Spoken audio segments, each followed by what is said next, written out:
The Rugby World Cup's ongoing at the moment, and that deserved to be in that category. Yep. Good fake and drive there. Suhan draws the foul. It's her first foul. 3 minutes to play now. Fo Guang will be very encouraged by what they've been able to achieve in this quarter, particularly if this shot goes in, which it doesn't. Bounces off the rim from Chi Ying.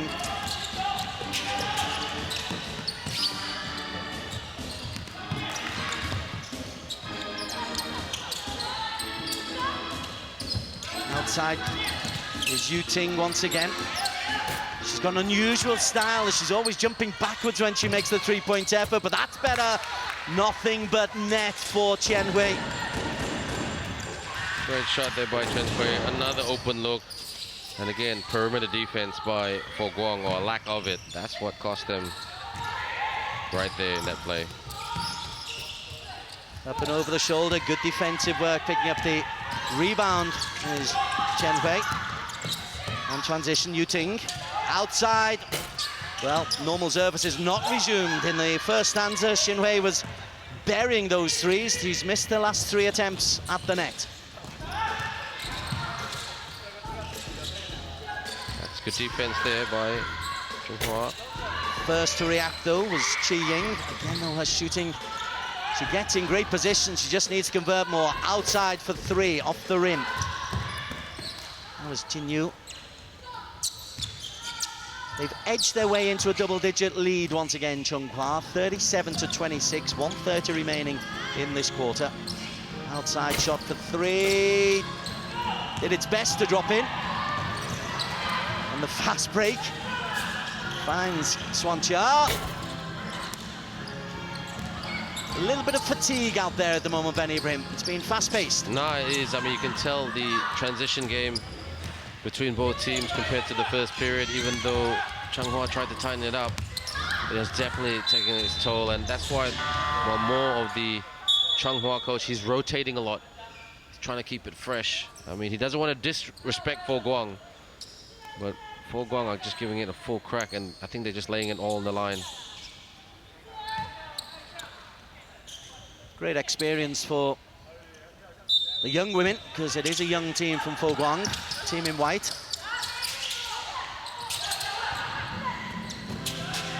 Gotta watch the shot clock. 5 seconds on the clock. Xin Hui goes outside, and the unusual shooting style is once again unsuccessful for Yu Ting. I must say, there's not too unusual. I do see it in Malaysia with some of our girls, the way they shoot. Sometimes I feel like going up to them and just asking them why they shoot that way. Timeout has been called, with a 52 seconds on the clock, an 11-point lead for Chunghua. Fo Guang's leading point scorers are the number 10, Suan Chia. She's picked up 6 points, 5 points for Yan Wenling.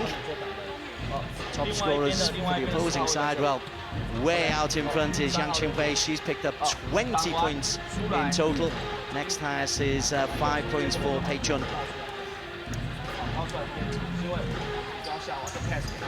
It's the first of 5 matches taking place today. There's 2 in the Women's Invitational Tournament and 3 in the men's. The big match is the Australia Dragons tonight against Malaysia.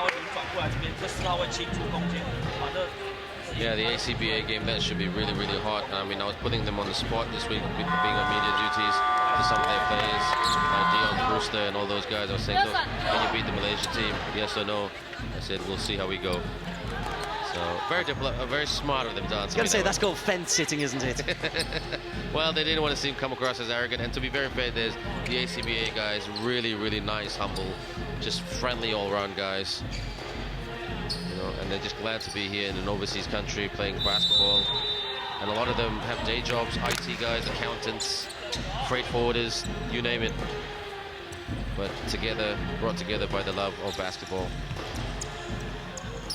Benny Ibrahim, very much part of the basketball scene here, is the man with the analysis of the first couple of games today.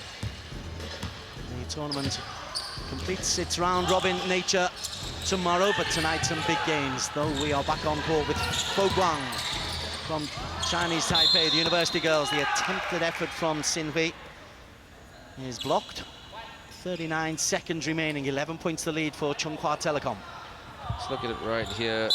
And the Foguang girls do have to take better shots, not just in terms of shot selection, but who's in front of them in terms of the mismatches. This is a very big Chunghwa team, tall, strong, physical.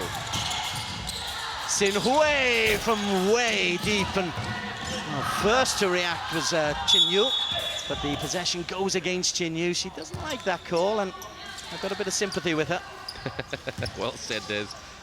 But you could tell with that offensive set right there, it was well set up but rushed. You could tell with the way she was shooting the ball, the way she moved her feet, it was right, desperate, just to get some help her team with psychology, trim down the lead of Chunghwa. Xin Hui picking out Pei Chun. They've been the two outstanding players of this first half. Xin Hui, 3 seconds to get the shot away. Drives inside, little jumper off the rim, but big rebound taken by Pei Chun. The outside shot would have countered, but it's a long way away at the end of the first half. It's an 11-point lead for the unbeaten Chunghwa Telecom.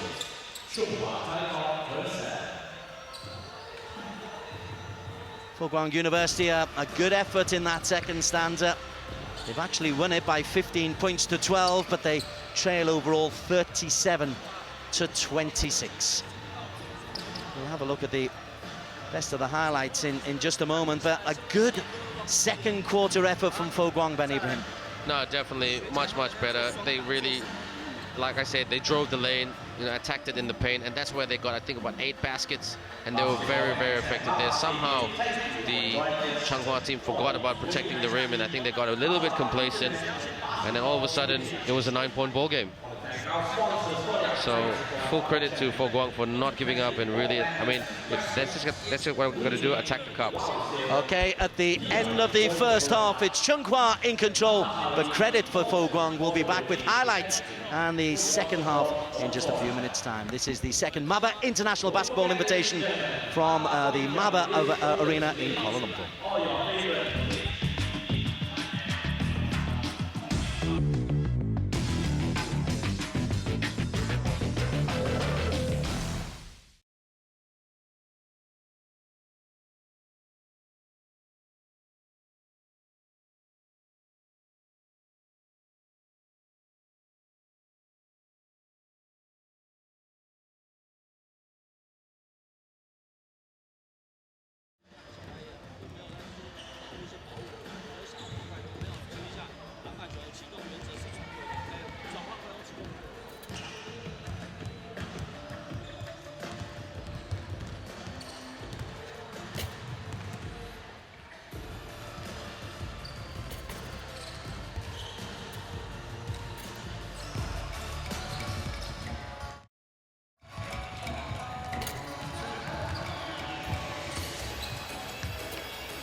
Very warm welcome back to the second MABA Invitational Basketball Tournament. We're in the women's competition here. Half-time break between Fo Guang University and Changhua Telecom. It is 37 points to 26 to the black-shirted favourites Changhua Telecom. Ben Ibrahim alongside me, Des Corkin in the commentary box. We're going to be talking through the highlights in just a moment. And as we do get there, the obvious highlight is the outside shooting of this woman, Yang Xinhui. No, she's hot at the moment. I mean, shooting really, really well, but credit to her teammates for finding the open looks and so she can bury those trays from downtown. So that's where they got a lot of production in the first quarter. But you know what, as the game rolled on, we thought Changhua was going to, run away with this, but they really came back at the Changhua team, Fo Guang team, in terms of applying the pressure. But there it is again, that big shot. She's such a weapon to have. 6 in a row. 18 of her 20 points have come from outside. Here is number 3 of them, and it's really good shooting, and she's constantly on the move. You're saying Fo Guang have got to get closer, but if she's constantly on the move like that, it's difficult, Ben. No, that's right. Her motion is too unpredictable. I mean, you need some real basketball smarts to play with her because she's always moving, she's always cutting. I mean, she's everywhere at the moment. A real all-round player who knows how to play two-way basketball. But there it is right there, the step back. And, okay, it's time for us to hit some shots as Fo Guang. Yeah, in the second stanza, Fo Guang really did come back. They actually won that quarter by 15 points to 12. Yan Wenling outside there, and they got more turnovers. They were competitive in the point. They just seemed to want it a little bit more in that second quarter. Maybe a rollicking from their coach? No, rollicking from their coach, and I think whatever he said worked because I think he identified the coach. He identified, look, they're pretty lackadaisical and a bit slack in terms of protecting the rim. So I said, okay, attack, because in this part of the world, if you're going to attack the rim, you're either going to get the basket, or get the foul. So either way, you're going to get some production. So it was a smart move by their coach, and that's why they came back into it, and they were only down by a single digit. 8 of 17 from outside shooting. It was at one stage up to 67%. It ends with a wild shot, but Changhua, who've won their previous 2 matches, are in a good position to make it 3 out of 3. For Guang, though, will look to try to put a real upset. We've got the second half coming up after this break.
Weekend basketball action from the Maba Invitational Tournament in downtown Kuala Lumpur. Just a stone's throw from the famous Petaling Street is the expertly fitted out Maba venue.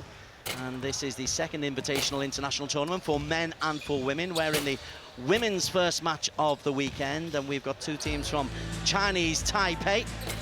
Foguang University against Chunghwa Telecom.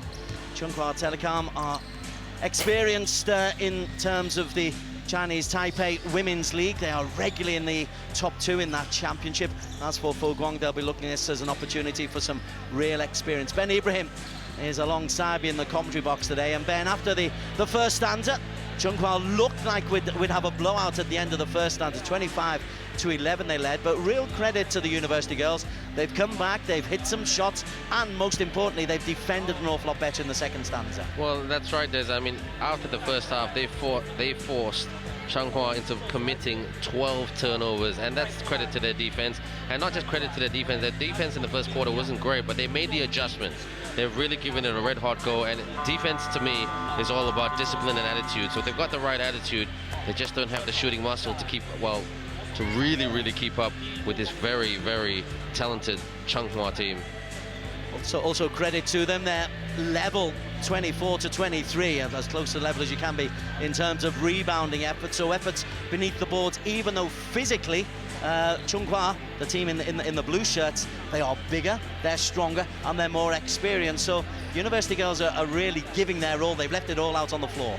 Definitely. I mean, to be very fair to Chunghwa, they played this game in two shifts. Their first quarter was a very, very strong team. Their second quarter was a very mixed team. And then after that, their coach said, okay, maybe this might not be such a good idea. And because don't forget, it's a round robin. You know, you do need your points that you conceded and you scored do count for a lot. In terms of the overall round robin, Chunghwa are second in the standings. They've got a plus 28 points differential, 2 wins out of 2. Most importantly, they've got a win over Tohoku, the Japanese side, who are top of the points with 5 points. Chunghwa 4. Foguang have got 3 points from their 2 games, 1 win and 1 defeat. Malaysia are third with 3 points. Shanghai bottom on points difference. Well, that's going to be a very interesting game between the Malaysian national girls and Tohoku a little bit later days. I spoke to Coach Yung yesterday about that game. He said, you know what, the second half, everything disappeared. Defense and offense, so they've got to really work on that, our Malaysia girls. That's later. Now our focus is on Chunghwa Telecom in the blue, who get possession at the start of this second quarter. Outside to the star woman, Yang Xinhui. A little assist this time. That's her first dish that she's passed out. What a basket there by Pei Jun. Too strong. She's a powerhouse right there. And the Foguang girls tried the triple team. She gets the ball. Che Ying tried the bounce pass that didn't come off. Now she's got to go into strong D. She's picking up Hui Ju. Hui Ju bounce pass, and beneath the rim for an easy 2 for Xinhui. 22 points for her. Well, it looks like the Chunghwa team is really taking a leaf out of the Foguang girls' book in the second quarter. Attack the cup.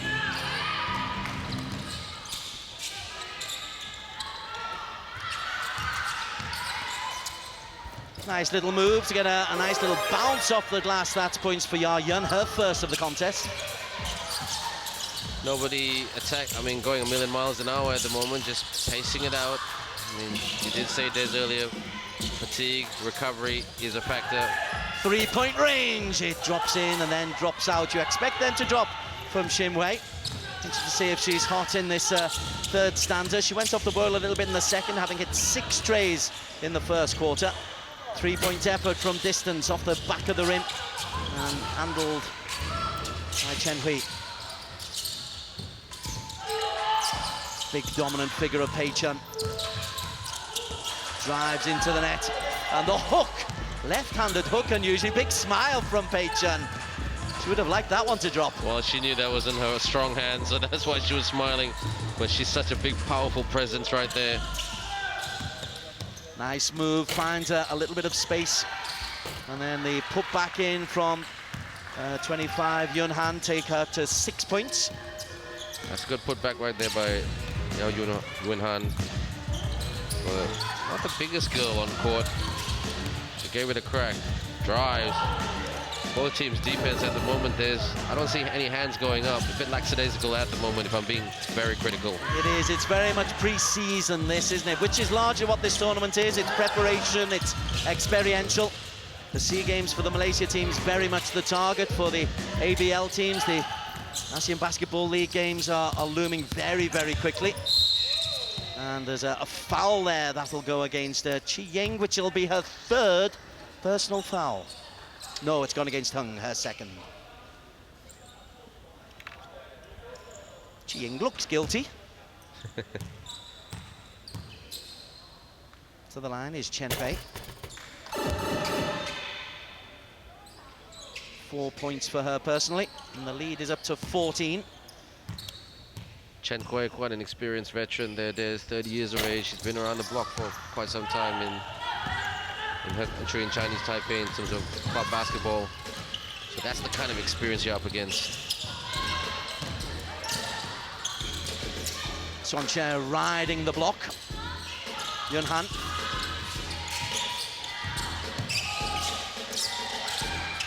Got to get the shot away pretty quickly. 2 seconds, and when Good it does block. go. Here's the Fuller running right here. Good pass, drives.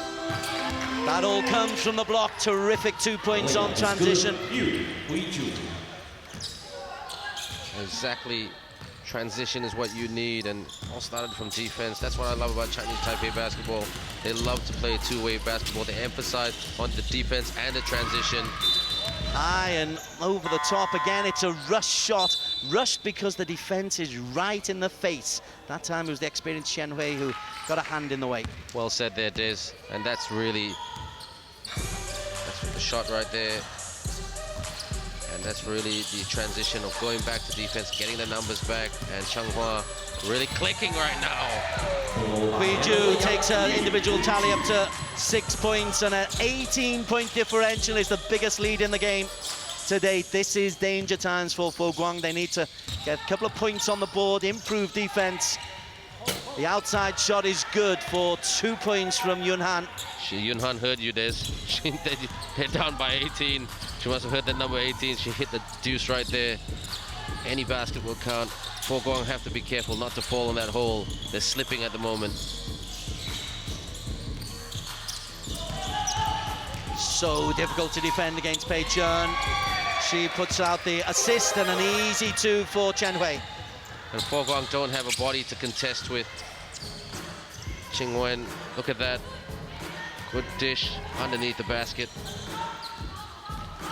50-32, 5.5 remaining in the third quarter.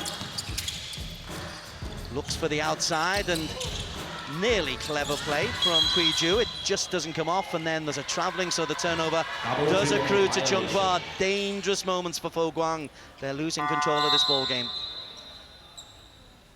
Well, if things continue, Des, I think Fo Guang need to call for a timeout and a bit of a reset, because their offensive sets ain't clicking. A lot of rush. The motion's not very good. The motion offense is not very good. So, yes, they're young, but they've got to get the structure back in their offense. It has been a very open opening half. Lovely assist, and easy 2 for Pei Chun. She's now on to 9 points individually. The gap is up to 20. Off camera, Ben was saying to me, I hope it's not a blowout in the third quarter. It looks exactly, it might be that interception from Su Yin. She's got support outside the shot for 3, drops. And that is Xin Hui, 25 points. Now the timeout comes from Fo Guang. Well, that was a good shot right there. Transition has been very good for the Changhua girls. And that's where it starts. Open look, took the shot.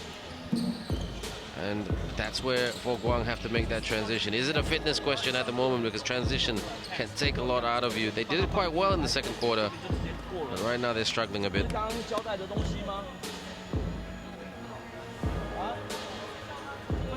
Studied concentration on the face of the Fo Guang girls, but it's a bit of a lesson being handed out by Changhua.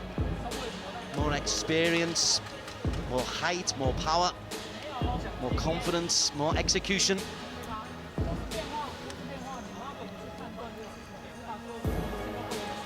When we come back after this timeout. It'll be 4:44 remaining and a lead of 23 points for Chunghwa.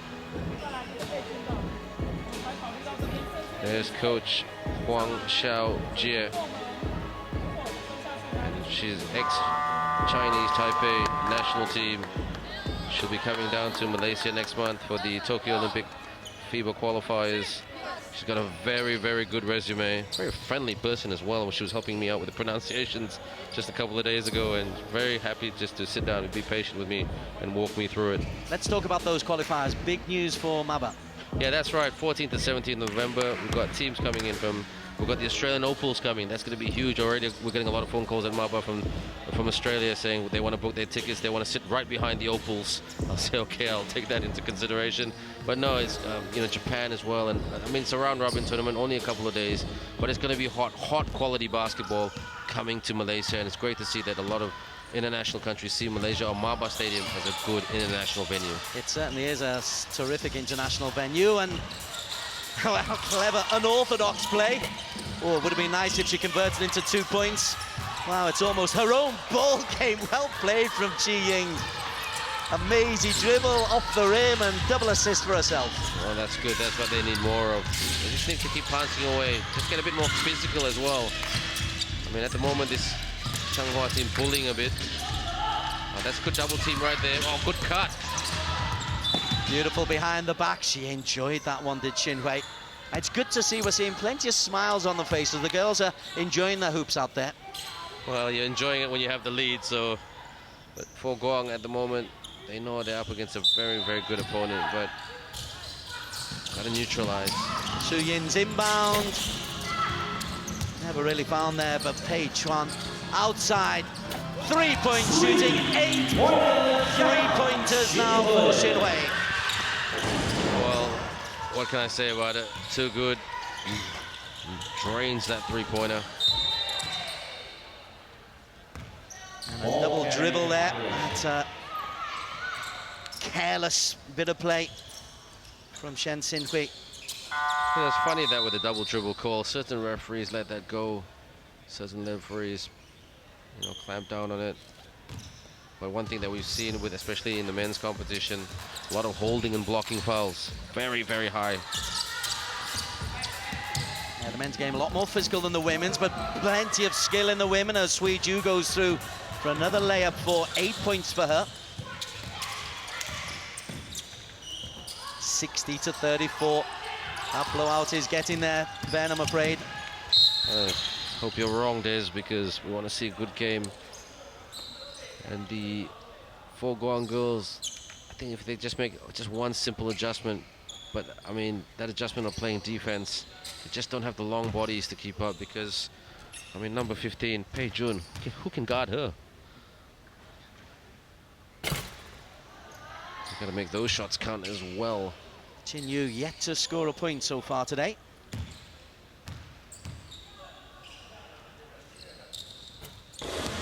She rectifies that. The gap is 25. An important 3 minutes for Fo Guang. They just need to stem the tide just a little bit. Here's Hui Ju. If they can just get a couple of stops, there's a couple of stops. There's one stop right there. You must have heard us. In transition right there. Drive to the cup. Chin Yu drove to the cup. Oh. A little bit of leapfrog coming on there. That's not allowed in basketball, for those who don't know. See, that's the kind of thing that will happen, Des. You attack the cup, all sorts of acrobatics will happen right there, and you get the foul.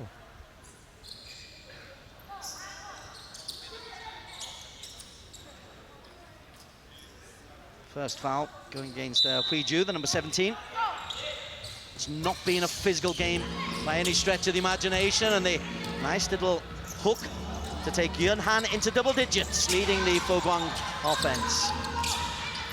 So that's what happened in the second quarter. Attack the cup by Fo Guang, and they'll get production. Allowed all the time and the space, no challenge. Yushu allowed to roll in for two. Gonna do a better disciplined job there. Where were the hands there? Where were the hands of Fo Guang? Just put your hands up. That's the key fundamental of defense. A potential turnover is averted, and from on her back, The potential assist just drops into the hands of Xin Hui. The fast break is on. The bounce pass just doesn't quite run for Yuting. Not a great pass there, but they recover.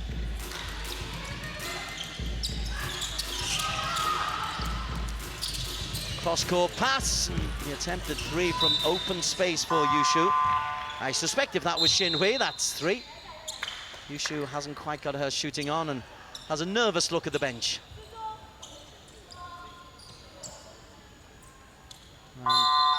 Justifiably, because she's being asked to step out straight away. Not happy with that call from the coach, but who is... She looks a little bit injured there at the moment. Hope everything's okay. They've got the depth there, Changhua. Yinbound comes out to 17 Priju, who's helped herself to 8 points, and a nonchalant 2 from Pei Chun.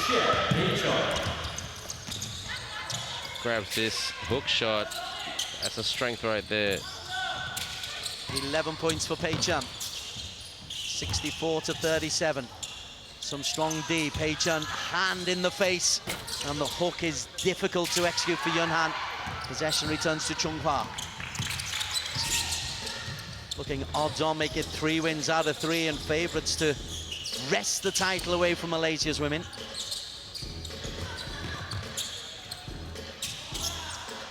Su Yin outside. Yuting worked really hard to set up the 9th three-pointer from Yang Xinhui. You know what? She's looking like an MVP candidate for this tournament. And we're going to be announcing those MVP awards at the dinner downstairs in the restaurant after we present the trophies. And I can say she is definitely one of the contenders with these points like this. I mean, we knew that before today's game, that if she kept going with those kind of numbers, she'd be definitely going home with more than 1 trophy, potentially. Well, Xinhui hobbles out as a weak possession is given up. Final minute of the 3rd quarter, 30 points to lead for Changhua, the team in blue. Outside jumper for 2, off the rim, fails for Suhan. Take away the 31 points though, and this hasn't been the most impressive Changhua performance. Still plenty for their coaching team to work on, as they allow the run through and a double-digit points for Chi Ying, 10 for her. Something to lift their confidence, the Foguang team. Nothing much to talk about them in this quarter. They've just struggled. That's a push on the back there. First involvement for Huyen. You can just tell, Des, that some of their girls are trying. The girls who have really tried to play defense are the girls who are in foul trouble. So that's not a good sign as well. So.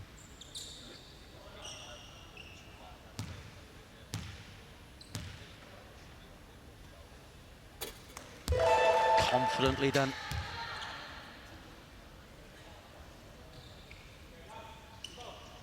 It's always a test for the big centres. If you can do it in the games that you should be doing it, it just keeps you nice and fresh for the really important games. 2 out of 2. 13 points individually for Pei Chun. She takes a well-deserved sit down. Good breather for her. 69-39, 20 seconds to play in this 3rd quarter. They're trying to play the pick and roll right there, but they went to elect to shoot. They pick up the 2nd ball though, and that's nicely popped in by their top player, Chi Ying. She's now on 12. 4 seconds, get the shot away.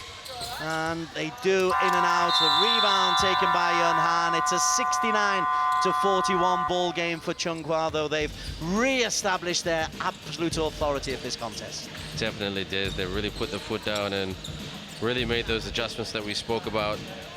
And they've just been the better team, shooting well, attacking the cup, playing that transition, better defense. But to Foguang's credit, they've given it everything. But they just lack the height, the bodies, and also probably in the 3rd quarter, the stamina, if I must say. And the presence of a player like Pei Chun, who has dominated beneath the paint both ends of the court. Well, what a player to have on your team, you know? And that's what you'd like to build over the years in terms of as a coach. You want to develop that kind of lethal weapon players, and done a very good job.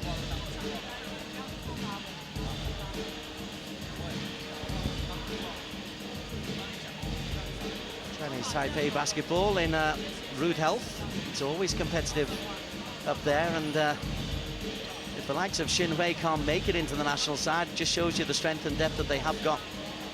And here's another interesting fact for you, Des. I mean, the Malaysia Pro League, which I'm sure you're very familiar with, each team allowing some imports. A lot of the women's, now a lot of the women's team do look at Chinese Taipei as a viable option to get some good imports. And the Hatches Valkyrie team, they recruited about 2 or 3 very good imports, big girls, lanky, box out, you know, rebound, really good, and some of them could shoot as well, and really quick in transition.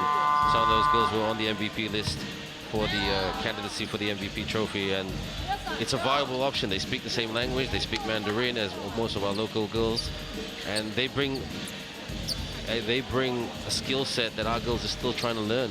So perfect fitting from a skill development and an upskilling point of view. So look out for Chinese Taipei basketball. It is on the rise, especially here in Malaysia. Chunghwa just proving the point. Fo Guang, their girls will learn from this experience. They have got 1 victory in this tournament against Shanghai. This has been just a little bit chastening. It's now a question of mentality and spirit and not giving up. The game is lost. You're not going to reverse a 28-point deficit in the final stanza. Funnier things have happened in basketball, Mr. Corkill, but I'm just hoping that they can make a game out of this for Guang. They've got the attitude, but if they've got the ability, we'll soon find out. For the first time we saw a bit of physicality with the screen. Ya-Yun tries to find a bit of space. The long-range shot drops in and out for Yihua. And turnover comes the way of Changhua.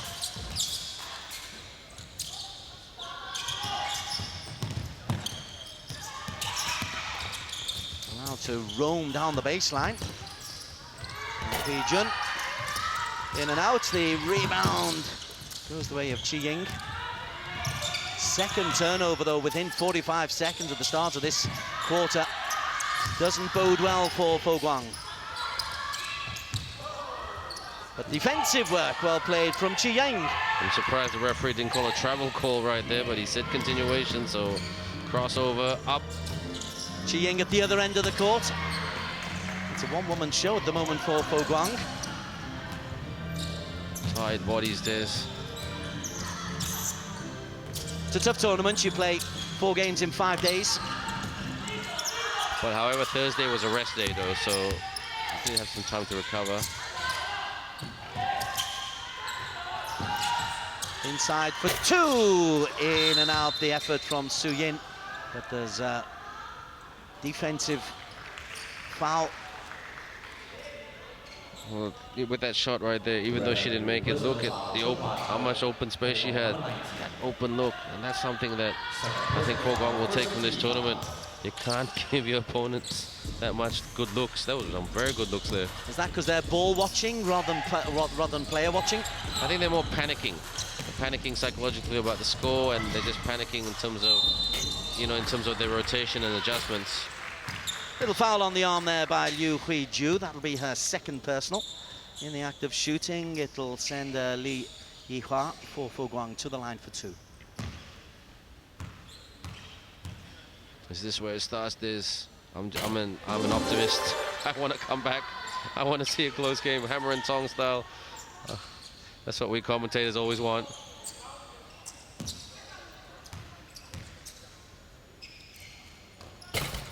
Well, 2 for 2. Just chip away at any lead. 8:18 to play. Next, you just want to get the ball to prevent the flow of points going against you. Outside, plenty of space. Closed down better though now by Huiying. 4 seconds, get the shot away, and it is indeed away by Huiju, who moves on to 10 points. That was really good motion offense there by Chunghwa. They kept it moving, kept it unpredictable, and that's why when certain players were cutting in, Fo Guang were, you know, letting players cut unchecked into the lane. So full credit, that's really good motion offense. Outside shot for three is good for Wenling. Well done, Wenling. That's good open look right there. Try to get the shooters into it. Just a couple of baskets, 6 or 8 points. I'll give them a bit of a lift, the Fo Guang girls. 8 points for Yan Wenling. Good balance from Hui Ju. Outside shot, that drops for three. Second three-pointer for Xiang Ting. Xiang Ting there, she's such an experienced player. She knew she had that. And then coming straight the other way, a three coming from Wenling again. She's suddenly hopped back-to-back triples. For Guang, I think they know that, you know what, they're down by a bit, so let's go for it, and let's go for it from outside the arc. Bit of a gamble right there, but you know what, they've got nothing to lose. Like you said, there's the young girls. Nice stretch to pick up the two. Stretching every sinuous defensive work, Ya Yun, but just over the shoulder with Su Yan for two. 4 points for her, 76-49.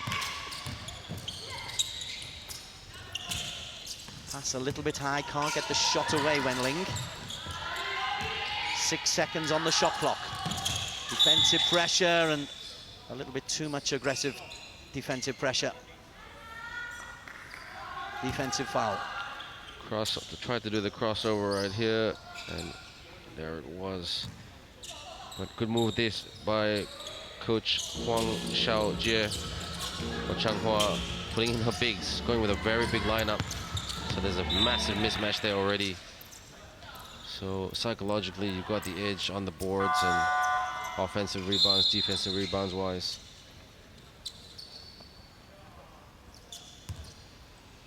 Stepping in for Fo Guang is Shen Xin-hui.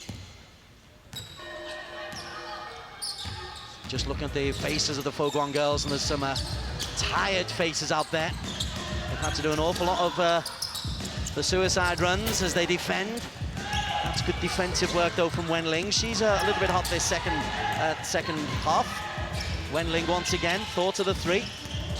Instead drives in, hands out the dish. It's too long from Ya Yun. Desperate defensive work from Chi Ying. That's her third personal.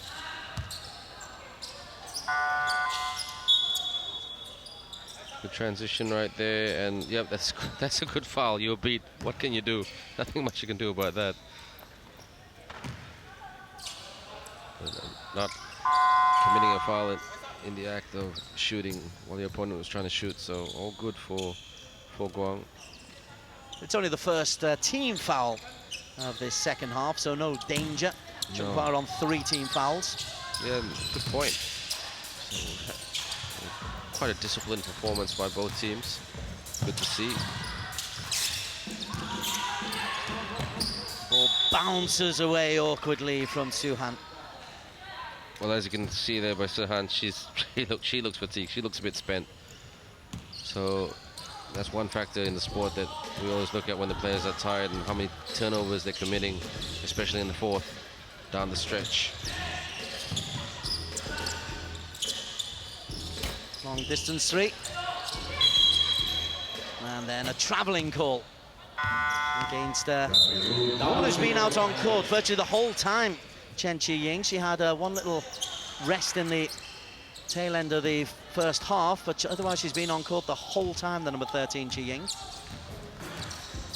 No, she's been out there. I mean, that's an interesting tactic by their coach, but try to rest her up for tomorrow. But you know what? You just got to go for it sometimes. Lost the ball. Transition a bit slow there. They should have kept it moving. Yuhua. Plenty of time to fashion an opening, as they do look on the outside. Xin-hui, then it's thrown away. Well, sorry about that, but I think the Changhua girls can bring on the third shift with the greatest amount of respect. I say that. So I mean, you don't. Certain players don't think so, especially Sekui, who's out there. She wants more points. She's already got the Player of the Game award, 31 points. Now protects the ball, a reverse pass that doesn't quite come off.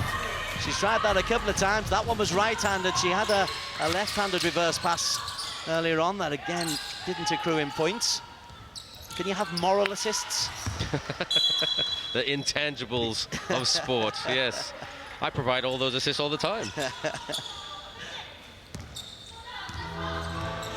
76-49 for 10 in the game.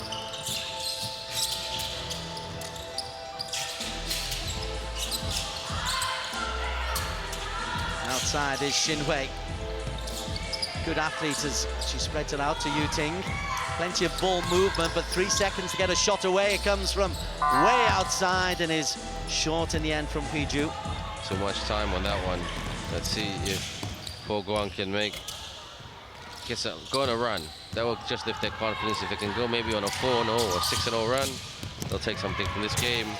Instead, a lovely driving left-handed over the shoulder from Yu Shui. Great driving bucket right here by Yu Shui.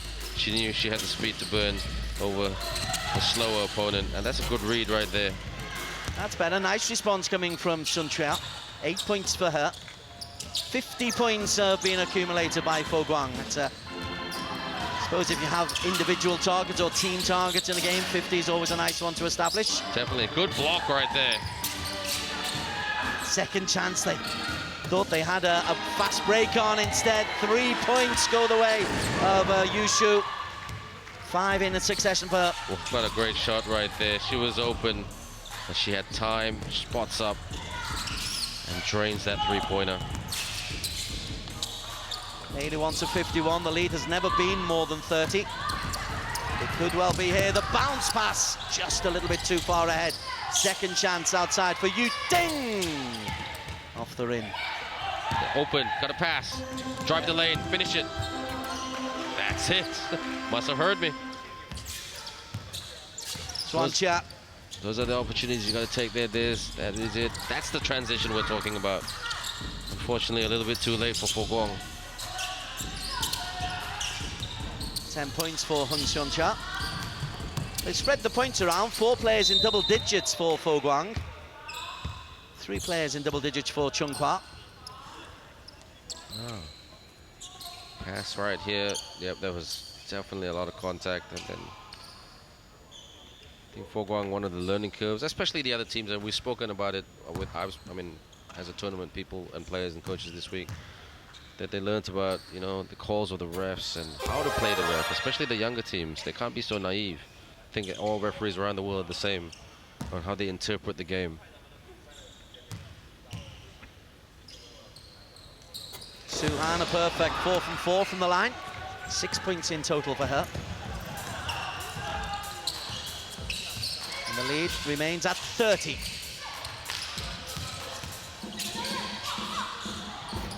Beneath the rim was Ching Wen, but she loses possession. Plenty of white shirts back defending. Good support is now arriving outside for 3. You expected that to drop for Hui Ju because she had time and space. You did. Floats it. Good athletic take from Suhan. She's made a contribution since she's spent a lot of time on the floor in the second half. Definitely, and now Chung Hwa just want to put it away. This game is done. Yu Ting with the interception. Can't get the 2. Rebound taken by Su Hui. Oh, no, got the numbers.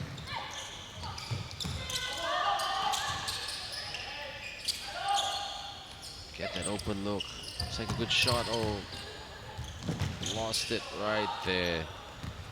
Ball protection, not so good right there, but over 50 seconds to go. Drives. And a 2 for Yu Ting. 5 points for her. Biggest lead of the game coming up next for Mosa Dreamers against Xiamen University.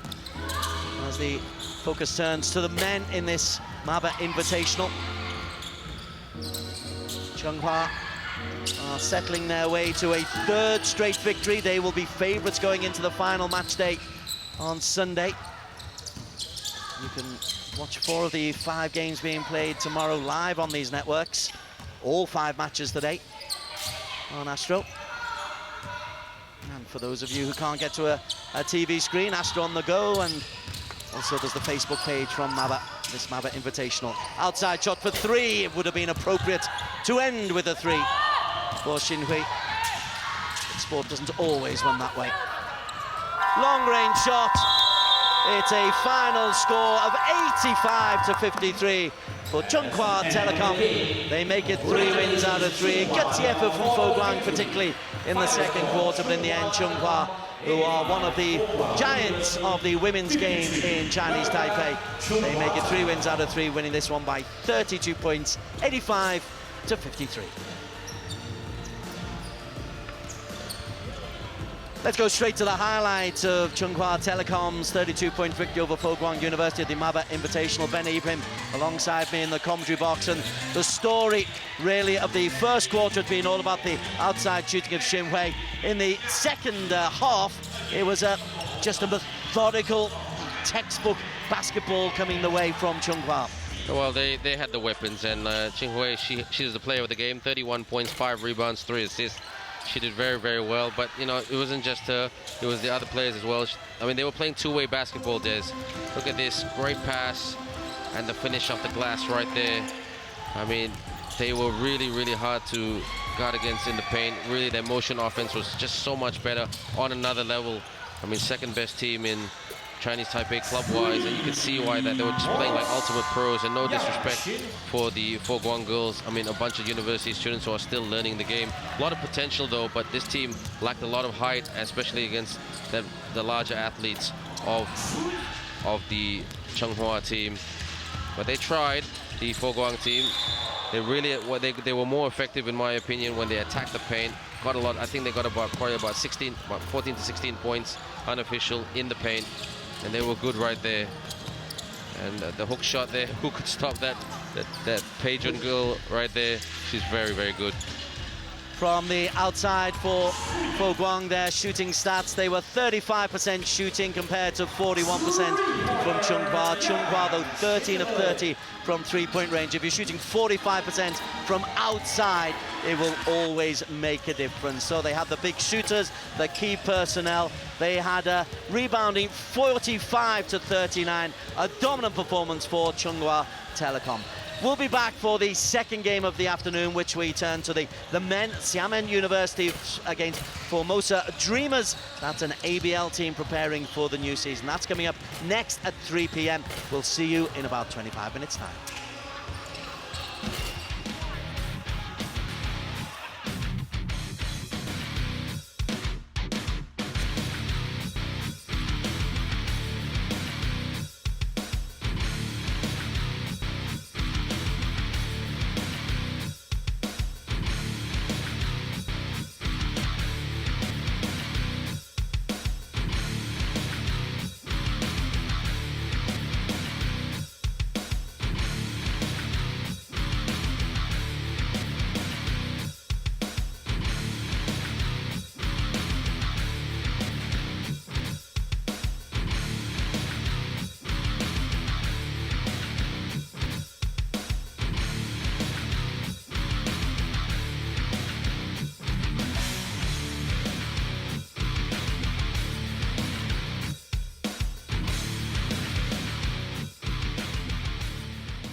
International Basketball Invitation. This upcoming match will be between Xiamen University from China against the Formosa Dreamers from Chinese Taipei. Introducing first in black. Everybody make some noise for the Formosa Dreamers. Introducing first, 1号钱磊，3号剑上升线，10号 Smile 郑小九，5号阿米狗杨清烈，7号张腾佑，8号沈友翰，Number 11 from USA Marquis Weddle。40号许生佑 ，Number 23 from California, USA, Kenny Chen. Number 25 also from USA, Malik Martin. 30号吴尚伟 ，Head Coach Kyle Julius, Assistant Coach Lai Polin. And now everybody give it up from China, Xiamen University. Introducing first 2号李一阳，5号许浩东，8号刘博文，9号贾成龙，13号庄灿，14号罗真伦，15号杜波超，16号单立正，17号林汉，26号邵新明，27号肖浩南，35号郑凤。Head Coach 张其勇 ，Assistant Coach 林佑正。Your referees for the game, Ji Yong-sun, Yang Po-bun, and Yang Xiaoteng. Game Commissioner Mr. Tan Bing-wan.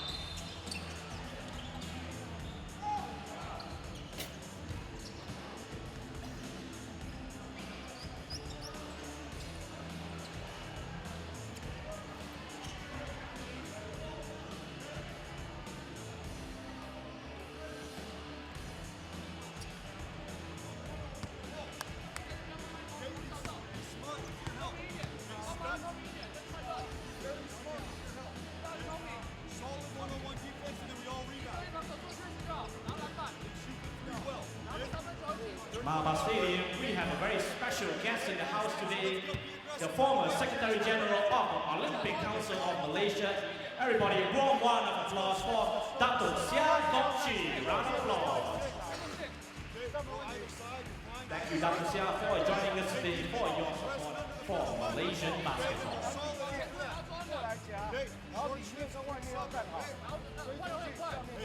Great energy from the start.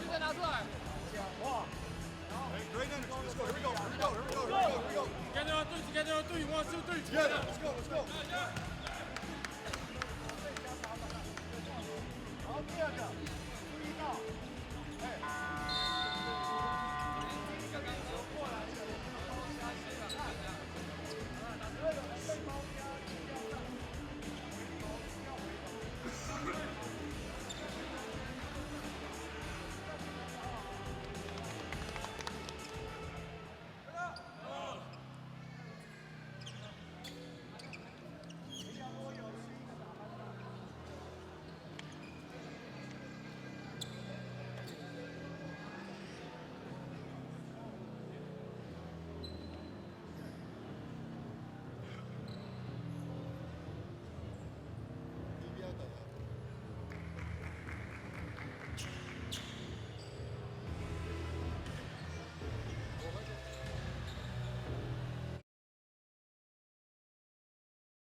Very warm welcome to the Maba Invitational. Xiamen University's versus Formosa Dreamers kicks off our men's action this Saturday, the penultimate day of action for the second Maba International Basketball Invitation.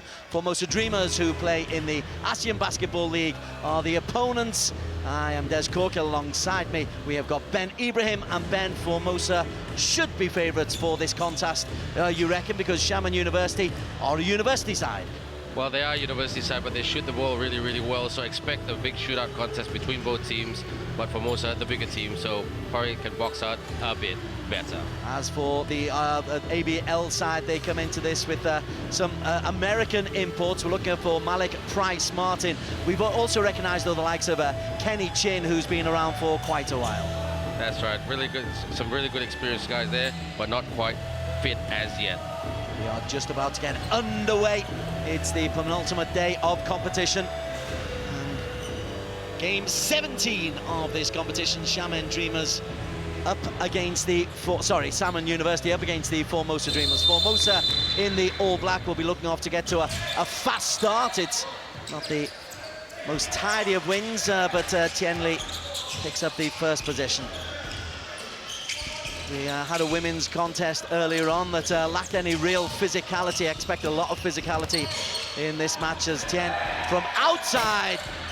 It's a long way from downtown, and first rebound was won by Xiao Young.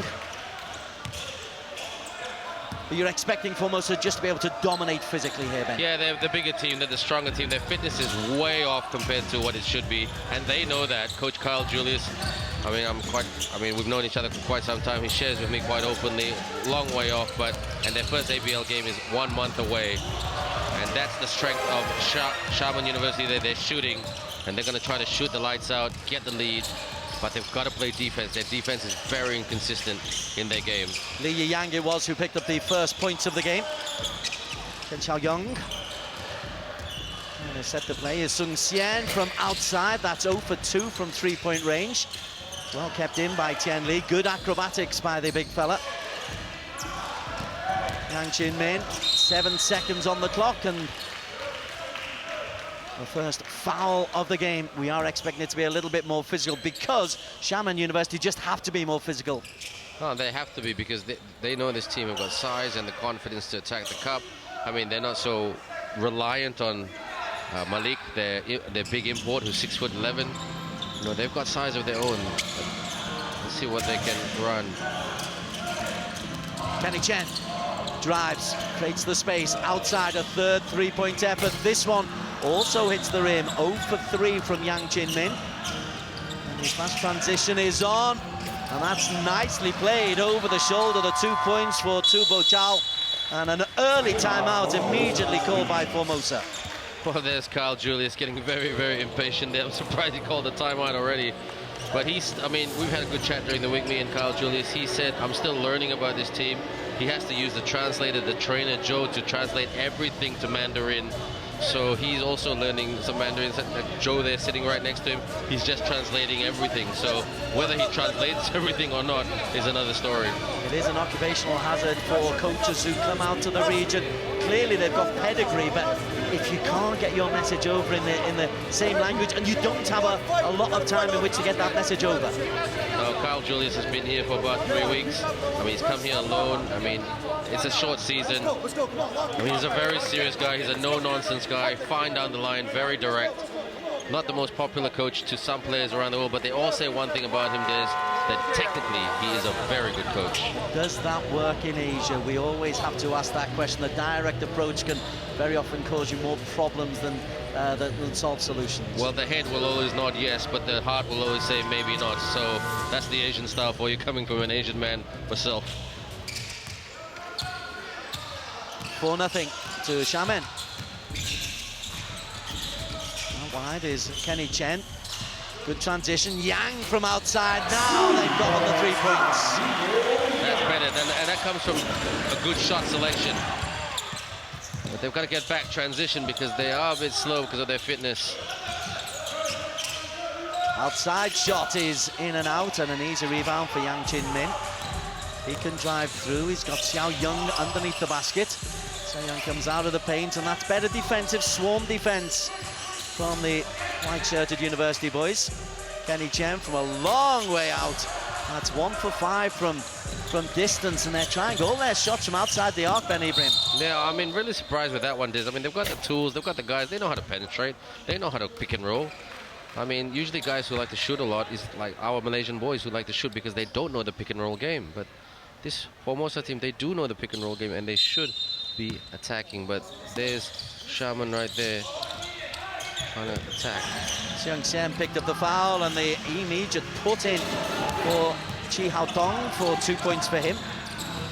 Terrible defense right there. They need to improve. Oh, God, they got the steal, but they lost the ball. Outside. The three-pointer again doesn't work. This time they pick up the rebound. That's the inside game.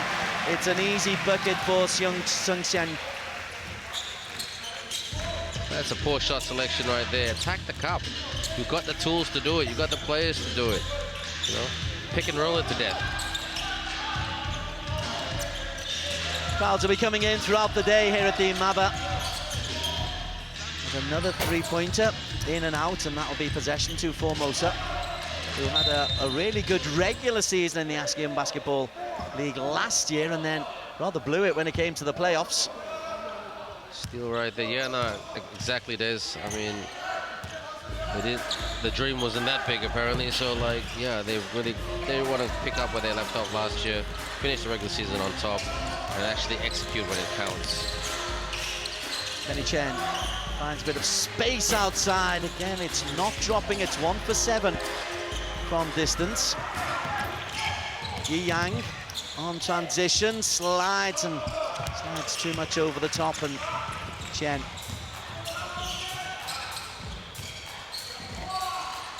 Lei feeds Yang. Chen Lei again is able to go cross court, find the space. Again, the shooting not quite there. They have not got their shooting range as yet, as Yang picks up his first personal foul. It's not a pretty game right here at the moment. Look at this drive, a lot of fouls, and low scoring at the moment. A lot of shots, but the offensive sets not really thought about by both teams. I think Shaman my opinion, Shaman look a little bit nervous and jittery, especially after what's happened last night. They could have won that game. They were up by 1 point with not long to go. Until Xianpu hit those shots from Malaysia. The Yi Yang converts the first. There's been a double change as Marcus Weddle and Malik Price-Martin step into the floor. And they step in with a 7-5 deficit, 8-5 deficit. Here is Weddle. Sets the play, lovely move. Yang from outside for 3. Ooh, in and out, and Price-Martin can't put in the rebound, but he was quick to get to it. That was the key. He must have heard me, Malik, because he's not the quickest guy in the world, but he does have that size about him, and maybe he's playing with a point to prove. And the thing about, here's a little secret, there's him and Weddle, they were actually in Taiwan auditioning for teams there, and they were just in the right place at the right time. Carl Julius still hasn't recruited all his imports, apart from Jaren Young, and these two guys were available, and well, Weddle knows how to play the point guard position, and Malik's big, so why not? Converts his first point. Malik Price-Martin. 8-6 ball game.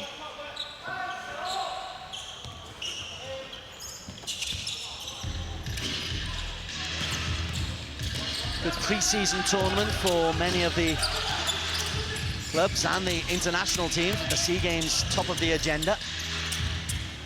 The steal, easily taken by Sung Wei.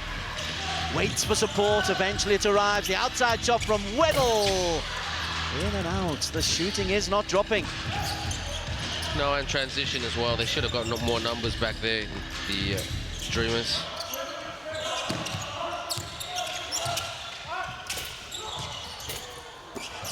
Price-Martin doing a good job underneath the basket defensively. He'll pick up his fair quota of rebounds simply because of his height. That's better for 3. Three-pointer from Sung Wei. Formosa have the lead for the first time. Well, that was a good shot selection. He waited, he took it, and he made it. Timeout has been called by Xiamen University. But they can be relatively happy with their start. Nervous, as you suggested, but midway through this first stanza, still right level. Well, just 1 point adrift of the Formosa Dreamers. Well, their game is all about hustle and shooting. You know, they shoot the ball quite well, whether it's a two-pointer or a three-pointer, but their defense is quite disciplined. So if they can keep that up and go up against a very strong physical Formosa team, I'm saying this right here, right now, I'm putting my head on the chopping block. I think they've got a shout to actually win this game. They just got to believe they can do it as well, but confidence of not winning a game this week, that might creep in maybe down the stretch. But to support your argument, they came so close to beating Malaysia yesterday that they can carry that momentum in. It could hurt you that you've lost so late, or it could really encourage you that you've pushed Malaysia so close. Definitely. And on the other side, on the flip side, Formosa are on a bit of a high at the moment because they had a huge win last night against the Melbourne boys. And no disrespect, the Melbourne boys, you know, probably looking, based on results, as the weakest team in this competition. And if things don't change today for them, they are staring at the wooden spoon. Still plenty of hoops to play, though. It's Xiamen University in the white. Tennis underway. This is Yi Yang. Oh, wrong foot's Weddle, big time. Weddle on his right foot, and Yi Yang disappeared.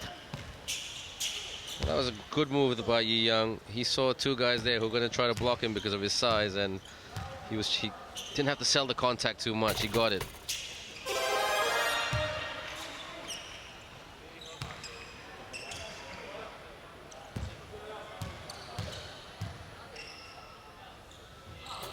Perfect from the 1 point line.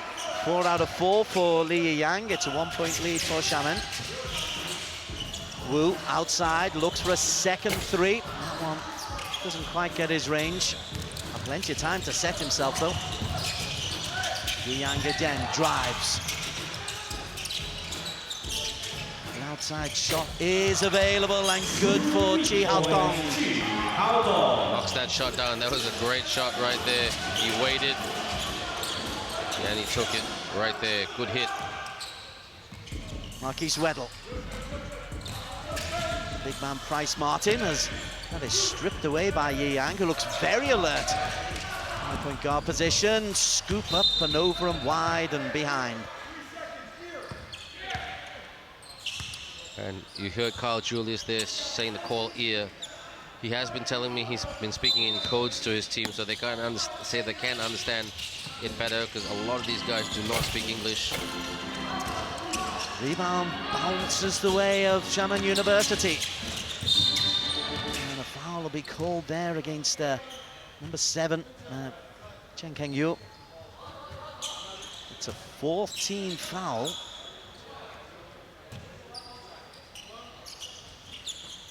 First personal. So with 4:10 to remain, Formosa may find themselves in foul trouble in this first quarter. Stepping on the court for the first time is Haonan.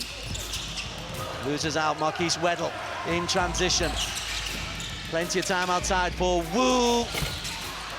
1 for 3 from distance. And then Weddle gets contact.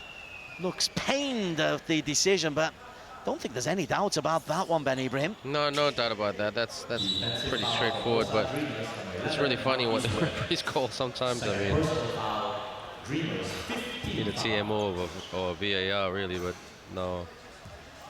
And this is where, especially a lot of the international players, they really struggle with the referees in terms of the calls that they make, and if they backchat, the referee will technical them or the coach. Well, for Weddle, it's his second personal as we have a look at Carl Julius. Looking to make a change, but going to the line for his first points, he'll be Sao Hanan.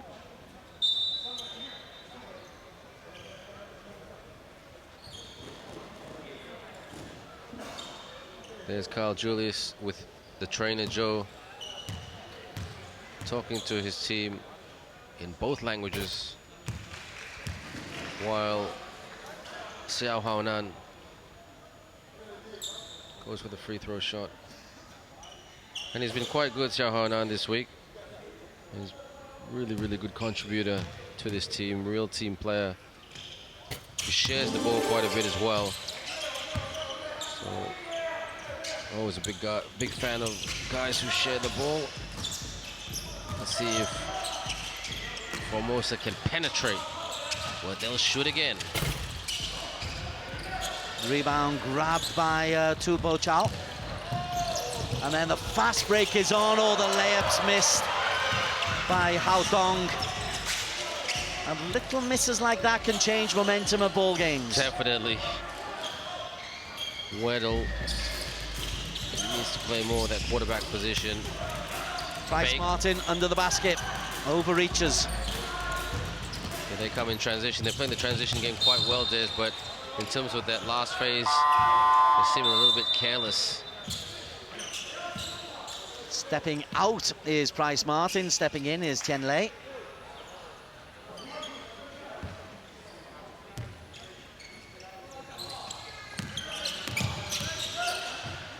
Chang Keng-yu into Yang, who found himself in a bit of space. Weddle outside for Wu. 1 for 4. He's finding the positions, is Wu Sung-wei. Not executing as yet. Early days yet. You can certainly get a hot streak later on in a game. And that's Xiamen right there. That's the Achilles heel of the game. They try to be a bit too fancy at times, and that's why they've had a lot of turnovers this week. Try to be too quick with the passes. You got to do the simple stuff right. Weddle out to Chang. Wu had a look. That time he was well blocked, and lovely little bounce pass into Yang Chin-min. What did I say? There's penetrate. You've got the tools to do it. That's how you penetrate. That's how you score. If they can do that, then they'll change their tactics. Stop shooting, start attacking, and start cutting. Fast break is on for Chang, and it'll drop, and he'll go to the line for the extra point.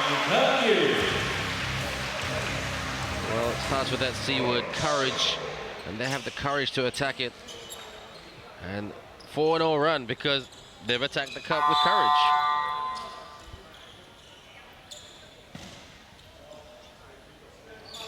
First point of the ball game for Chang Keng-yu.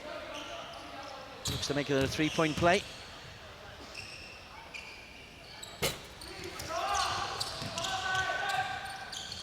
Wrestling the possession back. First time on the court for Cheng Long.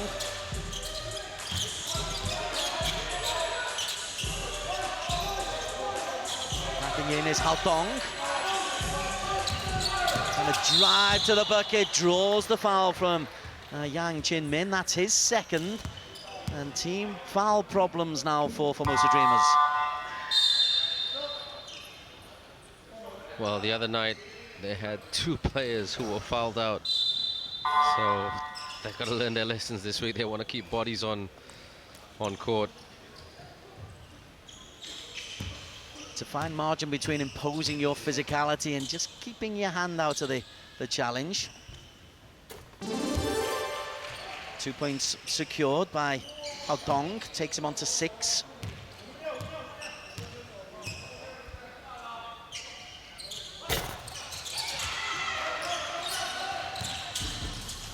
Weddle, Keng-yu, double team play, did well to smuggle the ball clear. There's good energy defensively from Xiamen. Yang out to Marquis, Weddle can't handle the ball well. Chang out wide. Gosh, they work hard for that basket.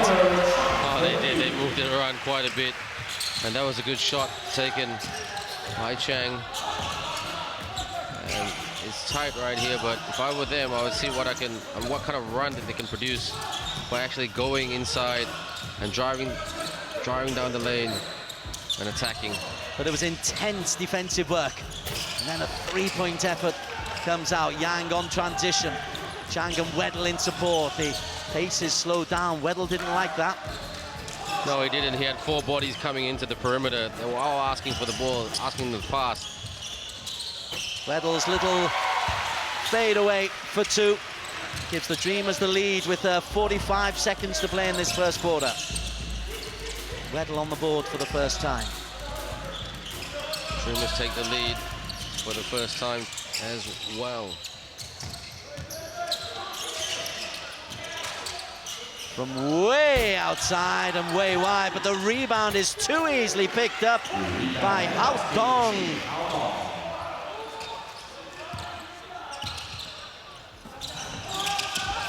It's clearly pre-season for Formosa. Weddle goes outside to Wu again. 1 for 5 is 1 for 6. And that was the most distant yet. Fast transition. For 1. 3 seconds to get the shot away. Strong D and, well, in the end, a frantic first quarter. Ends with a 1-point lead for Xiamen University over the Formosa Dreamers. And it's difficult to pick out any significant patterns in that first 10 minutes. Oh, well said, Des. It was sluggish out there. Not the high scoring, not high tempo, a lot of missed shots.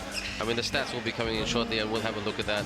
Formosa tried to shoot the rock and shoot the lights up, but they were very, very ineffective.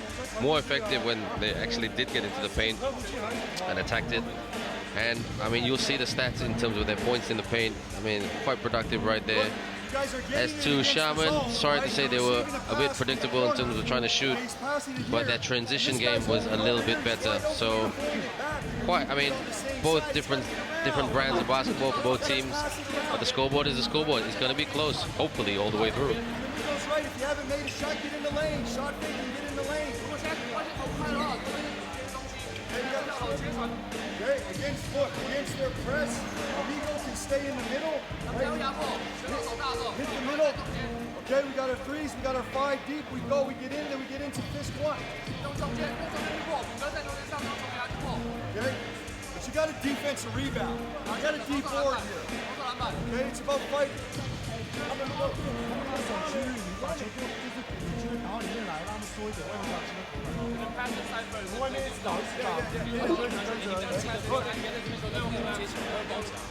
or Gary or Amigo in the middle. Let's try and get the ball in the middle first. Well, fascinating to hear him trying to get his message across. To me, there's an urgency about Cal Julius, and that's difficult to get that urgency across to the players. No, it is, but he was trying to show on the boards, and I could see the way he was putting the pen marks on the board. Attack it from the elbow, attack it from the lanes. That's why he kept saying the word lane at least 3 times. So that's an emphasis. He goes, what are you doing? You got to get the defensive rebound. We heard that very clearly. That was a very direct message, but whether that was translated and understood in Mandarin is another question. Second quarter underway. 29% shooting for Formosa Dreamers against 41% from Xiamen University. 18-17 to the university students from China, as that's poked in. First points coming in there from Chang Chan. Gotta penetrate. Let's see if they can penetrate here. Outside for Kenny Chen. Attempted shot wasn't given away as Tian Lei moved inside. The pass went outside from man just on Yu Chi Sung. The purpose is preparation for the ABL season. Oh, definitely, that's the big picture. And now that the ABL season is out, everybody's more calm now. It is exactly like last year, late November to about May next year. So, and the Dragons and Formosa did play each other at the start of the week, and the Dragons took that one by about 7-8 points. But I mean, during the game, the Dragons had control of that. But Amir Bell and their former teammate Will Artino, 2 great talents. Nonetheless, on the court at the moment, Xiamen University are trying to make it a hustle game. Yang goes almost coast to coast and loses possession.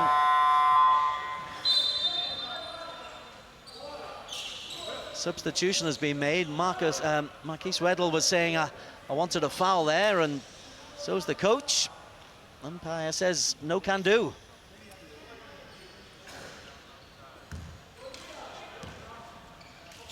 Chen Xiaoyong now on court. It's an interesting change right there. Well, a small for a big. Sorry, a big for a small, should I say?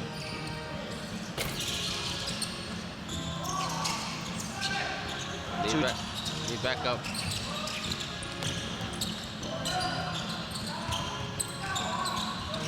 Li Yang spreads the love. Lin Han.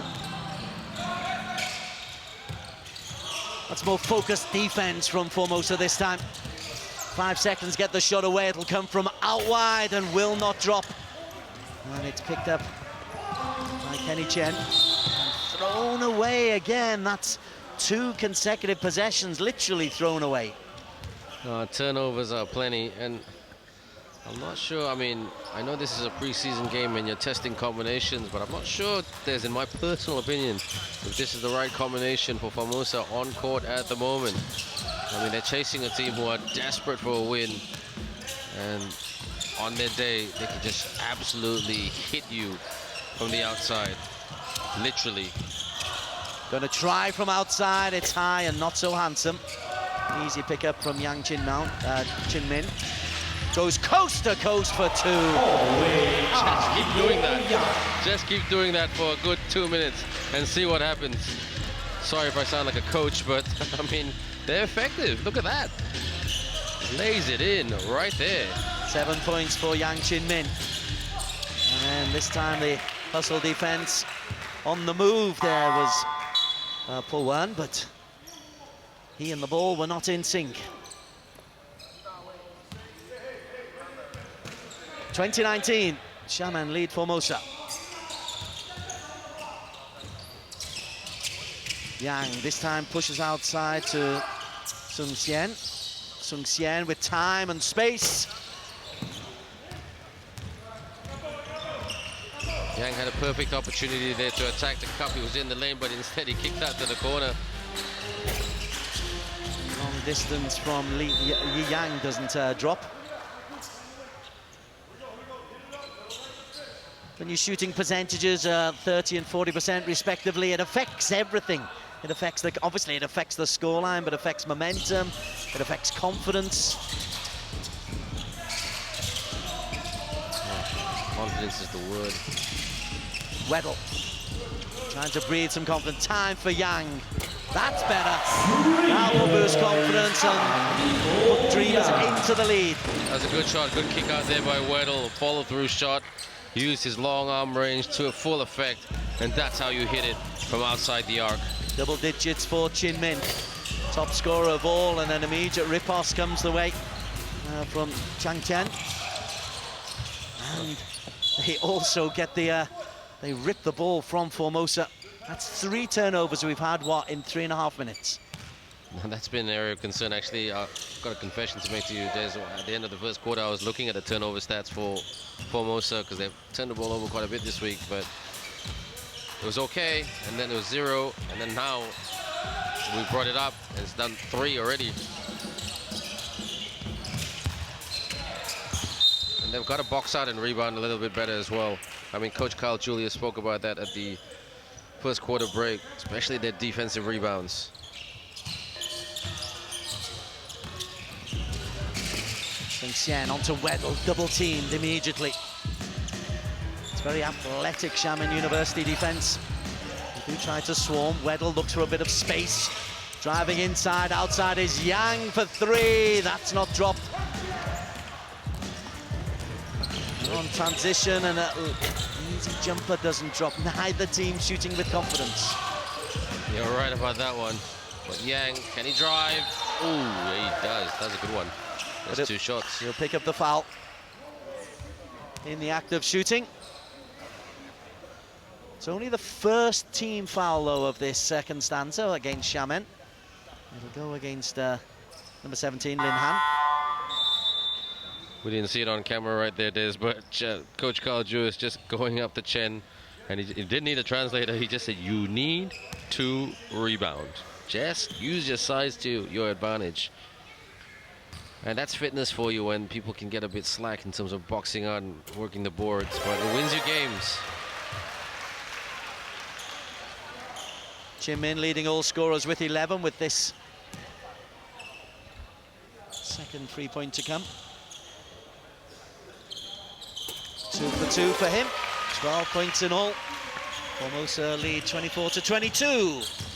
Approaching the midway point of this second quarter. Well, not many points scored in this quarter, Des. That shows you how tough it is. Another missed shot there for Xiamen University. Chin Min picks up the ball. Marquise Weddle. He's learning about his teammates as well as he drives, but just drives into traffic. Picks up his own rebound, has to start again, has a second to go. That's unsuccessful as well, and drops into University's hands, and a foul will go. Weddle will hope it's not him. It's being acknowledged by Yuchi Sung.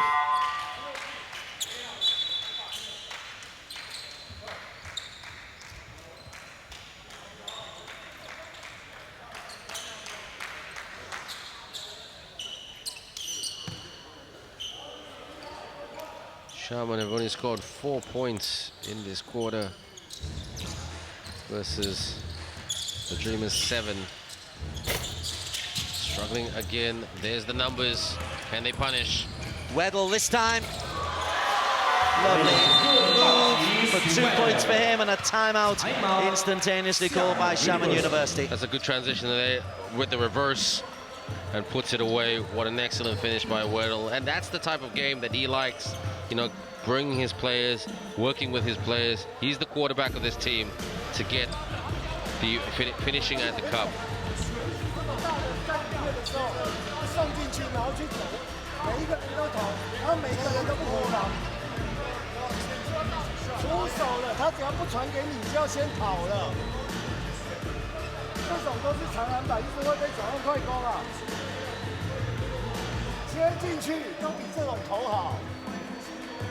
这样听得懂吗？第一个不要失误，这样听得懂吗？分数好。Just to run through the top scorers and assists down the left-hand side as we a little listening on what the Xiamen University coaches are saying. They're close, but they haven't quite got the same intensity as they had in the first quarter. It's dropped off a little bit in this second. Well, what have we had? We've had 5.5 minutes of the second stanza. Well, my Mandarin's improving all the time right here. Mama attends every day, and I know that for a fact that it said in Mandarin, how could you get beaten in transition like that? You're younger, you're stronger, you're a bit fitter. So he was going absolutely ballistic because of that. Not because they're down or anything like that, but because, you know, the transition game, and you saw Weddle with that reverse layup earlier, there was 3 guys on 1. Where were the bodies? So that was the question he was asking his teammates. 22-26, they have really struggled in this second quarter, and they've thrown the ball away. Hao Nan gives it away, and a bucket for Bryce Martin. That's what the crowd love to see. Look at this, alley-oop, boom. Spectacular highlight reel play by Malik Bryce Martin.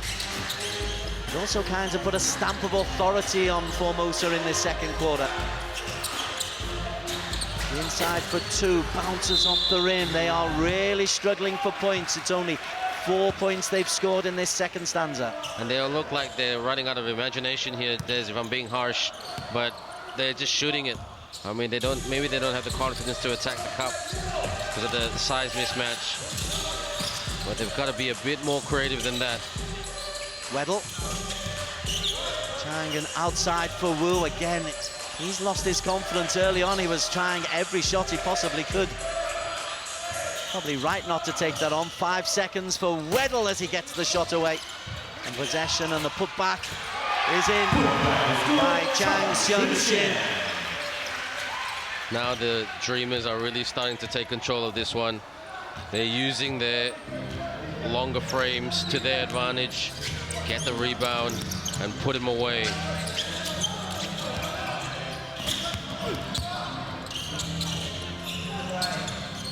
Hao Nan. Ripped from him by Tian Lei.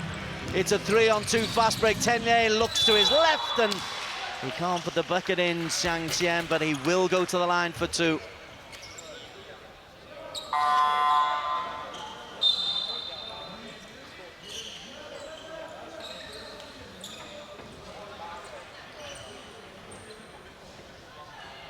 Li Yang, who was penalised.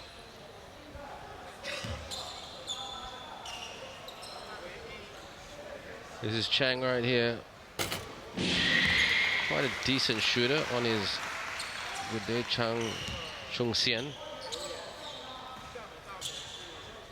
He's not far away from his best. Don't forget, this Formosa team is a bit of a celebrity team, owned by Blackie, the big singing artist back in Chinese Taipei. You should have seen the queue of people wanting to take selfies with him during the week.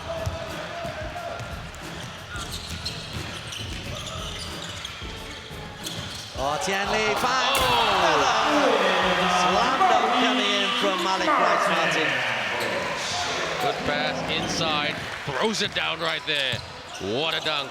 His second dunk of the game. Now a physical battle as he tries to defend his imports. They're still playing for places. As you say, the signings haven't been confirmed for the ABL. No signings have been confirmed except Jaron Young, so Price-Martin and Weddle playing for their contracts, really. Weddle, as Price-Martin is doing his chances no harm whatsoever. That's a little bit short, though. Very short from Seung Chin. It seemed like he changed his mind midway through shot. And why not? You're up by quite a bit, by 12 points right now. So I think that the key message from Kyle Julius this week to his teammates is, to his team, should I say, his Chargers, don't get injured. Please don't get injured.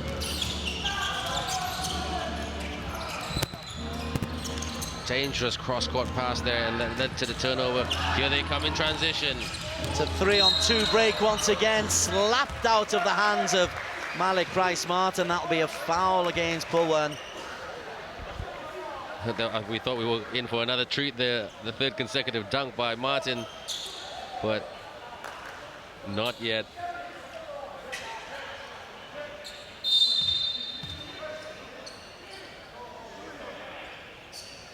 Not in the act of shooting, and they've only had 3 team fouls, so it's an inbound.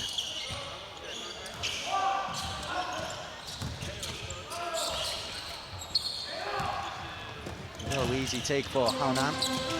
They need to get some points on the board. They've been becalm, just 4 points all quarter. Make that 6 as Haonan gets them onto the scoreboard. It's been a barren period, 5 minutes without a point. You said it, Haonan.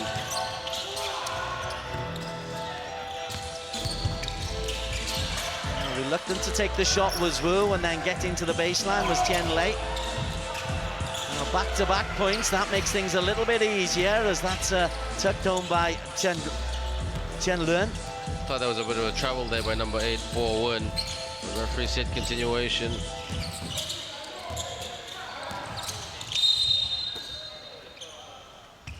Weddle draws the foul. Weddle attacking the cup right there, and that was the contact of the shoulder that led the referee to blowing his whistle. First foul against Chen Luen. Quite a number of fouls in this game, Diz. And an easy 2 points in the end for Seung Xian. He's now on to 8. The lead is a game-high 10 points with 40 seconds remaining in the second quarter. Only 8 points in the quarter for Xiamen University. They'd like that one to drop, it doesn't. But the rebound is manhandled in by Hao Tong. Double digits for Hao Tong.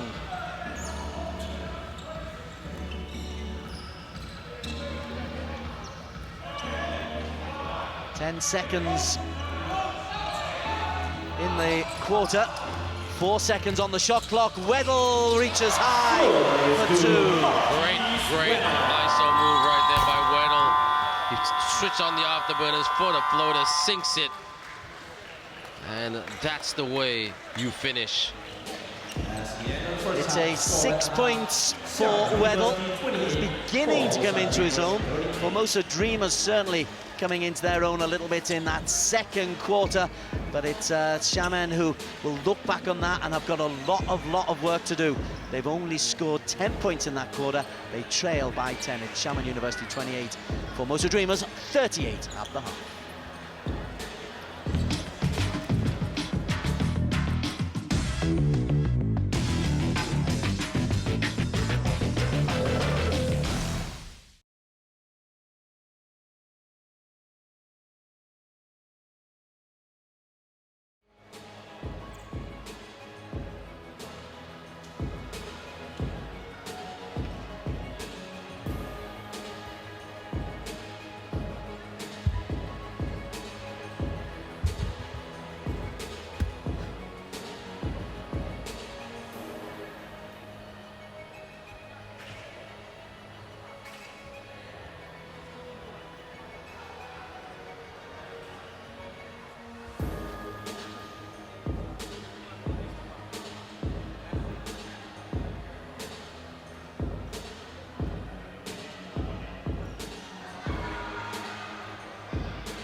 Welcome back to the Maba Stadium in the heart of downtown Kuala Lumpur for our coverage of the second Malaysia International Basketball Invitation. We are in the men's competition, Xiamen University versus Formosa Dreamers.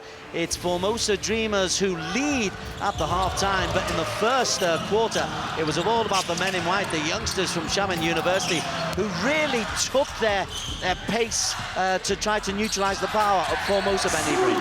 No, they did. They had a very, very good first half there, and at the halfway through the first period, they led 10-9, and then they were still up at the end of the first quarter, but in the second quarter, really too many turnovers by Xiamen University. And also, I think the Formosa boys, they really changed their tactics. They decided to go down the lane, use their bigs better to attack the cup, and they were far more effective, pressing a lot more, better defense, and they forced the Xiamen team to commit 11 turnovers, and Formosa scored 10 points from those turnovers. You've just seen one of the examples there. One other significant stat, though, was when they did play through the middle, when they did take their chances close to the net, it was very successful, but their outside shooting, 3 of 21 from outside for Formosa Dreamers. And you wonder why they persisted with so many outside shots. Well, I think it's also, do they have the gas in the tank to play 4 quarters of run-and-gun basketball? So shooting really does break down the rhythm a little bit, you know, slow things down and, you know, minimize injuries. And Kyle Julius has told his players this week that they've got to play smart, that they don't want to go back home injured, because the ABL, their first game, is on the 23rd of November, less than 4 weeks away. Marquise Weddle, the number 11, coming into his own in the latter stages. Also, a couple of big slam dunks from Malik Price-Martin, both of whom are chasing a contract for the ABL season. This tournament, it's not just about winning this tournament, it's looking for the seasons ahead for all of the sides. No, you're exactly right. Everybody is looking for the bigger picture. The Dragons and the Dreamers looking at the ABL start in about a month's time. The respective national teams, they want to win, or develop, really. And Xiamen University providing the opposition, but Marquise Weddle coming into his own. He floats in his 6 points, and the lead is 38-28 at the half for the Formosa Dreamers. Some of the real stats, both teams are shooting under 40%, 35% for Formosa, 34% for Xiamen University. They are not great statistics. 3-pointers, look at that, 7% from downtown for Xiamen University, only 14%, 3 of 21. Free throws, you expect them to do. 20 rebounds, pretty competitive. It's been competitive out there, but 11 turnovers against Xiamen University. We thought Formosa might be a bit more than the 4. They have turned the ball over a lot this week. Assists to 11-5, steals 8-2, so Formosa probably deserving their lead, but can play an awful lot better. Second half coming up in just a short while. At the half, it is Dreamers leading Xiamen University by 38 points to 28.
A very warm welcome back to the Malaysia basketball headquarters for the MABA International Invitational Competition. Second one that we've had under this title, the first one in 2017.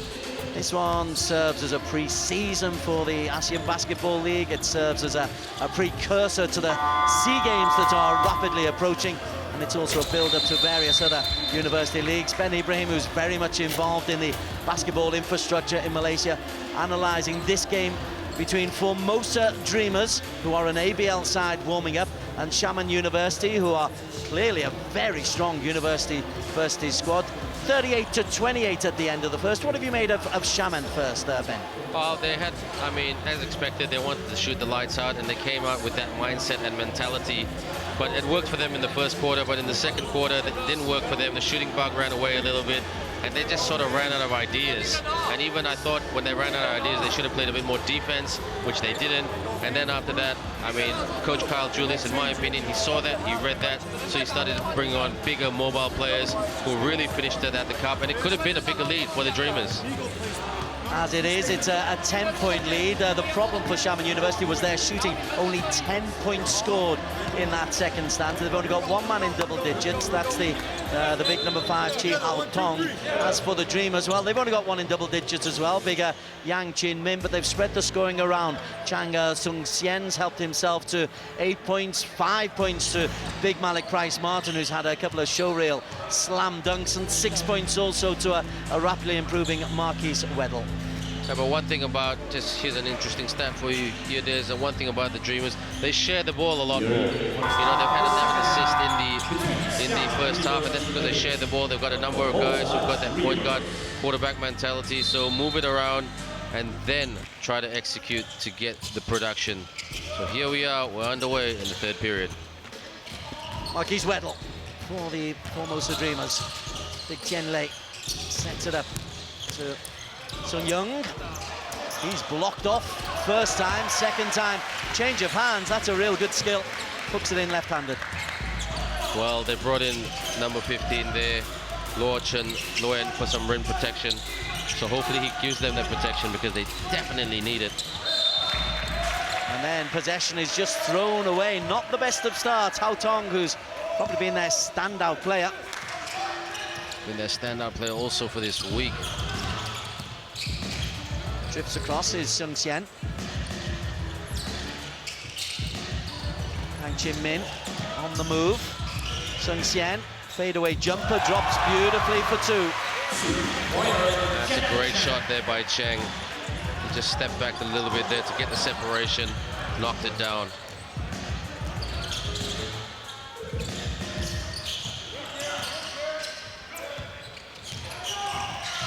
And they've raced into a biggest lead of the competition, 14 points. Little tug on the arm from Tian Lei. A wry grin from Tian. It's his first personal foul.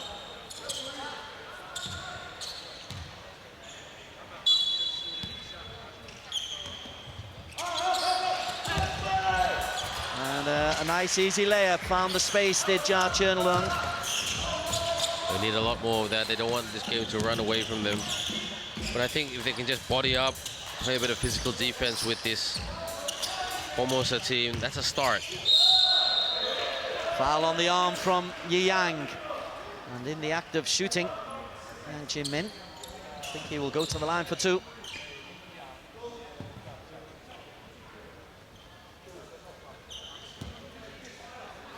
Yi Yang's second personal foul. And the interval hasn't really changed the momentum of this game. And also, one thing that we don't quite see at the moment, some of the Shaman guys very close to on 3 to 4 fouls already. They've got to be careful. They don't have as much depth as the Dreamers team does.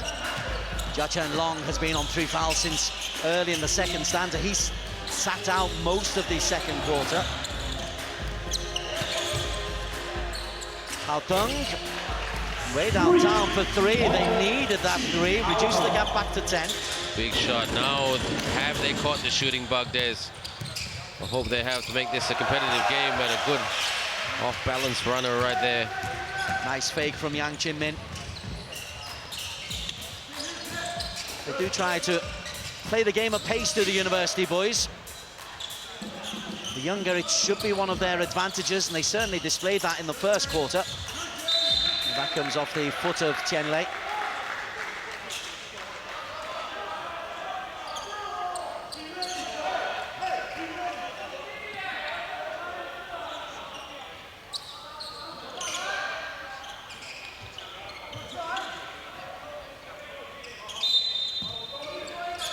Inbounds are always congested. That's neatly worked, though.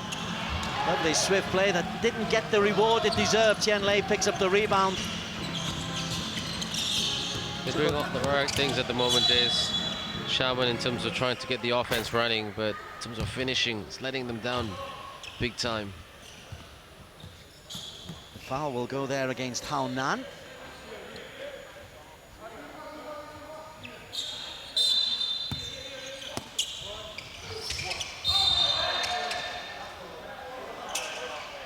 Oh dear, now in real trouble is Chen Long. If he's called on that, that's his 4th personal. Indeed it is. That's clear-cut foul right there. I was trying to say it wasn't my fault, but that was pretty clear as daylight.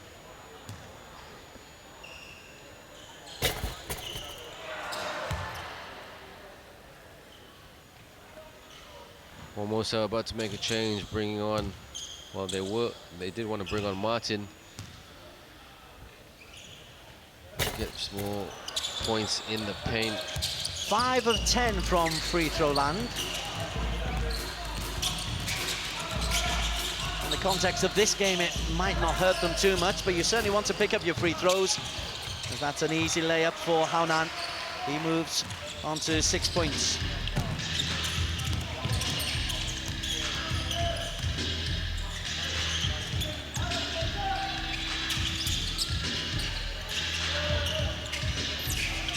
Weddle from way downtown.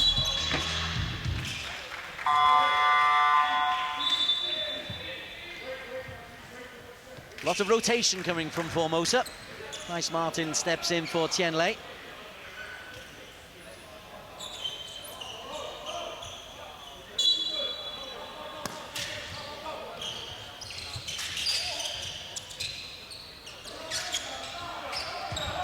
Nothing out of the ordinary here for both teams.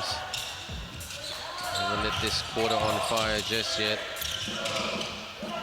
Yang, oh, that's beautiful. From the moment it left his right hand, that was destined nothing but net.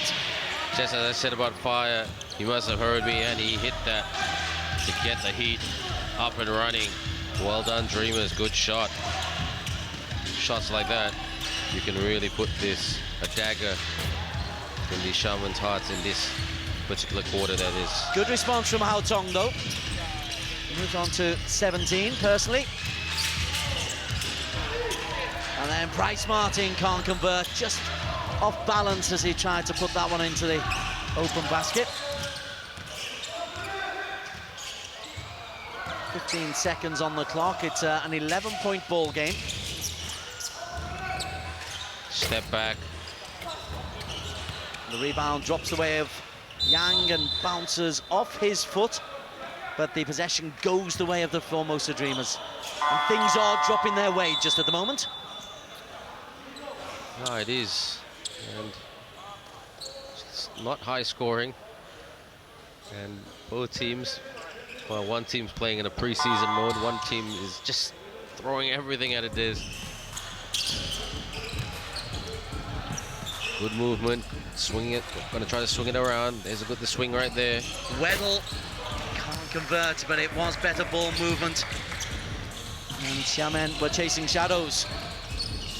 They're still in there midway through this third quarter. Weddle tries to get close to Haonan.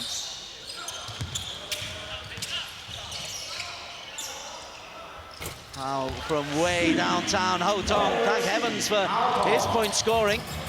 Ho Tong reduced the gap to 8. Even though it does feel like Formosa are in control right here, like you said, it is only a single-digit lead. But those fouls, they've got to be more careful. Yeah, there's contact on the face there of the Xiamen number 15, Tubo Chao.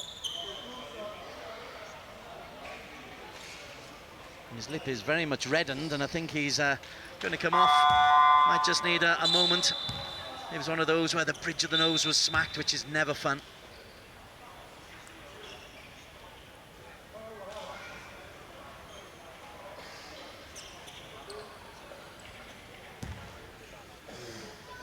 He's had a pretty good game with 18 points, 6 rebounds. And his outside shooting has really, really grown and has really improved in the game.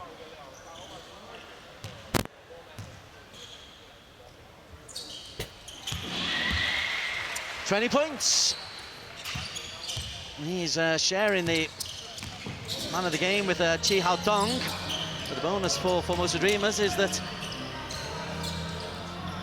they lead by 10. Ye Yang. So what? The Xiamen team can keep it pretty close. That looks good. Oh. It's good. Very good. Man, big points indeed. And Des, if I must say, I think that's the learning that the Formosa, in terms of an adjustment they have to make. Haonan is hot at the moment. 7 points he's scored. 5 of them have come in this third quarter. That's right. So I think they've got to body up on him. I mean, he is their offensive threat for this Xiamen team. Good half-court trap there by Xiamen. Chi out to Wu. Chi once again available. Sets up the play. Good ball movement. 5 3-pointer. First points from Chen Yuhan. That was a good shot. Again, separation, open look, no pressure. He could wait, he could take, and he made it. Bryce Martin off him. He reckons there was a touch on the arm from Hao Tong. Wanted the decision to go his way.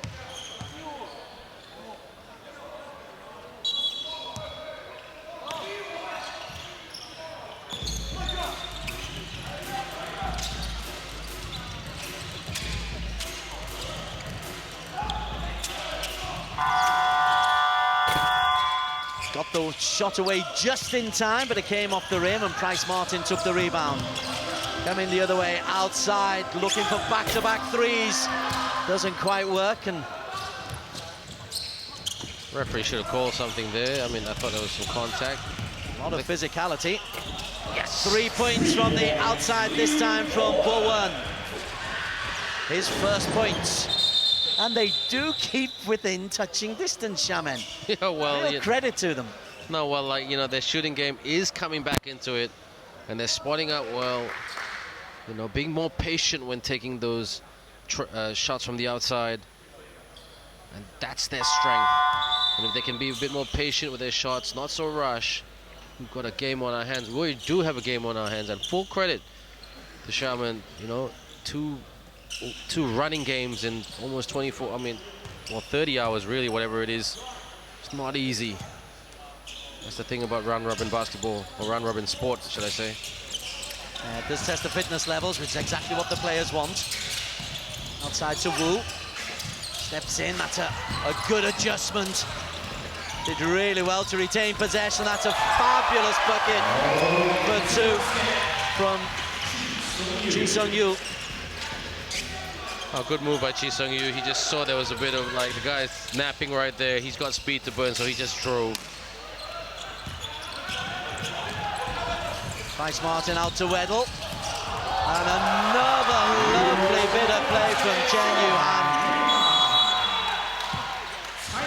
That was excellent footwork with the Euro step right there. Look at it. Tup, tup, Euro step, up and in. Basket is good.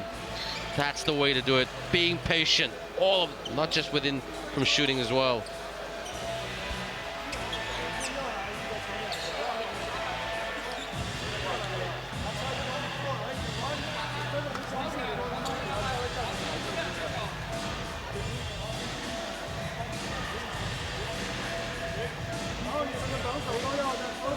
Yeah.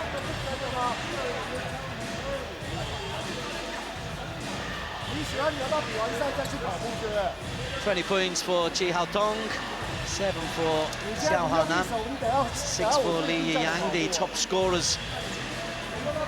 Assist-wise, Li Yiyang has dished out 6.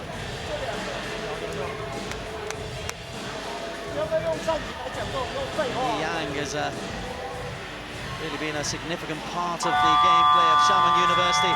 But as I think we can see from the body language of their coach, there's still plenty of work to do.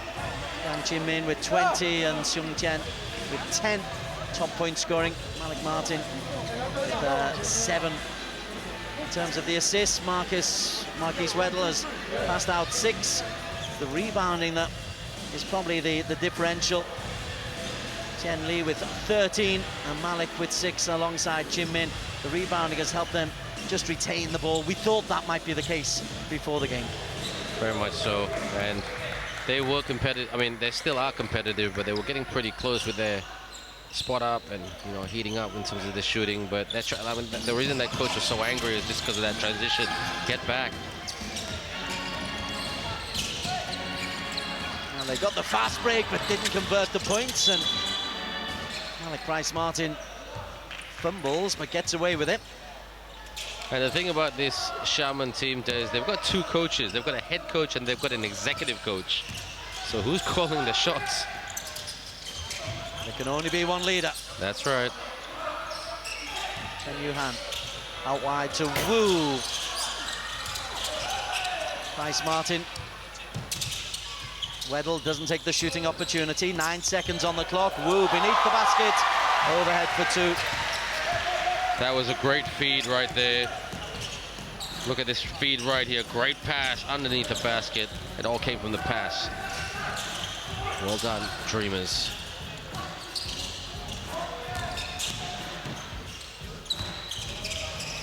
Bryce Martin takes his rebounds up to 8 now. Weddle bounce pass. Awkward to take. And Wu Sung-wei decides not to risk the 3-pointer. That leaves it to the hot Chen for 2. The fadeaway jumper is good. It's an excellent shot right there. Fake, step back from the elbow, nothing but net. 61 to 46. Important 1 minute and 30 seconds for Xiamen.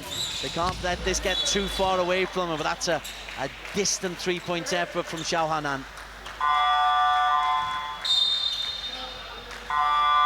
Stepping back into the ball game before a timeout was called. When he does come back, Tubo Chow will step back into the ball game, but a timeout has been called here by Carl Julius, the coach of Formosa Dreamers.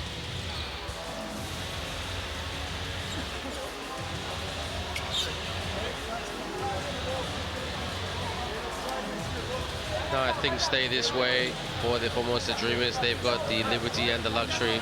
Probably testing out a few more players in the 4th quarter. I think what Carl Julius wants to do, establish a double-digit lead, get out up in front of it more. And I think once he's more happy with the consistency of boxing out and rebounding, maybe then he'll bring in the other shift players to really try to finish this one off. He has played a little bit conservative this week against the Dragons. They could have easily made the comeback, but he saved his energy, his players' energy, and didn't want to get anybody injured. Just want to get a good workout. Coach Kyle Julius is also still learning about this team. Not just the language, but not just the culture. I mean, he knows a thing or two about coaching in Asia. He coached in Saigon, with the Saigon Heat for 2 years. They did a very good job there. Took them to the playoffs twice. So, but he needed a new challenge. He likes the setup for what the Dreamers have and a very clear direction. So, I mean, there hasn't been a huge expectation to win this tournament for the Dreamers. Just get everybody fit and ready. But he'll be under huge pressure because I think they'll be one of the favorites to bring the trophy to Dreamland for the first time in their franchise. Back heel! Tice Martin was looking for another showreel. Ye Yang instead goes the other way. He's in and out and picks up an unusual rebound. Throws the ball away though to Yu Han, out wide for Wu for three. Now Wu open there on the wing. Launches the three-pointer and makes it. 18 points the lead. It's the biggest that we've had. Coming into the final 45 seconds. Big three-point effort. Drops in and out. The rebound is put back in. Good job by Tubo Chow for 2 for him. We need a bit more of that. Need a bit more of that aggression and hustle, but just a bit more finesse with attacking. Martin spins. Can't get it away, and Tubo Chow picks up a defensive rebound. Final 20 seconds of the quarter, and that has dropped in for 3. The lucky bounce. He'll take that all day.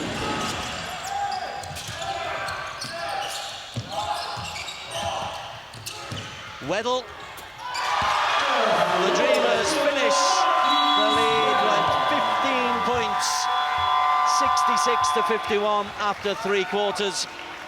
Weddle, who hasn't really troubled the scorers that much, ends up with 8 points, just 2 in that that third quarter. But the overall lead is up to 15. Formosa Dreamers leading Xiamen University 66-51. And Xiamen got it back to as close as 7 at one stage. That was the crucial moment. The timeout was called, and they've been able to pull away just towards the end of that quarter, Benny Brin. No, they're doing everything right now. There's that quarter really belonged to the Dreamers. You know, it started with like better rim protection and also better defense. And their shooters started really coming into it. You know, in the first quarter they were really cold. Couldn't hit much, but now their shooters are really coming into it. So the confidence grows from once you get production. They got production within the paint because they're finishing at the rim. And then now they're not afraid because they built that really healthy lead. They're not afraid to take shots, and they're making at least half of them. So that's why they're in front, and they are playing the better basketball. And at the moment, the university boys are playing frustration basketball because they're very frustrated. And I'm not sure if shouting at these guys is the best way to get that confidence back into it. I know it's part of their culture over there, but we always speak about change in sport and change in life, and maybe these guys need a different tune, if I must bravely say.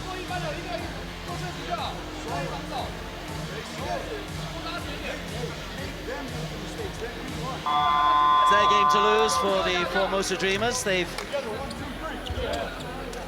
got 1 win and 2 defeats so far, Formosa. What they have done is they've strengthened up massively on defense. They had conceded an alarming number of points in their 2 defeats, but have managed in the last couple of games just to tighten things up a little bit. In terms of their shooting stats, well, they're up to 41%. It's still not as high as they'd like it to be, but they've improved their output a little bit. Their 3-point shooting is up to 20%, 6 of 29. So all over the court, they've improved their stats in that third quarter. 37 rebounds to 32. And they've kept the turnovers down to a real minimum, just 4 turnovers in the whole match for Dreamers, and all of them coming in the second quarter. Yeah, but the Xiamen team committed 7 turnovers in that previous quarter, so there's the difference. Ball protection is key, as all coaches would tell you. Protect it, shoot it. Sorry, protect it, pass it, shoot it, then penetrate, or vice versa. They need points on the board pretty quickly, and they've got 3 points there, have Xiamen. That's Lin Han's first points of the games. Again, patience once you have time. Offensive foul right there, called by the referee. Well, games can turn very quickly. Offensive foul will return the ball straight back to Xiamen University. They've just hit one kick three. You never know, a couple more big points. Kyle Julius has got to be careful right here, because these guys do not take lip much. He's very close to getting a technical, in my opinion. I know these referees well, you know, personally and professionally. Nice bunch of guys and girls, but with the latter of the law, and they don't take back chat very well. So Kyle's got to back off. Back off now, Kyle, if you can hear me. Well, he's still going on. He's still having a word.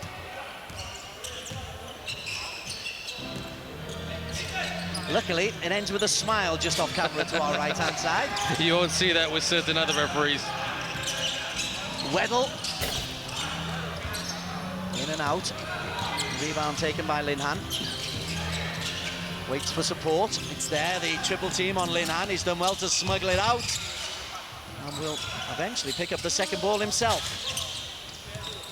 They're making a real go for this. It's the left-hand hook coming in there from Chen Lun. Look at Chen Lun there. He just beat 2 guys off the dribble who are much bigger than him, and he just attacked it. And that's what they need. But they got to play defense there. They got to play two-way basketball. As repetitive as that sounds, that's what they're not doing, and that's why their coach is very upset, because of that lack of intensity when it comes to transition, to try to go from offense to defense and actually protect the rim. And now they've thrown the ball away as well. Malik Martin just doing a good enough defensive job on Tubo Chao. It has come off Martin. Possession will go to the white-shirted Xiamen University. 8.5 remaining. Only 9 seconds on the shot clock. Inbound from Pe. Outside shot for 3. And the foul will go against, I'm assuming, Wu. So holding foul right there. And that, like I said in the previous game, when we were calling the women's game, holding fouls have been one of the, for the men in the men's category, has been very high in this tournament.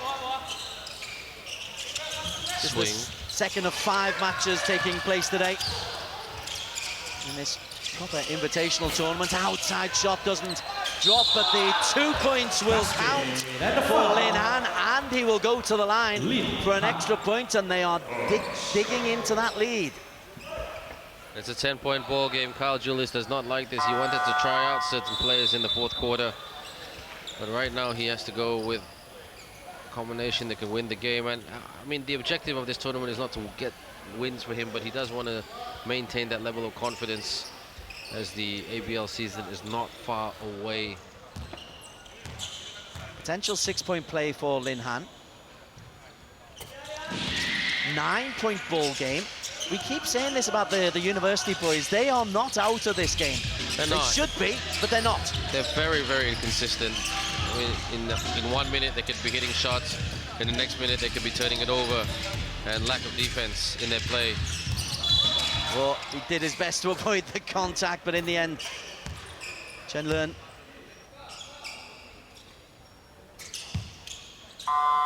his first personal foul. No, sorry, his second personal foul, Chen Lun. It's only the first team foul of this quarter. Time and space for Yang, and he can't deliver. Weddle does well to snaffle the rebound and then throws possession away. And there is a transition, 2 points there for Lin Han, and we have got a ball game on our hands here, Ben Ibrahim. That's right. Full credit to Xiamen. All that talking and barking from their coach has really played off. Skip pass there for the shot. Weddle first to react. And then he pokes the 2 in. It's an important 2. Takes him to double digits. 10 for him. But it's only 9 points with 7:20 on the clock. That is plenty of time for Xiamen University if they can take their chances, and they've hustled the ball back in play there. 6 seconds on the shot clock. Outside is Jia, who's in foul trouble, gets the shot away, but it's desperate and picked up by Malik. Here's something for the Dreamers. Important double play there. Yang moves on to 22 points after Malik Martin had fielded the ball. 4-point turnaround.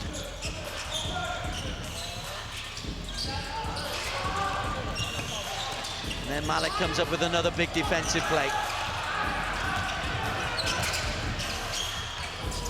The dish, and we've just had 60 seconds that have changed this match, Ben Ibrahim.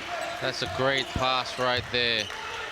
And I think that's where Formosa have to look a little bit unpredictable in that sense. I mean, you know what Xiamen are going to throw at you. They're going to try to attack, but not attacking very smart because there's a size mismatch right there. Martin using that size illegally. He's done well, he's kept his discipline. That's his first personal foul. It's the 4th team foul, though, of this quarter. So the Dreamers might find themselves in foul trouble.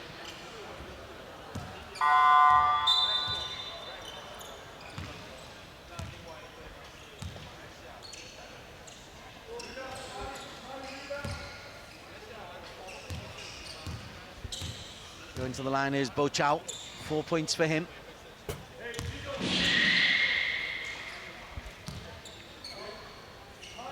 These kind of games will do the power of good to the university boys. No, it's a confidence thing, and you know, I'm just wondering next week, ironically, Xiamen is the host of the FISU World 3x3 University Championship. Hua Chao University, their rivals, the defending champions, so... Chi from outside for 3. And having had a little bit of a fright when they were dragged back to within 7, they've now increased that lead to 14. As you'd expect from the professional outfit. You would. But sometimes, I mean, these university guys are so young. There's a raw talent there. Swing, pull up. 3 points from Hao Pong, who's excelled today with 23 points for him. Points from Patience from downtown. He had time to take that shot and spot up. That's why he got the bucket. Ben Ibrahim with the analysis of this Formosa Dragons performance. Ooh, Weddle's hurt himself there. There was a clattering on the boards. I think he'll be all right. The 2-pointers being converted by Bowen.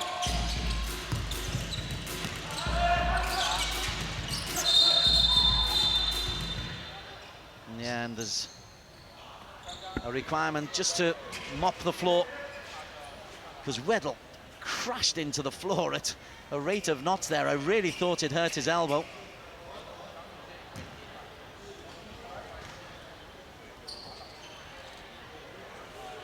This doesn't look good here. I think he'll be all right. It's one of those though where you can do your groin very, very easily if you slip on the sweaty surface. Hence, it's so important to clear the surface. Definitely. Yeah. And our Maba staff, speaking on behalf of Maba right here, wearing my Maba hat, they've done a very good job in terms of working hard. These are young kids who are learning about the game. Every bit counts.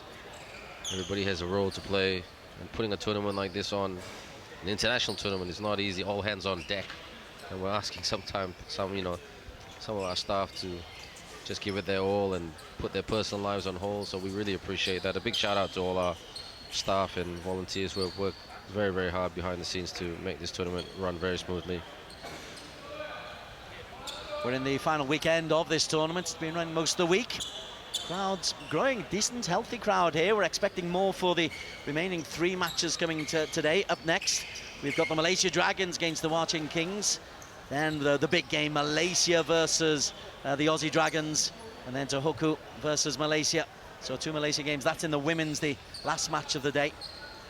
And then tomorrow, the action kicks off at 10. Television-wise, Malaysia Dragons versus Xiamen at 12. Watching Kings versus Australia Dragons at 2. 4 Malaysia versus Pohang in the women's, and Malaysia versus Formosa Dreamers at 6 o'clock tomorrow. Looking forward to that one. Looking forward to the rest of the action as the ball is thrown away at, what are we, a 9-point lead.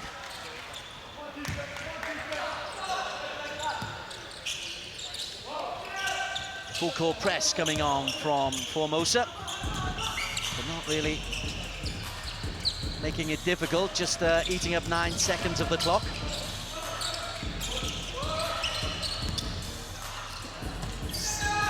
Floats it, and the tip in right there.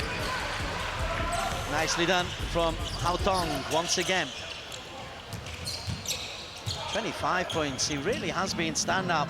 It's an opportunity for these university boys to make themselves a name, and Haotong 25 points here. He's done well, Haotong, good shooter. Young guy, hope he keeps playing.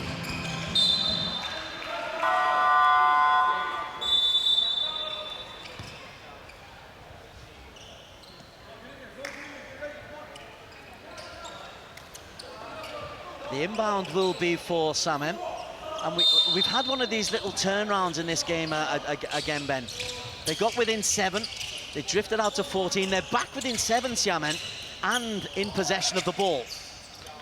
A couple of points and we've got a real game on our hands, but that stays out, and the big points, the important points, have stayed out for Xiamen University. And then coming the other way, going coast to coast, man of the match, Yang Jinmin.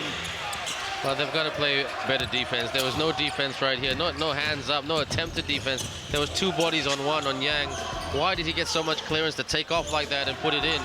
I mean, that's sloppy, and maybe it is fatigue, maybe it is youth, I don't know. Good cut. And then possession given away and frustration. They'll look back on yesterday's defeat, 68-66 against Malaysia. They'll maybe look back on today as, we might have done better. We might have got a real scalp to our name.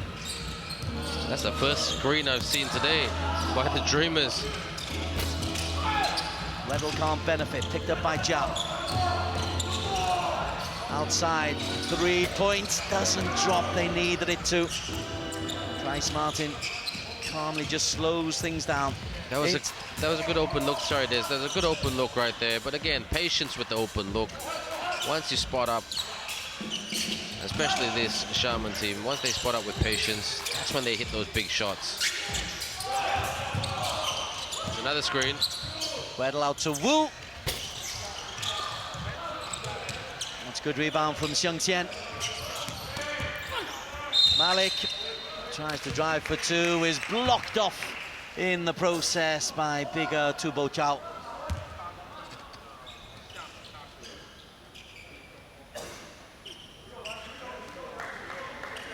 Let's see who are the contenders for player of the game as I look at the live stats at the moment.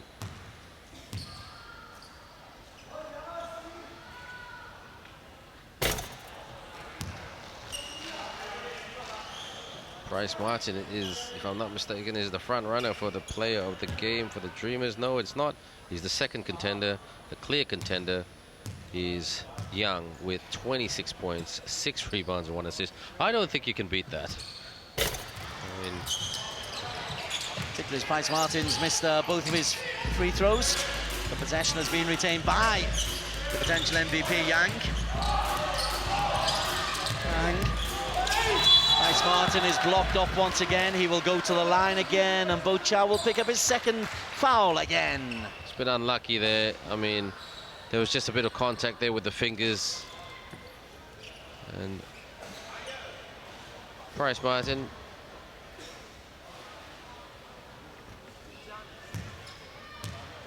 He's from Tennessee, and he's got a Masters of Strategic Leadership. There's something new for you there. 24 years of age, 6'11", played in Luxembourg before he played in Malaysia, so A very different part of the world. But all right, nice guy. Doesn't say much. One of those quiet guys who takes instructions quite well to try to execute. And as a coach, you want one of those guys who just doesn't say much, doesn't sort of collide with anybody too much to get the job done execution-wise. And he's had a very good defensive game today. Offensively, not so hot. Oh, he's missed his last 4 free throws, but he has certainly made a contribution. To a 79-70 lead, and then under the bucket is a 2 for Tuvo Chow. This is interesting. Still time, still a lot of time. 2 trays. Yeah. We've got a 1-point ball game.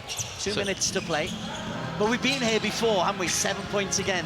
They can never seem to break that 7-point barrier. Maybe they will here because they've got ball possession with 1:46 on the clock. Couple of big plays, couple of big points. Hence the full court press coming in from Formosa. Well, that's right. The press will really test. So, ooh, is that a turnover? No, they keep it in play. Spot up for the 3. Ooh, in and out. That could have changed the game. But didn't. That's poetry, Des. Thank you. Oh, gosh, I feel that. I feel for them, the Shaman team. Weddle from outside. He can't finish the game this way either. Bryce Martin. And Formosa will use their experience just to slow the game down, eat up the clock, 4 seconds. They need to get the shot away. Yang outside. So he is very distant. Malik did a good screen there. He wanted pick and roll action, but he didn't get it. So that could have been a potential 2 right there. Bounce pass. Aotung, and Yang emphasizes his MVP material. Picks up the rebound, but can't go right the way. Marcus Weddle steals the ball. 45 seconds, 10 on the shot clock. If that 3 had gone in, there would have been a potential epic finish. Instead,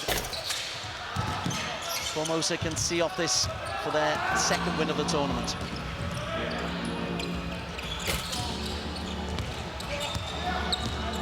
Drops comfortably for Weddle. Final 20 seconds, 79-72. Brave effort from the university side, but Formosa Dreamers will look on this as a job, if not well done, but securely done. Well, there were some good patches. Carl Julius would be happy when they started playing defense, when they started attacking the cup. And I think he'll be happy with that offensive part of their game, but the defensive part of the game, I know Carl Julius, he's the modern coach. The modern coach always starts with defense first. Defense, transition, offense, not defense to offense. So he's a big firm believer in that. So Stu Julius, his dad, is a big name in Canadian basketball.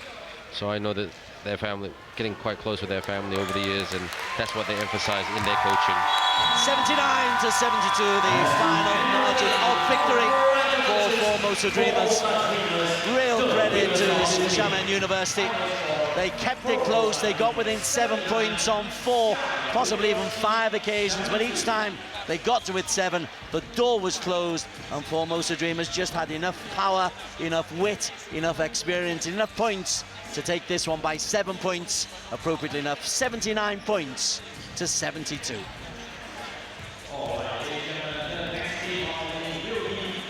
Let's take you straight into the highlights of Formosa Dreamers' 7-point victory over Xiamen University.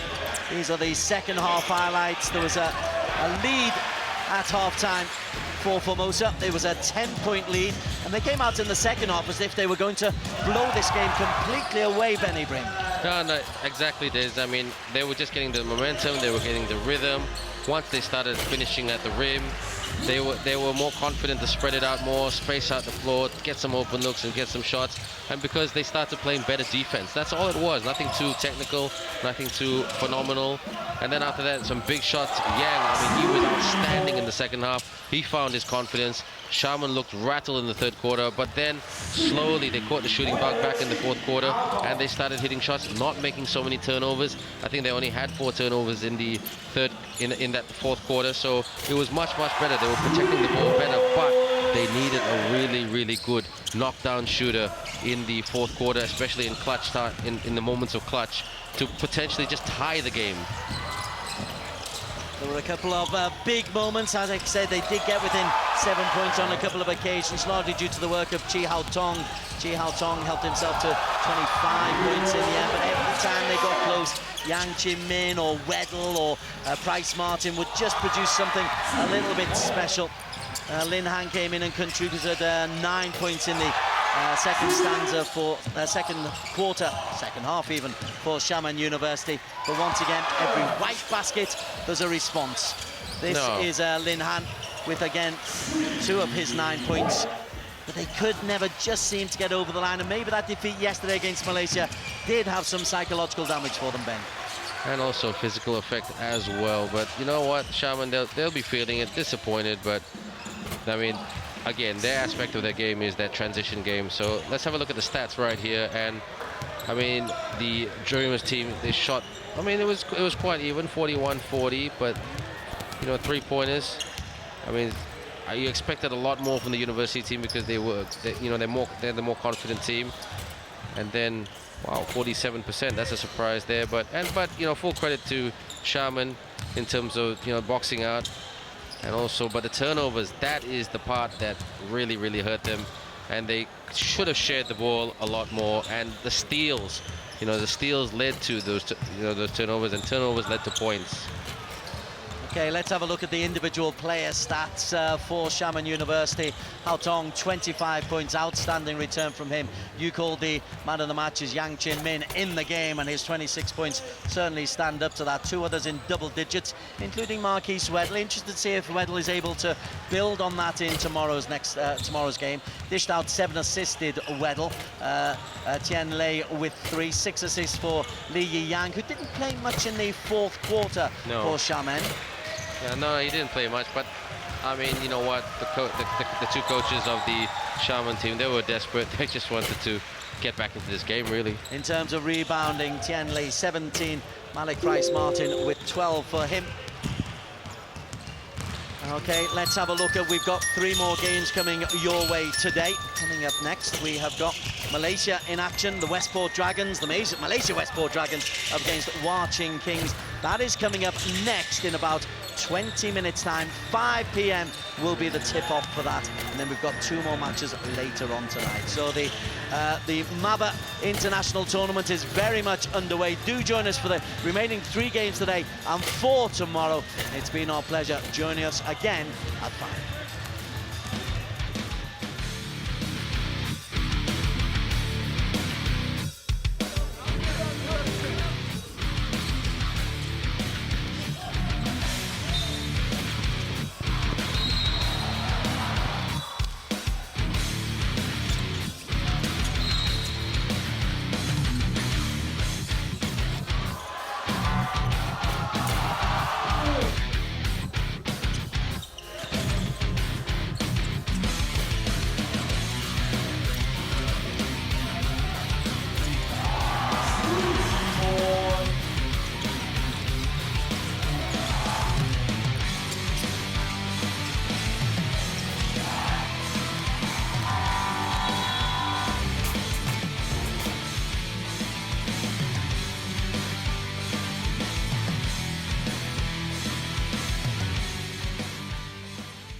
Okay, hello, good evening everyone. Welcome to the second edition of MABA Malaysia International Basketball Invitation 2019.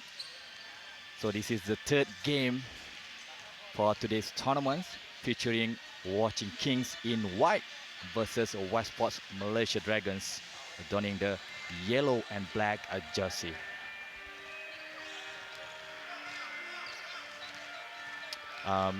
Flying solo. Solo untuk game ni solo aja. Okay, thanks.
Hello, good evening everyone. Welcome to the second edition of Malaysia International Basketball Invitation 2019 featuring Watching Kings in white and West Sports Dragons in black and yellow. This is the third game for today's tournament.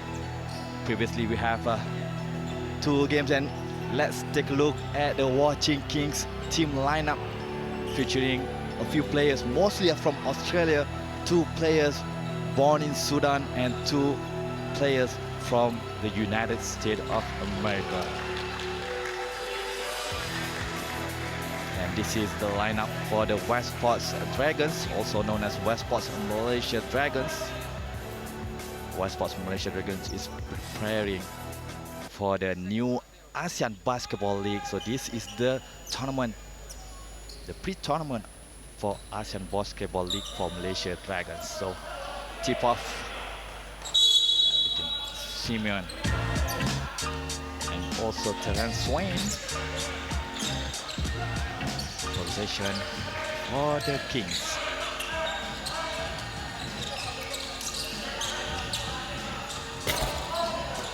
Misses the first shot for the Kings. Here comes the Dragon. Will Artino misses it easy.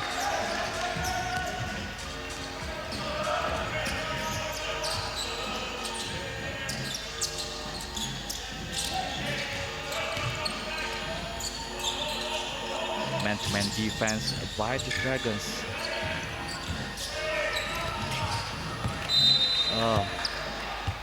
Miscommunication between the Watching Kings players.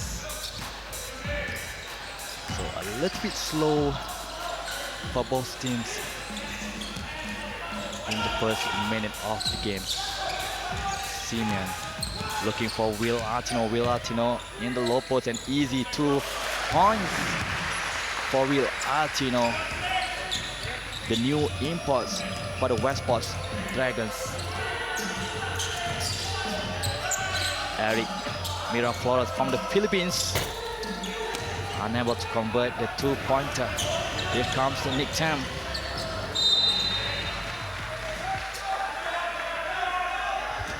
Good ball pressure by Terence Swain, the player from the United States playing for the Watching Kings, a team ball club, a semi-pro ball club from Australia.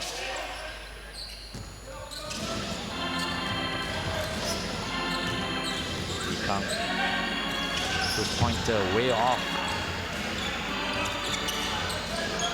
Eric for the Kings.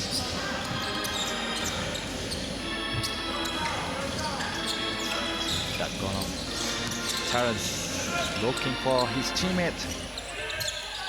And a 3-pointer from Chris Lynch. Misses though. Here once again on the same spot. This time turnaround jumper. Couldn't make it for Will Artino. Eric. Kings trying to find their first basket in this game. Low post to Terence. Terence turnaround jumper. Finally, 2-pointer for the Watching Kings. What a nice turnaround jumper by Terence Swain. Second basket there for Will Artino. Misses by Will. Open 3-pointer.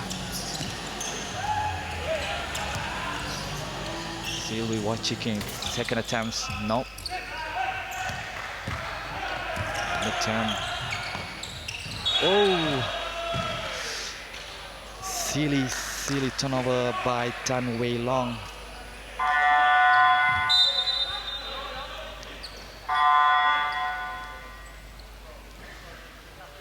Unforced turnover by Wei Long, and he's being subbed now with Zhong Chen.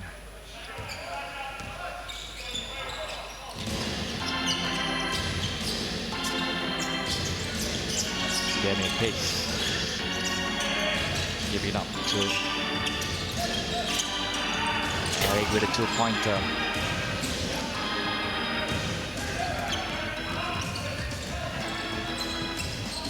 Still tied 2-all. Oh, nice steal there. Good recover by the Watching Kings. 3-on-1 situation now. Second chance there. Good follow up by Damien Pace. And a timeout. That's a 3-on-1 fast break. Good reading by Damien to able to convert the second chance for Watching Kings. Point out, missed blockouts, fumble passes, nice not finishing plays. Let these guys hang around, and that's exactly what they'll do. We're going to be sharper, we've got to bring it. Okay? We've got to get them on the back foot. Right now, we're just lazy. Hard burn here. Put them in that place, and they'll roll guys through. And right now, look at the 5 guys, and put them on the back foot.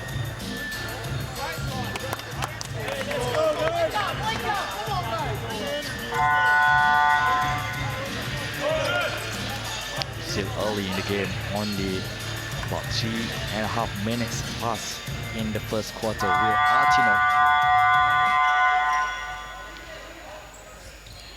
is a new import for the West Sports Malaysia Dragons.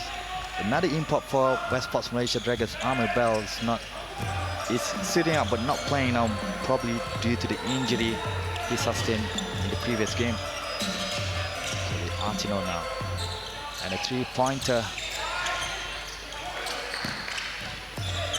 West Sports Dragons still in control. Oh, not anymore. Oh, still. Just when I thought a turnover by Yi Kang, and he was able to save that ball. Almost lose control, but just the lack of awareness by the Watching Kings players.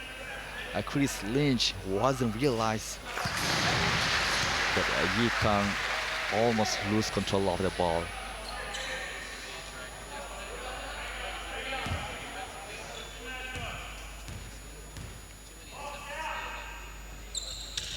Oh, misses the second free throws for Yi Kang.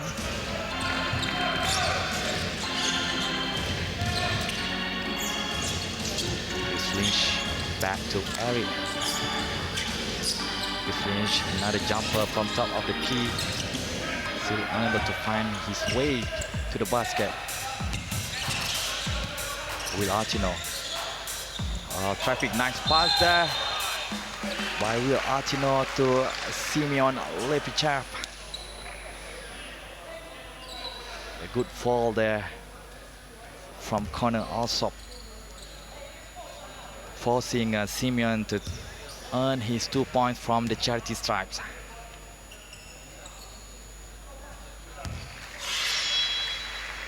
He makes the first one.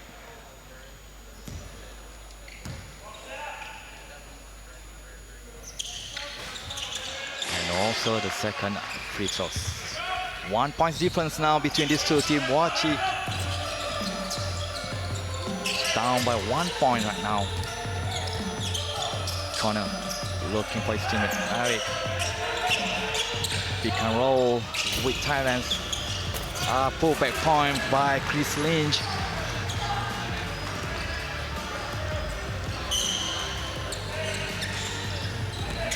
Artino, top of the key, finding his teammate mid-term. Back to Will Artino in the low post, his favorite spot. And one free throws coming up next. Strong move by Will Artino here, creating a little bit of space. And able to find that easy 2 points. Easy for him though.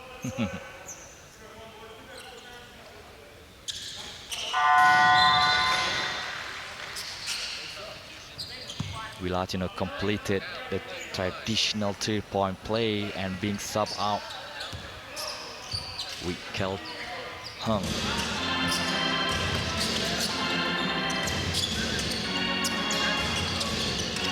Damien Pace looking for space, good defense. Turnover by Damien Space, 1-on-1, Nicholas Sam and Eric. What a move by Yi Kang, excuse me, it was Yi Kang, a Euro stab. Unable to convert, what a finish by Yi Kang.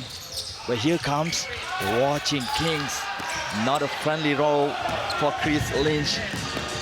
Once again, transition, this is, almost lose the control. Tam need to be more careful with the passes. Nice pass by Tam. And an easy 2-point for Kel Hung. Bad defense by the Watching Kings. An easy 2-point, and then another fast 2 points by Watching Kings. 8 Watching Kings and 12. 4 points differential now between these two teams. 6 minutes have gone in the first quarter. Zongshin. Bad passer, Zongshin. Eric. 2-on-1 situation. A short jumper couldn't make it. And Zongshin back for the defensive rebounds. Oh! The transition 3-pointer. What a pass by Yi Kang to Nick Tam. And they have much more comfortable lead right now, 15-8, and the timeout by the Watching Kings from Australia.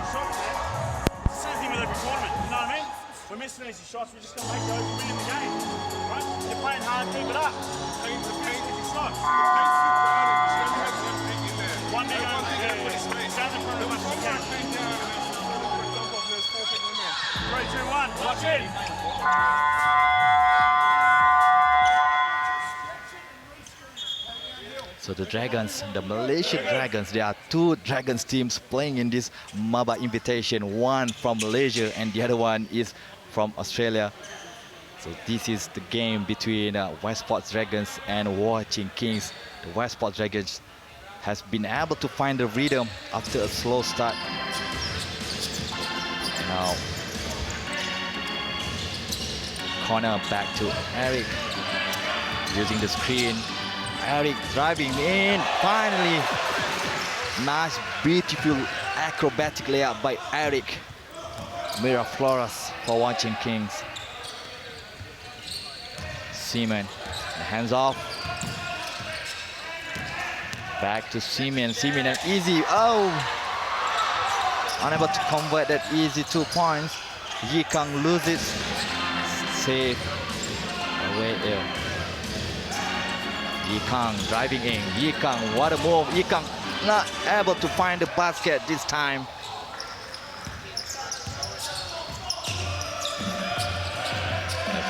Bring up the ball for Watching Kings. Corner 3-pointer, make it.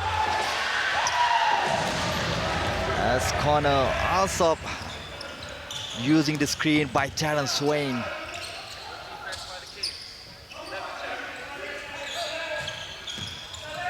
Seaman driving in, kick it out to Yi Kang, back to Seaman. Oh, it's 50-50 call there by the referee.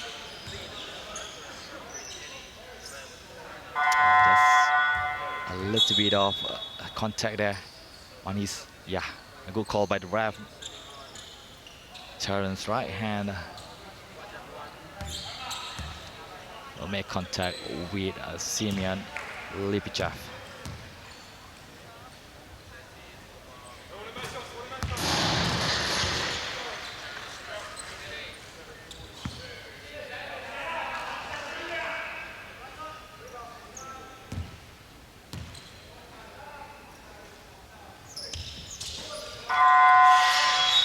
Four out of 4 for Simeon from the free throw lines. 4 points total for him. And substitution as Will Artino coming in for Simeon Lepicha. Darryl Waters for Watching Kings. Asking for a screen. Here comes the screen. Nice pick and roll by Watching Kings. Unable to convert there for Omar Amin. But he's going to get his chance from the charity stripes. 2 free throws coming up for Omar.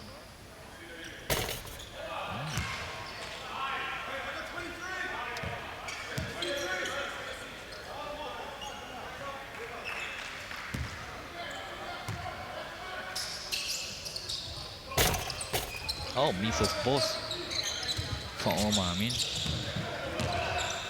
Here comes Malaysia Dragons. Will Artino, what a move. A nice pass for Khalid Hung. Artino with a assist. An easy 2 basket. Okay, Hung. Darryl driving in, Darryl way off. Then Artino with the defensive stop. Will Artino playing the point for Malaysia Dragons.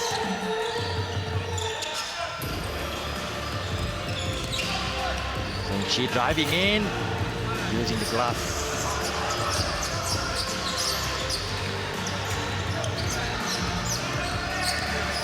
Darryl trying to bulldoze his way to the Malaysia defense.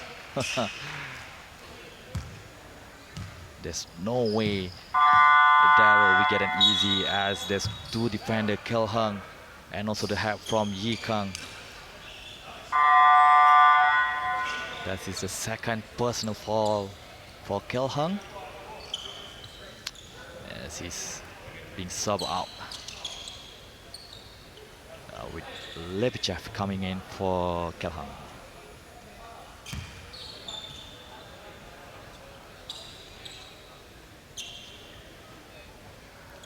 Not a lot of foul. This is the head coach for the Watching King, Harris Travis.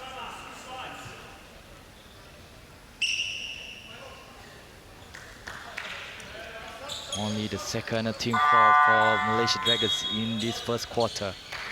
Another substitution coming in. Tan Wei Long for Zhong Xin. And Chris Lynch coming in for Omar Amin.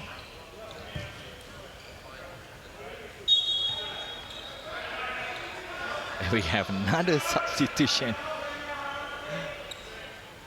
So in the basketball game, you are allowed to sub as many times as you want, as long as you're not picking up 5 personal fouls. The game resumes. 40 seconds for Watching Kings to attack. Good defense by Ben Sim. Not a backcourt yet. Was a deflection. 3 seconds. Good offensive rebound by Chris Lynch,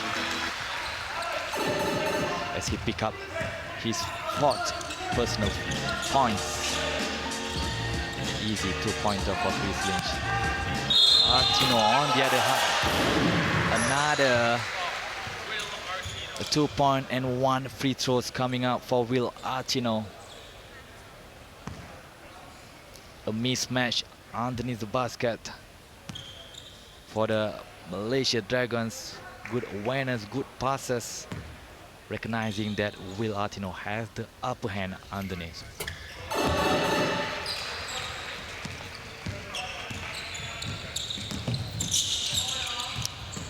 7 points total for Will Artino. There's a block by Simeon Lapichov, denying Watch King attacks. Tam driving an easy pass to Simeon Lapichov. Nice read there.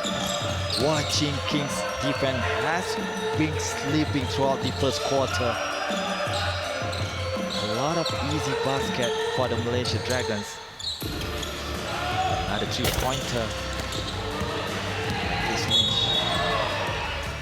A little bit too aggressive there defensively by Connor. Alsop. So Watching Kings over the foul limit.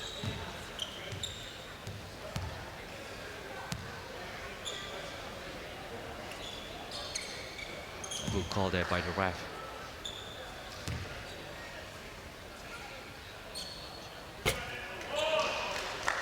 Tim misses once again from the free throw.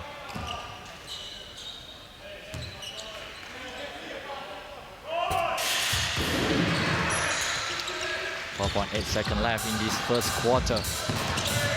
Last shot for the Watching Kings.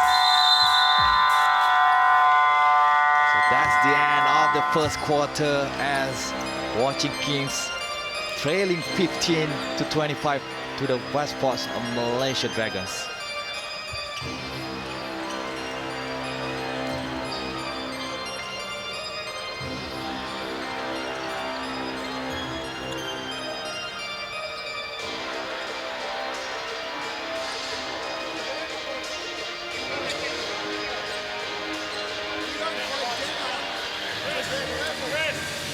Their pockets are because we go under screens, we don't execute a block out.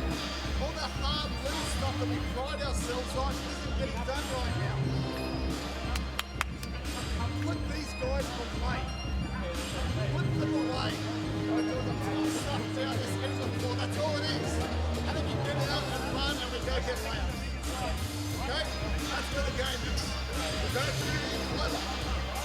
Okay? Just got to don't come down. We keep our level up. We're playing our brand of basketball. Okay?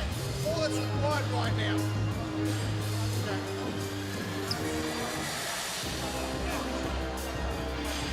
So those are the leaders for West Ports Dragons. Will Artino leading the way with 10 points and 2 assists. Simeon Lepichev assisting in the rebounding department with 6 rebounds. As Jamie Perlman still want his team to be more aggressive defensively especially, and he wants 100% focus from his team throughout this tournament. It's a 6-team tournament on a round-robin format where every team will play against each other. So 5 games in total, no finals, no semi-finals.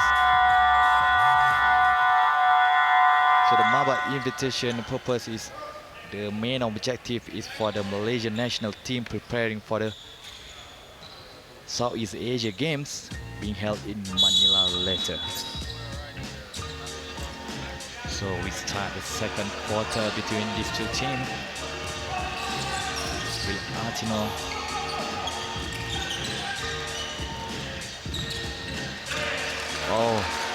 bad catch, unable to firmly control the ball. Will Artino with the turnover. Eric Miraflas. Green jumper from Chris Lynch. Will Artino driving in. Hook shot. Ooh, I thought that was outbound. Will Artino from the outside. It's a foul call. Tanway Long, a little bit too aggressive there, trying to stop Alex Thatcher. Three-pointer by Eric. Still unable to find their first three-pointer. Lose control almost. Yi Kang showing a lot of confidence despite being pressured by the Watching Kings defense. Here come. Looking for Tam. Tam driving in. Kick it out. And to Tan. Well, long with a three-pointer. Tan went long. Taking his time. No defense.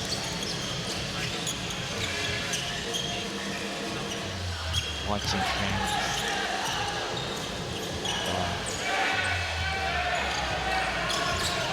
Gabriel here need to shoot it.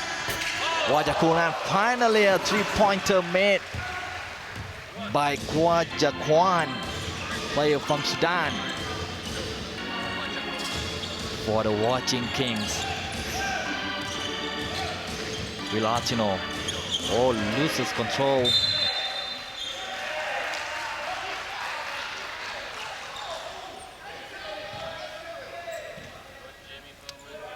Not according to the umpire. Too much complaining between the Malaysia Dragons and Watching Kings. Took advantage, an easy two-pointer for Chris Lynch. The full court passes by the Watching Kings. And there's only 8 points differences.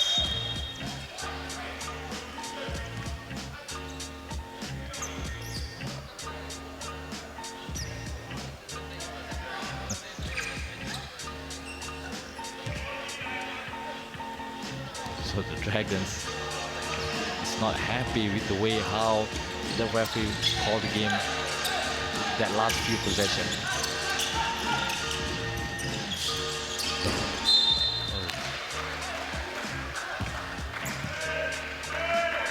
Another unforced error by the Kings.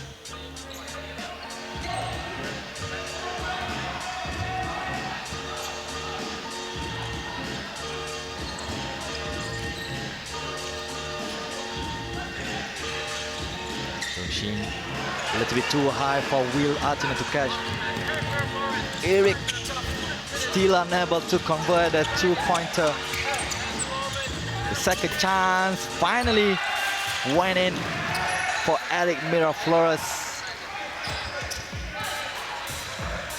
His first total points collected so far for Eric.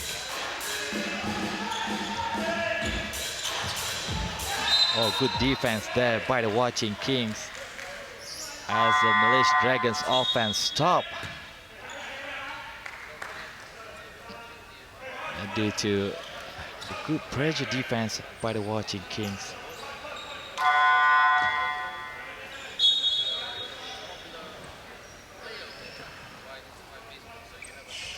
We have substitution going in.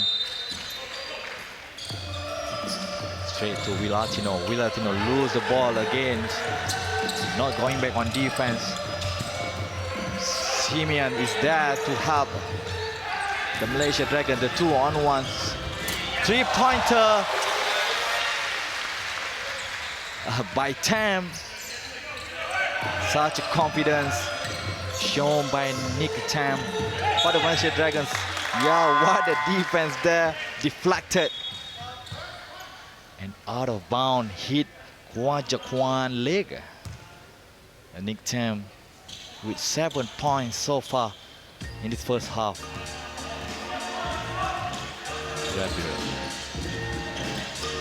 Simeon, he come to Nick Tam.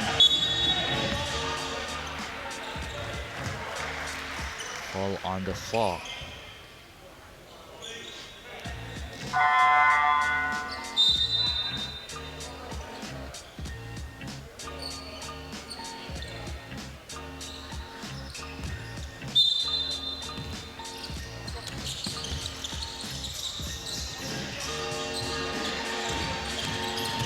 Simeon, kick it out. So here comes Will Artino from top of the key. Second chance for the Dragons, an easy two-pointer, the slam dunk. But Will Artino out of the seas from Simeon. No look pass there. The easy slam dunk by Will Artino.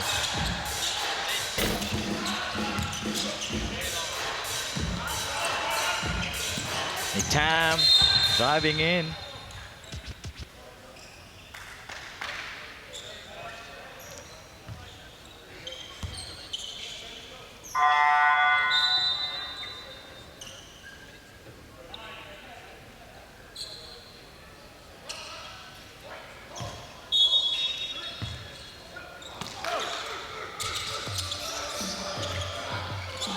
Long needs to pass finally.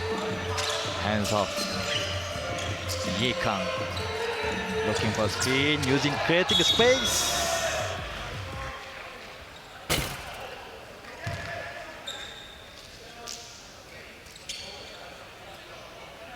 So that's the third team foul by the Watching Kings.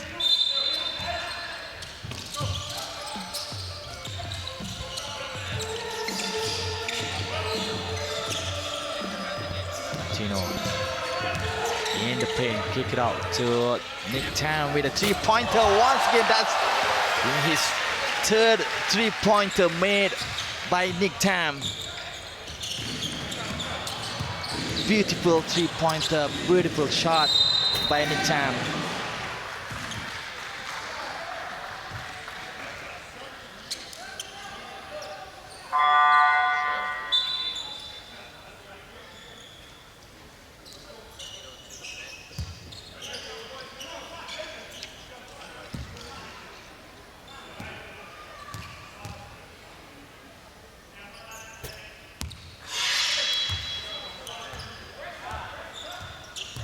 Finally, after a draw, no basket was made, no points was collected by the Watching Kings until these free throws by Chris Lynch.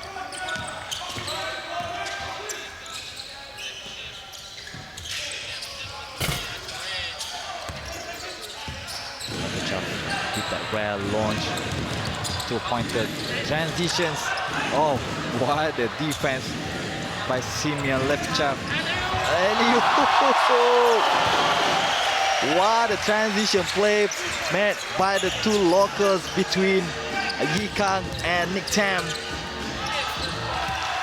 As easily answered by Chris Lynch on the other end.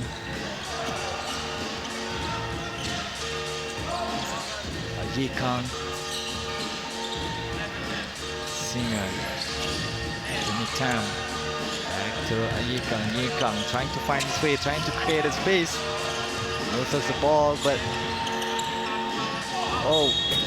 saved by the referee, and also I don't know how, but he was able to find his way. Nick Tam almost loses the ball, but still find a way to hit the shot despite being hit on his head. One free throws for Nick Tam.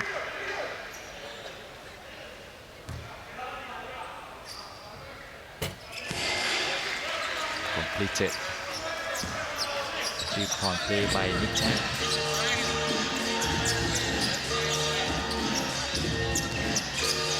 Watching Kings.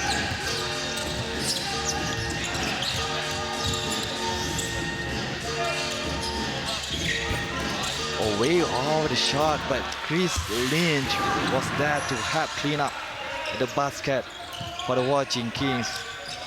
Didn't even hit the rim, but luckily Chris Lynch was there for Watching Kings. Simeon, mid-range jumper, misses. From Watching Kings, Gabriel Alvarez. Chris Lynch, range.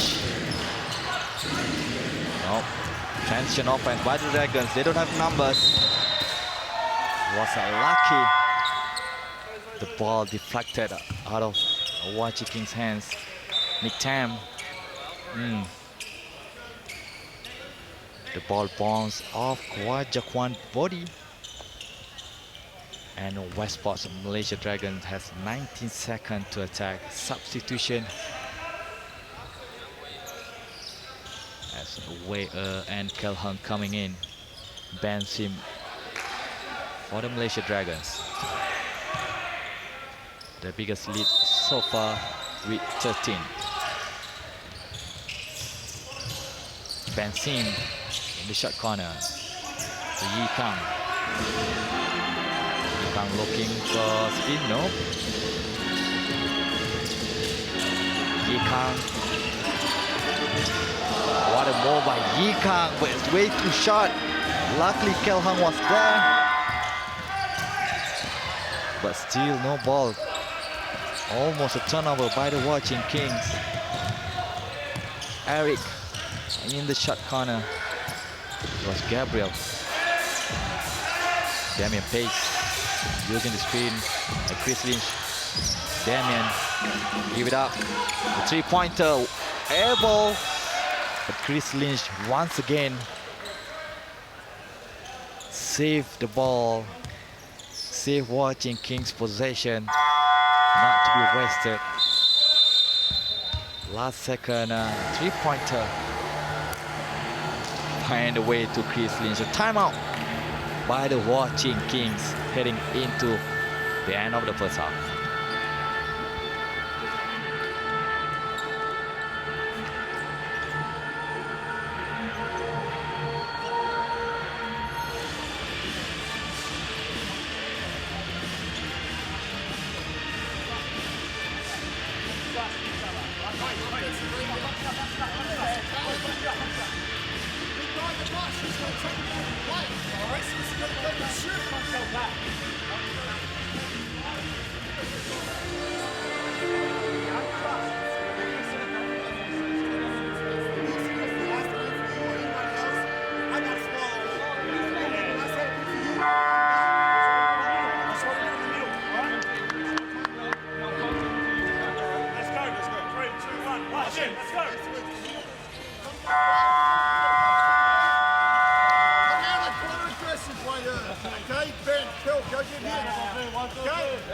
No surprises there. Chris Lynch leading the way for the Watching Kings with 12 points and 6 rebounds. Offensively, they are a little bit struggle except for Chris Lynch, who more consistent inside the paint but not that consistent outside of the paint for most of Watching Kings players.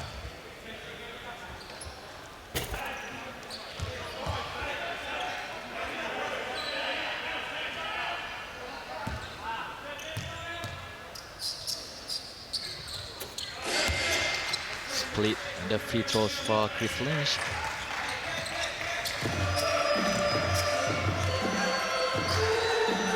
Yi Kang.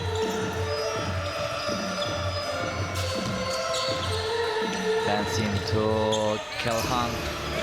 In the low post, Kel Hung. Friendly roll for Kel Hung. Another 2 points for Kel Hung. Gabriel. Corner. Give it up. Now Chris Lynch kick it out to Gabriel with a three-pointer attempt. As Connor Alsop just unable to save the ball for Watching Kings.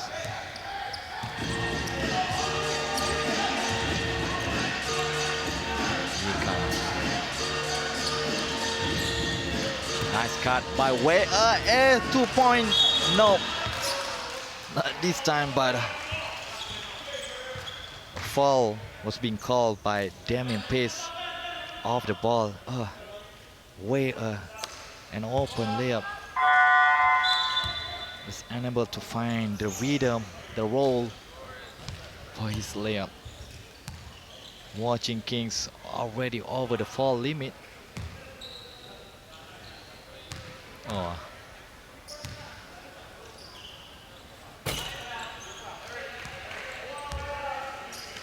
Break the first free throw for Wei.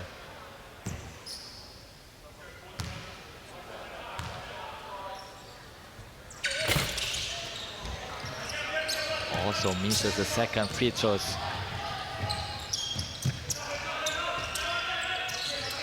Eric, turn around. Shot. Rebound by Simeon. Here comes Dragons. Wei once again. No fault this time for way up, but Kelhang is always there to pick up. Good defense by Watching Kings, but just bad miscommunication between the players from this first team. Nice pass at this time. Offensively, much better for the Kings.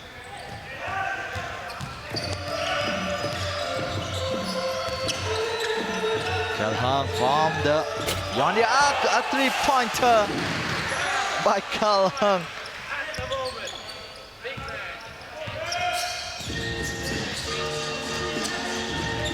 The Dragons hitting from all over the floor, inside and outside.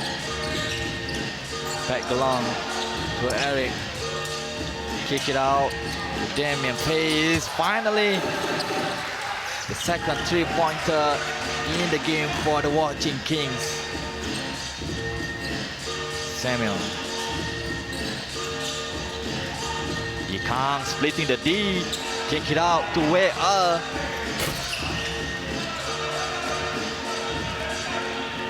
Going to find the bottom of the net. Three-point shot. Damien Pace. Last possession of the game. 1 second differential from the shot clock. Eric. Nice pick and roll. Chris Lynch. Friendly roll to the Chao Wing Kings. As that's the end of the first half between Watching King and Westport's Dragons. Westport's taking this game 48-36.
We are back at Maba Stadium for the third game of the Malaysia Basketball International Invitation 2019 between the Watching King in white and Westport's Malaysia Dragons in black and yellow. Westport's Dragons starting the game strong with Artino hitting 10 points in the first half, as Watching Kings finding the way back, especially through this man Chris Lynch, able to collect 17 total points. But Will Artino, his favorite place is the low post, as Watching Kings trying to find a way, and the turnover by the Australian teams. This is the fire, the electric player for the Dragons. Just now the Yi King and Yi Kang. Quick pass for Nick Tam. One of the three-pointers made by Nick Tam in this first half. He collected 15 points total so far in this first half for Nick Tam. Another assist, this time done by Nick, finding his teammate, and it's just a lucky pass to Tan Wen Long, a three-pointer. One of the three-pointer made as a total for the Watching Kings. Bad defense here by the Dragons, trying to complain, as the Watching Kings taking advantage of the bad miscommunication here. Once again, Watching Kings clawing their way back into this game, as Nick Tam has been superb so far in this first half, playing great, hitting all his two-pointers, and an easy slam dunk by Will Artino. Not much of a defense shown by the Watching Kings. Another transitions, and alley-oop, another dunk though by the Malaysia Dragons. Kelly Hung, 4 points total collected in this first half, as Weir almost. This is the second basket for Kel Hung. And a three-pointer, I forgot about the three-pointer made by Kel Hung. 7 points total for Kel Hung. Chris Lynch, the last basket to end for the first half. Let's take a look at the statistics of the first half. The field goals almost close, 15 for Watching Kings and 17 for the Dragons. Three-pointer more advantage for the Dragons, hitting very efficiently, 63%, and the free throws also advantage to the Dragons with 9 compared to 3 for the Watching Kings. Rebounds, a little bit of advantage for the Dragons, 27 to 23. A turnover, they need to slow down the turnover and the assists by the Dragons. So we take a short break. Before we take a short break, let's take a look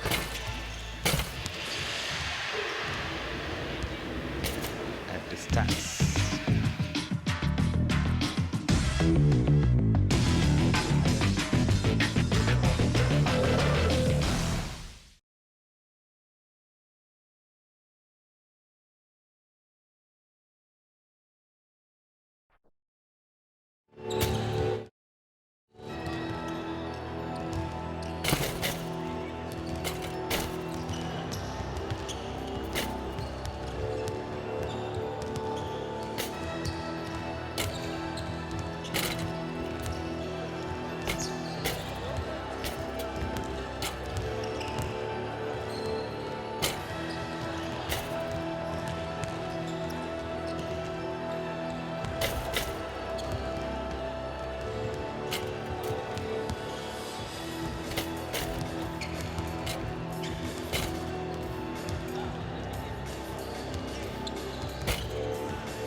We are back for the third quarter of the game between Watching Kings from Australia in the whites. That you can see on your left screen now, and also Westport Dragons leading the way right now with 48-36. Westport Dragons has been playing very well so far in this first half, as they take the lead in the first quarter with 25-15. However, Watching Kings, they bounce back, playing much better in the second quarter, trailing a little bit, 21-23. This is Coach Jamie Perlman for the Westport Dragons, as they're preparing for the ASEAN Basketball League, which is going to start in about 1 month from now, in November 2019. Watching Kings from Australia trying to find a way to come back to this game. Both teams has won one game. For the Watching Kings, the sole one was again the University team, whereas for Westport Dragons, they're able to defeat the Formosa Dreamers from Taiwan, also one of the two teams preparing for the ASEAN Basketball League. So the Dragons, they need to get another win in order to at least give them a chance for a podium finish. It's a 6-team tournament, round robin format. No second rounds, no semi-finals, no finals. Two teams has been undefeated so far, the Malaysian national team and also the Australia Dragons teams. So we have about 10 minutes before the start of the third quarter.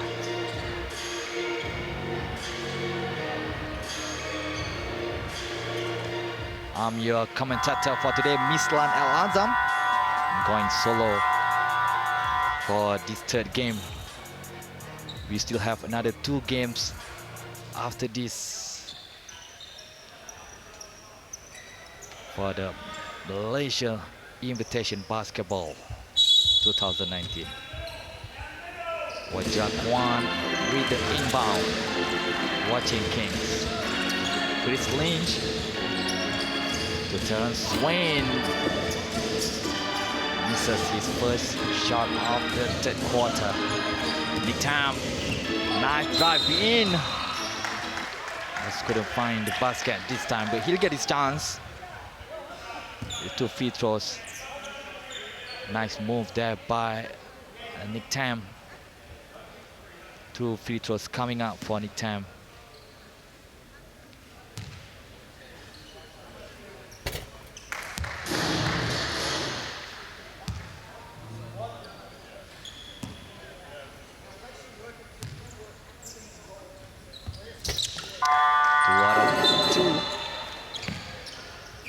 Out of 5 total for Nick Tam from the charity stripes.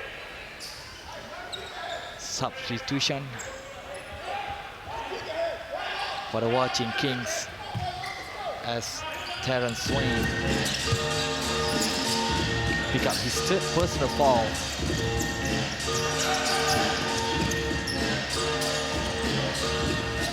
Chris Lynch driving in, finding his way, slow motion, just unable to convert. Rebounds by Tanway Long. Quick pass, Will Artino, kick out, short corner, Nick Tam. An easy 2-pointer by Nick Tam. Took his time, nice pick, not settling for the 3.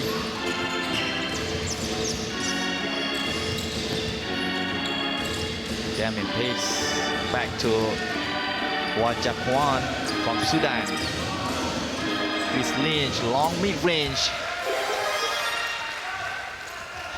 Finally, I think that's the first field goal from mid-range converted by Chris Lynch. Good defense by Eric.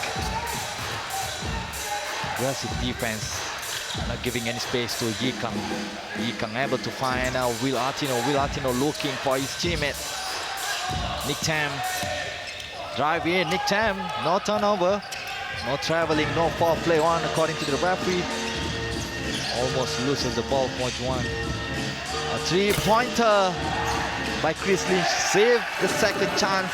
A basket by Pat Golong. Overpower, much more smaller than Nick Tam. As we have another foul on the floor. On the act of shooting, actually. So 2 free throws coming up for Tan Wei Long.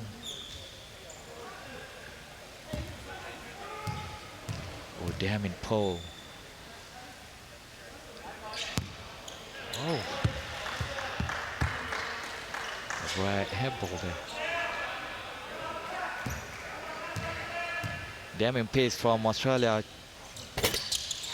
just pick up his 4th personal foul as Tan Wei Long able to convert the second free throws for the Malaysia Dragons. Eric loses the ball. Good defense by the Dragons. Yi Kang and Nick Tam, both of them able to save the basket for the Dragons. So Will Artino wheeling his way to the basket.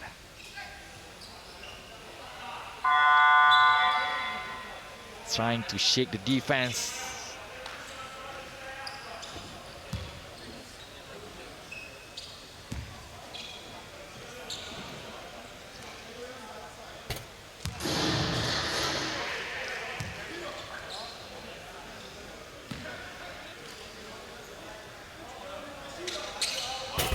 Will Artino misses the second free throw.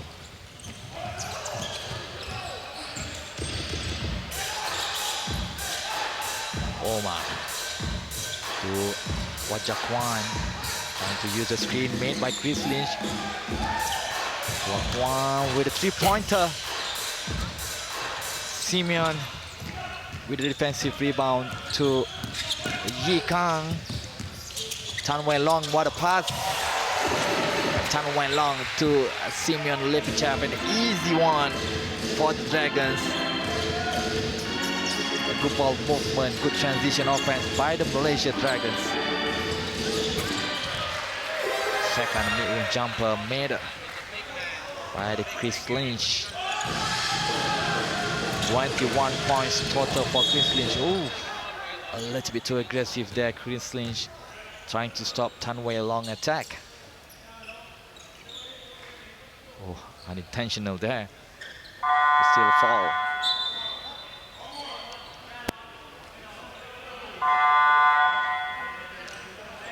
Substitution at Terrence Swain coming in for Omar and also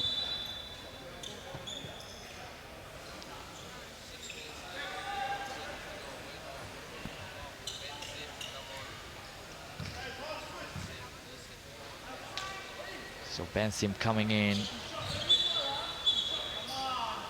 for Tan Wei Long. A little bit, probably a bruise on his face. Tan Wei Long holding his face, coming up from the floor.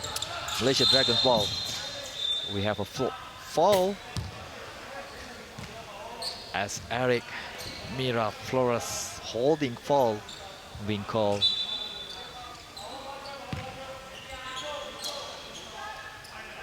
And watching Kings already over the team foul limit.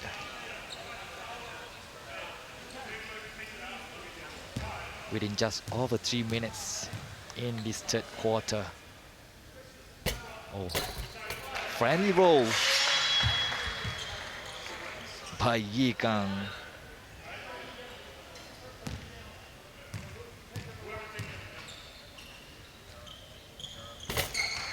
Misses the second free throws. Yi Kang, only 4 points for Yi Kang.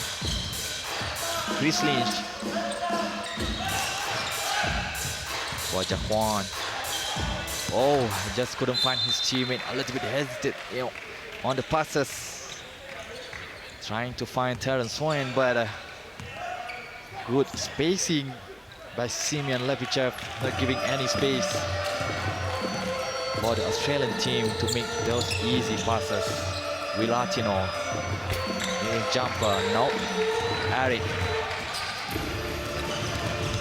trying to defeat Malaysia Dragons defense, no, kick it out. And a three-pointer by Connor Alsop.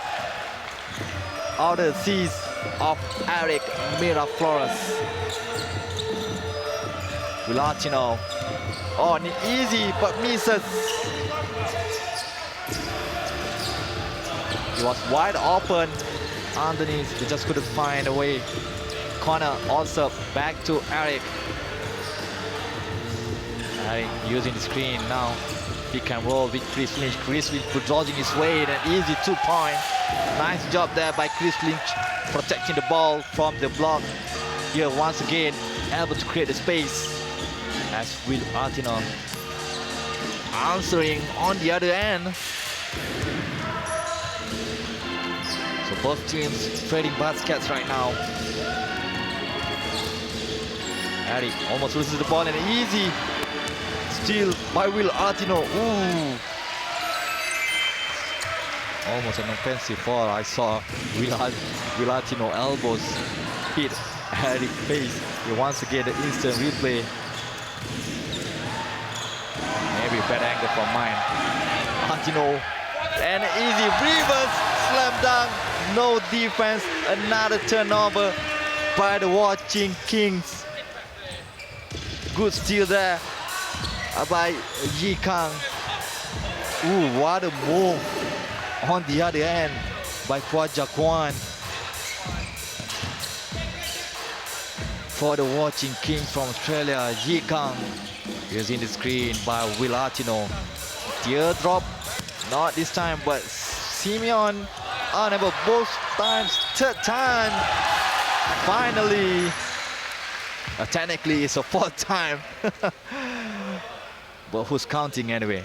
Will Artino with another three-point play opportunity.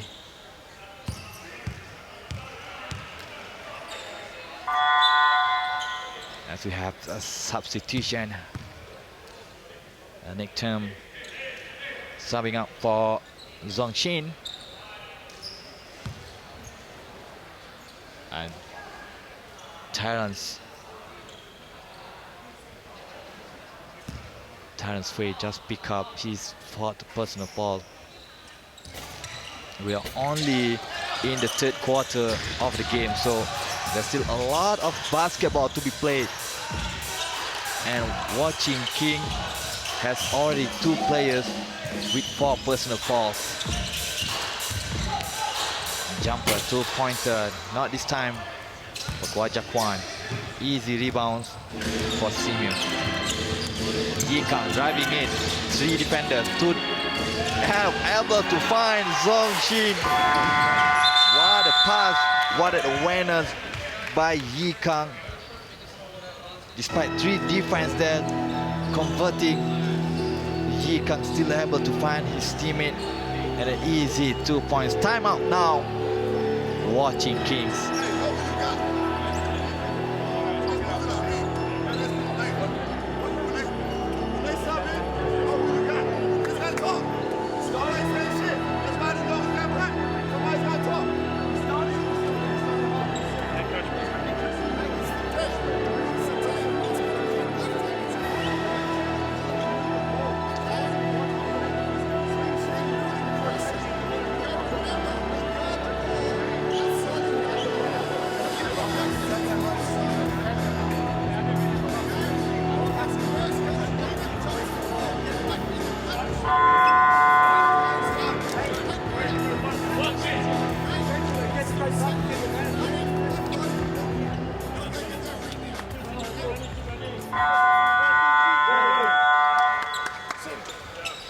It's all the simple things, talking, communicating, easier said than done. You need to have your basketball awareness at all-time high. So whenever you're slacking, just like now, even though there's 3 defenders, but a little bit of slacking by the Watching Kings defense. If I must say, they have been playing not up to the standard defensively throughout this whole game so far. Watching.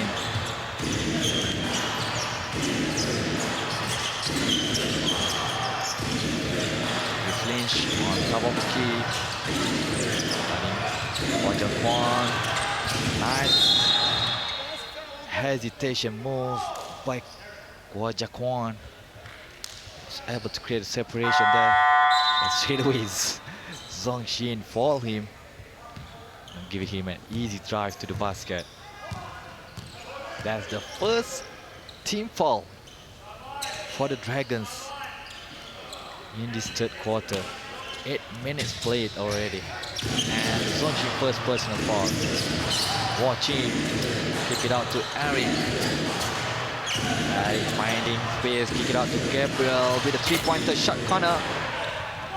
At this time, Bansim with a rebound, slowing it down for the Dragons. Yikang to Kelly Hung.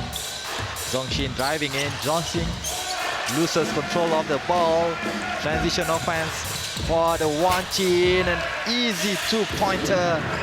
Easy layup by Eric Miraflores. Seeing the opportunity, using his body to protect the ball. Simeon. Hook shot, Simeon. This time. Eric for the watching Kings. Finding Chris Lynch. Chris Lynch, three-pointer. In and out. Yikang with the ball for the Dragons. Kelly Han. Zongshin, there's the space. Zongshin loses control once again. Back-to-back turnover by the Dragons. Oh, what a pass there. Chris Lynch, turnaround jumper. Oh, what a move by Yikang. Nice move, beautiful step. Beating two defenders, and you can hear the crowd at Maba Stadium roaring for him. Has been... Oh, I lost words for Yikang in this game, so just continue as Gabriel kick it out to Chris Lee with a mid-range jumper. Watching Kings struggle with the jumpers, with the shots. Oh, turnover once again.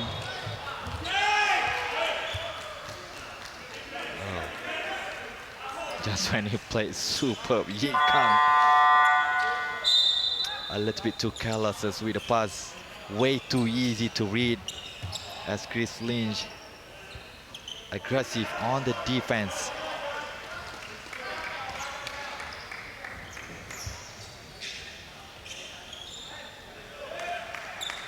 So Jamie Perlman talking to Zongshin.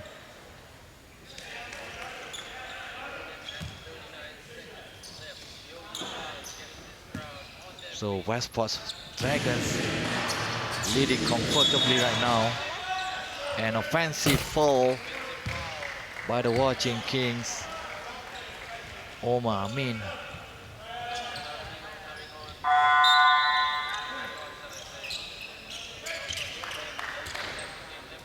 So substitution coming in. Will Artino for Simeon Lepichev. And Nick Tam subbing in for Yikang. Fencing with the ball. Well long to Will Artino. Spin move. The hook shot from Will Artino. Just couldn't find the basket. Chris Lynch trying to create a space. Eric open three-pointer. Couldn't find it. Nick Tam. What a pass there. Oh, good defense. But then Nick scrambling both of the teams here. Who's will able to get a... And then a backup violation. Good call by the ref. Both of the leg, Nick Tam legs, and also the ball. Let's take a look at the replay. Diving in, couldn't find the control. Both players struggle for the ball here. Nick Tam, yeah, not a good angle though, but I think that both Tam legs and also the ball has crossed the court and then he stepped on the line. That's why it's being called as a backcourt. So the two legs, the 2 feet, and also the basketball need to be over on the other side to be counted to cross the half court. 55 seconds left in this third quarter. Oh, a little bit slippery there. Eric. So the referee going to stop the game for a while, calling for the ball boy to clean up the court.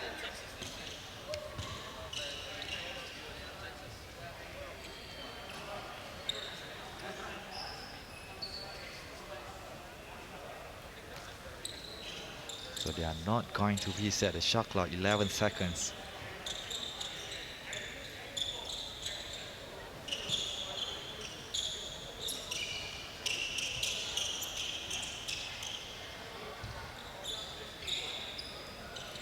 So Dragons leading comfortably with 18 points. Not a good quarter by the Watching Kings. They're struggling from the floor. They're shooting a lot of the shots. Just couldn't find a way into the basket. Eric, another 3-pointer attempt by Chris Lynch. Was open, just couldn't make it. Nick Tam ran away tie. A quick 3-pointer, offensive rebound by Will Artino. Will Artino complaining, where's the foul, ref? 5 seconds for Yi Kang. Yi Kang in and out, kick it out. But it was deflected by the Watching Kings. Nice move here, but good defense by Eric there. And a timeout being called by the Westport Dragons to 2.4 left on the shot clock.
So the Dragons trying to get one basket out of this possession. I think the camera crew guy being requested not to show the strategies being drawn by the Jamie Pullman. 2.4 seconds.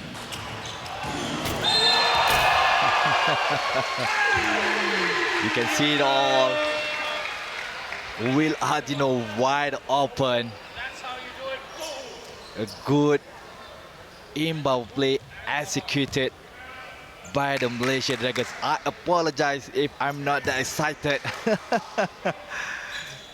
because it just way drawn beautifully by the Dragons. Tanway long second chance. Watching Kings. Last possession in this third quarter. Eric.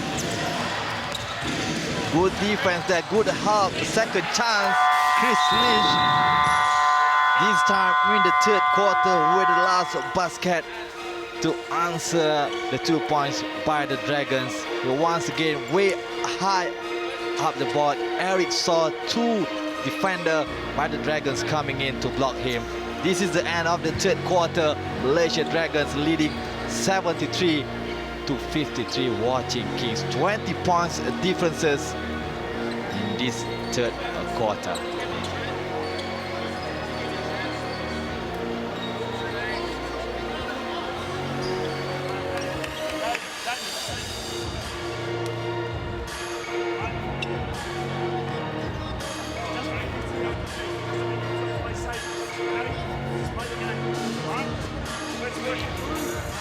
Chris Lynch leading the scorer for the Watching Kings with 25 points. Eric and Connor also contributed 6 points for Watching Kings. Eric assisted with dish out 3 assists. Pat Kolong and Kwa Jakwan 2 assists each. Chris Lynch also come out as the top rebounder with 12. Pat Kolong, Damien Pace 6 rebounds and 4 rebounds for the Watching Kings. And Will Artino able to add another 30.23 in total. Nick Tam with 19 and Kelly Hung with 11 points. Yi Kang with 4 assists, and also Will Artino dish out another 4 assists to his teammate Tan Wei Long with 2 assists. Top rebounder Simon Levichow with 13 rebounds, Will Artino with 10, and Nick Tam with 5 rebounds. So those are the statistical leader for both teams.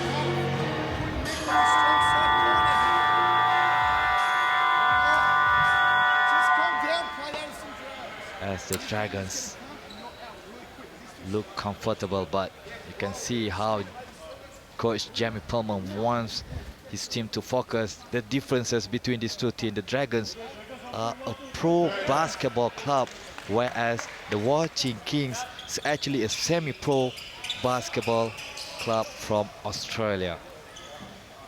So obviously the Dragons coming into this tournament probably with much more better preparation in compared to the Watching Kings. Here's the start of the 4th quarter. Kel Hung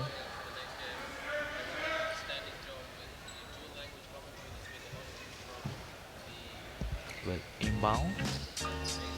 So waiting for the signal by the umpire.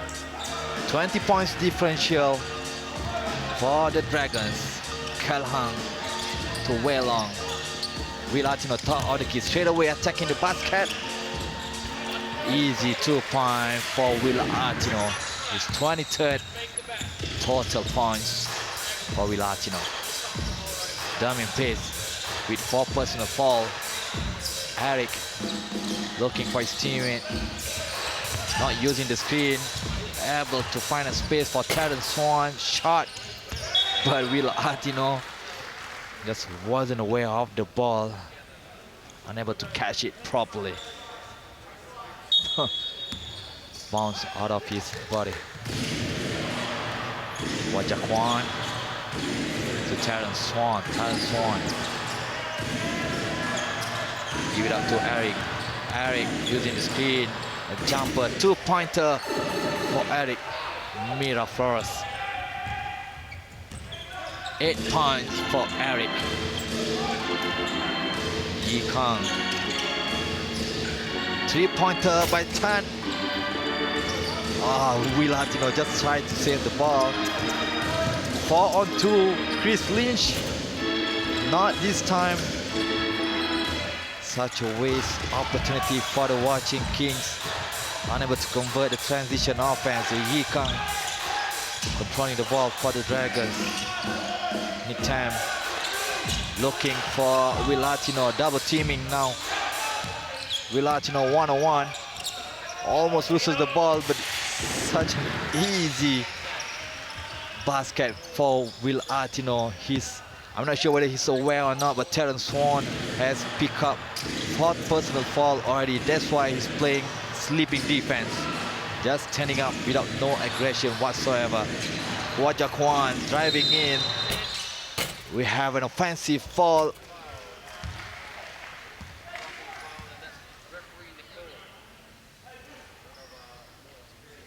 Offensive foul, I think, off the ball. Oh, it was Wajakwan. Yeah, I missed that offensive foul. Nick Tam now on the shot, using the screen, top of the key from the free throw line. Not this time, but Kel Hung with a second chance for the Malaysia Dragons. 11 points for Kel Hang and a potential 12 points with this one free throw coming up.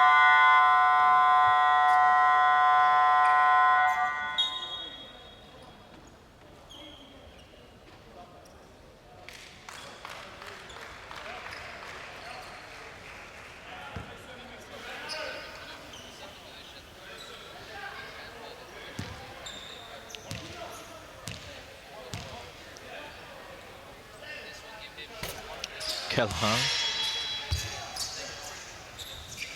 Oh, that's his 14 points scored by Kel Hang. Asap to Eric. Miraflores. Eric. Three-pointer once again by Chris Lynch. Finally able to find that long-range jumper he's been looking for in this game. Willatino, hook shot. Kelly Hang almost able to get offensive rebound. Eric now kick it out to also with another three-pointer back-to-back for the Watching Kings. Trying to breathe, giving some life for the Kings in this fourth quarter. Still a 19 points differences. Yikang dazzling with the ball and three-pointer this time answered back by Kel Hang. Not only that, that is his second three-pointer of the game. And then Altino asking to be subbed out, just like that. Kwon Jang Kwan. Kwon Jang Kwan driving in. Kwon Jang Kwan. What a move by Kwon Jang Kwan, the player from Sudan. And here comes Yi Kang. Give up to Wei Long hesitation a little bit, but driving in with the left hand. And Kel Hang once again. He's been on fire lately. Getting that second chance, that offensive rebound, hitting the shots from the outside. Transition offense for the Dragons. Nick Tam, not a Euro step. Able to fake out the defender, creating a little bit of space.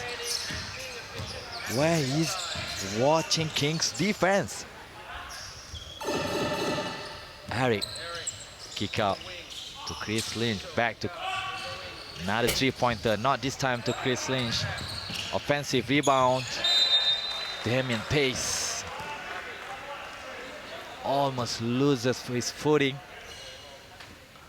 Able to keep the ball in Watching Kings possession by throwing out the basketball to Kelly Hang's legs. Chris Lynch to Eric. 8 seconds, 7 seconds left. Eric and alley-oop to Chris Lynch. An easy 2-point for Chris Lynch. Nick Tam.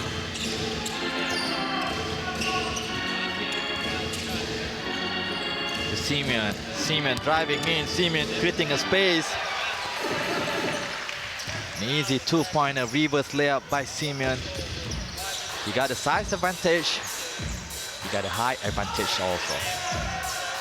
Kwon Jang Kwan. Step back 3-pointer. Kwon Jang Kwan. Adding up his 30th point.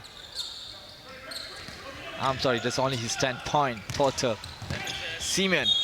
Ooh.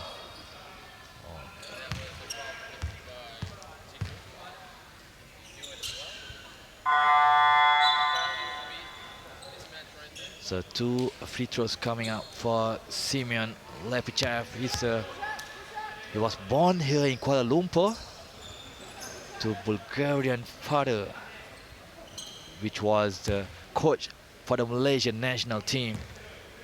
So he been bringing to the Dragons team to play as a local for the Dragons in the ASEAN Basketball League. Simeon, 8 points, 30 rebounds, and 2 assists so far in this game.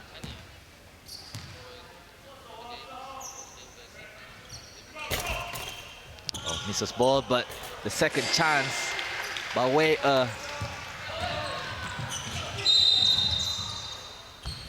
a foul. Chang Wei with the reaching foul. The Dragons' first team foul here. Pushing foul.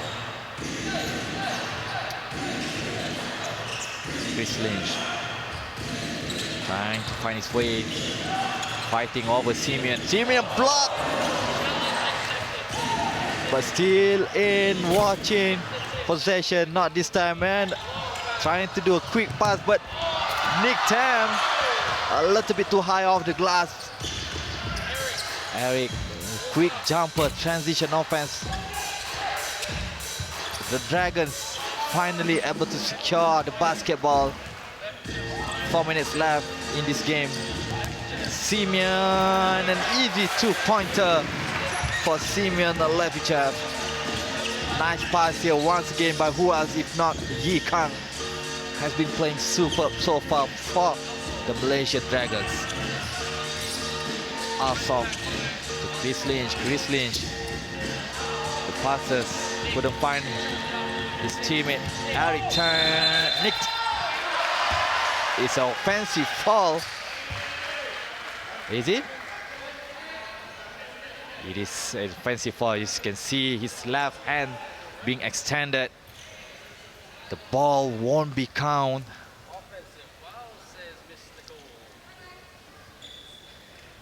So ball possession to watching Kings. Nice move by Nick Tam, just got caught with his left hand. Wajakwan and alley-oop, able to find Damian. Chris Lynch from the top of the key. The free throw line extension. Oh, a three-pointer now by Simeon. And here comes Wajakwan, kick it out to his teammate. The three-pointer once again. Finally able to find the net for Chris Lynch. Back-to-back basket for Chris Lynch.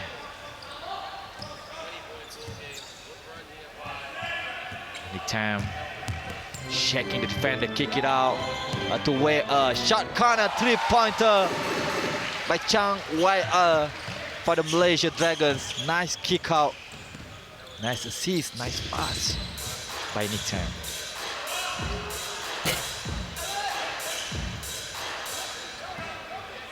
Yi Kang now for the Dragons. To Nick Tam. Back to Yi Kang. Simeon, another reverse layup, not this time, but Zhang Xin was there to pick up the mess. The easy reverse, but just unable to convert. The watching Kings defense, no box out by the watching Kings players. Timeout call by the Australian teams.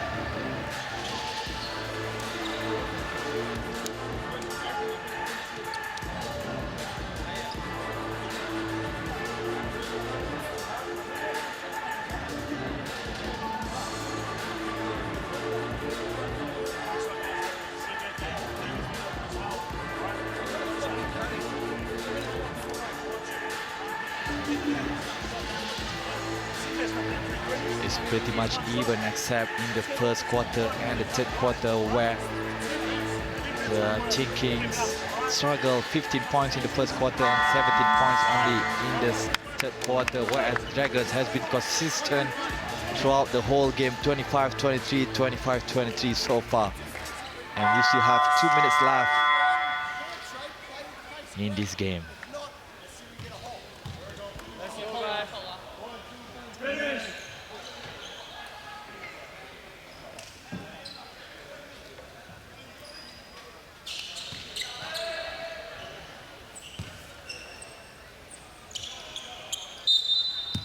.23 points differential.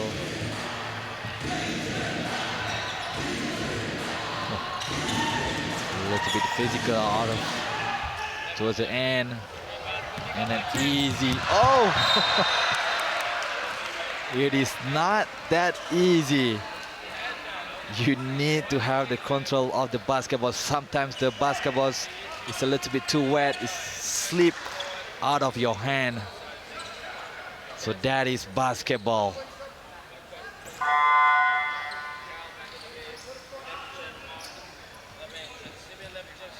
So less than 2 minutes towards the end of the game.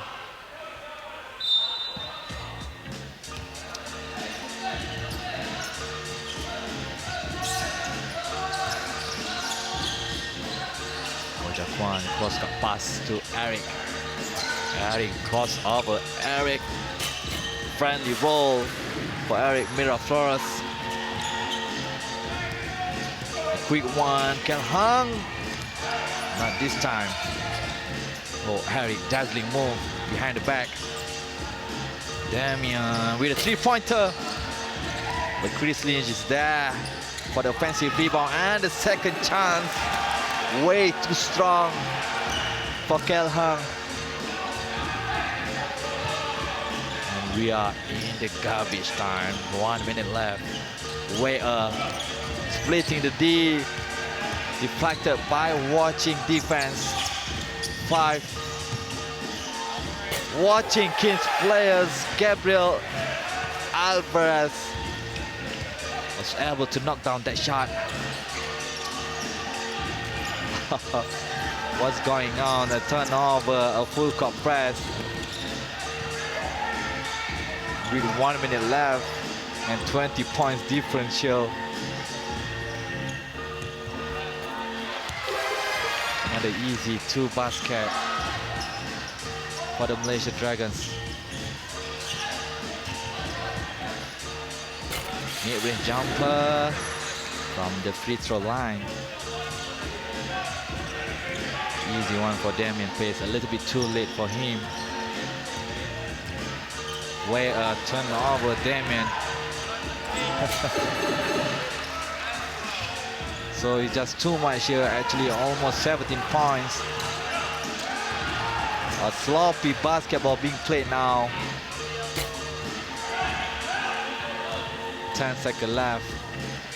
So there's no way watching Kings can come back from this whole big deficit, and that's the end of the game. 98 White Sports Dragons, 83 Watching Kings. So Malaysia Dragons, an easy win for them.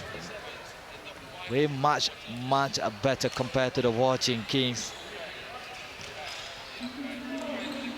So the final score is 83 Watching King, Malaysia Dragons 100. Malaysia Dragons has been consistent throughout the game, an average 25 points being scored throughout every period. So congratulations to the Malaysia Dragons, securing their second win for the tournament. They still have one more game to be played. Will Artino dishing out assists to his teammate Nick Tam with an easy 2-pointer. Watching Kings trying to make a comeback. Chris Lynch finally able to find that mid-range jumper, but then the chemistry between the teammates among the Malaysia Dragons, not only offensively but also defensively,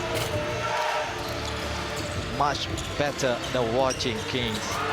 Chris Lynch, another nice move by him, and then an easy layup, easy steal that leads to an easy layup by the Will Artino. And then this reverse attack for Will Artino with no defender. But here is, despite being one of the smaller players on the court, Yi Kang showing a lot of courage and a lot of basketball awareness. Not falling behind is just talking about falling, and then Eric Paul as Yi Kang dazzling with a move. A 3-pointer by Chris Lynch. So top scorer of the game is Chris Lynch with 37 points, whereas Malaysia Dragons' Will Artino scored 25 points and Nick Term with 23 points. So we still take a look at the highlights of the games.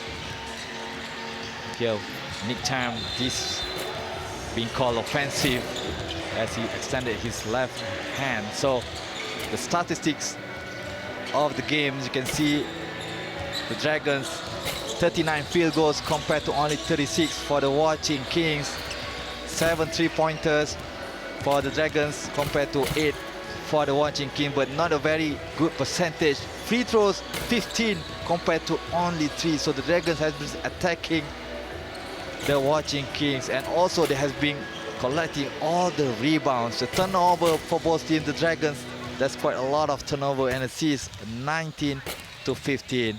13 steals for the Watching Kings. So this is the top scorer, Chris Lynch with 37, Eric and also Kwan Jang Kwan with 10 each, Will Artino with 25, Nick Tam with 23, and Kel Hung with 19 points. Eric top assists for the Watching Kings, and also Yi Kang dish out 7 assists for the Malaysia Dragons.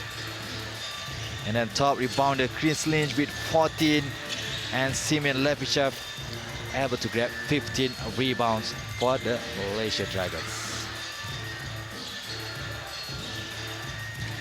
So we have another game coming up between ACBA Dragons and also the Malaysian national team coming up next on 7 p.m. So stay tuned, and then thank you. I'll see you again for the next game.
The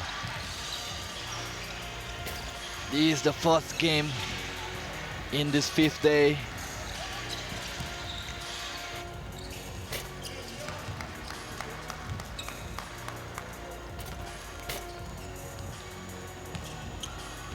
Okay.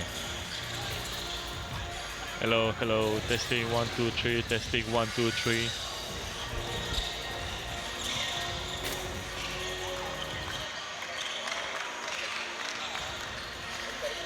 I don't know. Darcy Harding.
Game between the ACPA Dragons and Team Malaysia.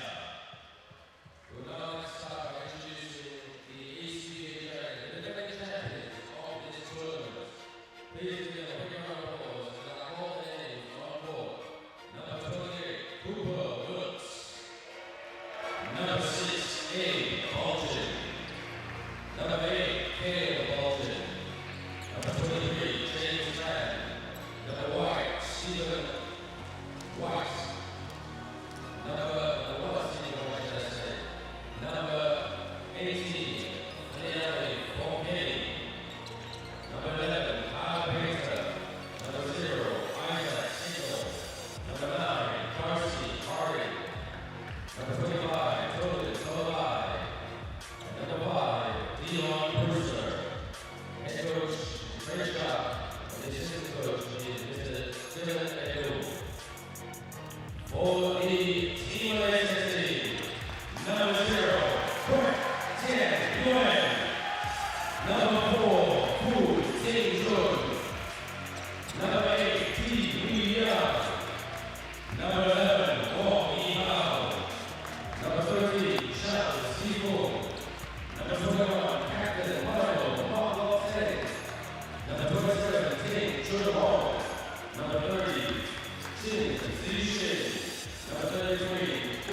Good evening, everyone. Welcome to the fourth game of the 2019 Malaysia International Basketball Invitation, the second edition featuring the defending champion ACBA Dragons and the Malaysia national team. This is the fourth game in the 5 days, 6 days total tournament. This is the team lineup for the ACBA Dragons. Stephen White, Diane Prester, Vladimir Fouquet, Tony Follower, couple weeks. Bongama Signal, Ed Balgin, Kel Bergin, Darcy Harding, Carl Penter, James Palm, and Dylan Ill. And let's take a look at the Malaysian national team. Fu Ting Jun, Chung Hong Ting, Jian Fu, Perry Lim, Cheng Hua, Kwek, Yang Di, Yi Hao, Zi Fuang, Lok Sang, Zi Shin, and Ong Wei Yong. I'm your commentator, Mislan El Azam. Together with me is the West Sports Malaysia Dragon assistant coach Israel Edika. How are you, Edika? Yeah, good evening, Miss Line. Yeah, I'm doing pretty good here. Congratulations on your game previously. The Malaysia Dragons just defeated another Australian team. And let's take a look at the starting five for ACBA Dragons. Stephen Watt, Diane Prester, Vladimir Fouquet, Tony Tolave, and Copper Weeks. So both of these teams haven't been defeated yet. This is the starting five for the Malaysia team. Fu Ting Jun, Ting Chung Hong, Jian Fu, Perry Lim, and Ching Cheng Hua. So whoever wins this game will be crowned as the champion of the second edition of this tournament, Malaysia Basketball Invitation. It's a round-robin format featuring 6 teams, and there's no semi-finals or finals. We are getting ready for the tip-off. So beside these 2 teams, we also have another 2 teams from the ASEAN Basketball League. As I mentioned just now, Erika is the assistant coach for the West Sports Malaysia Dragons, and also another team playing in this tournament is the Formosa Dreamers. We have also Jiaming University. ACBA Dragons winning the possession of the basketball. Here comes Stephen White. Kick out for the 3-pointer, misses, and a quick transition offense. Malaysia got numbers, bad passes from Ting Jun to Perry Lim, and straight away unable to control the turnover by the ACBA Dragons. Number 18, Vladimir Fouquet.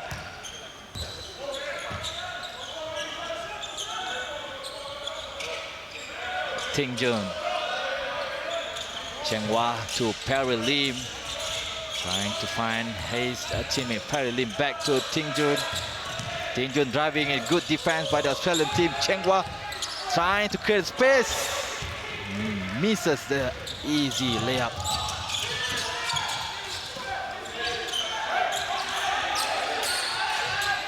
ACBA Dragons second 3-point attempt. This time is good. A 3-pointer by Tony Tolove.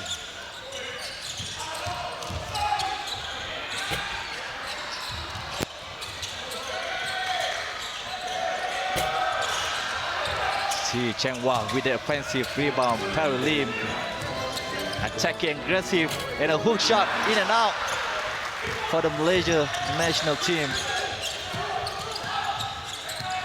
Diao loses control of the basketball. Transition offense opportunity. Perry Lim.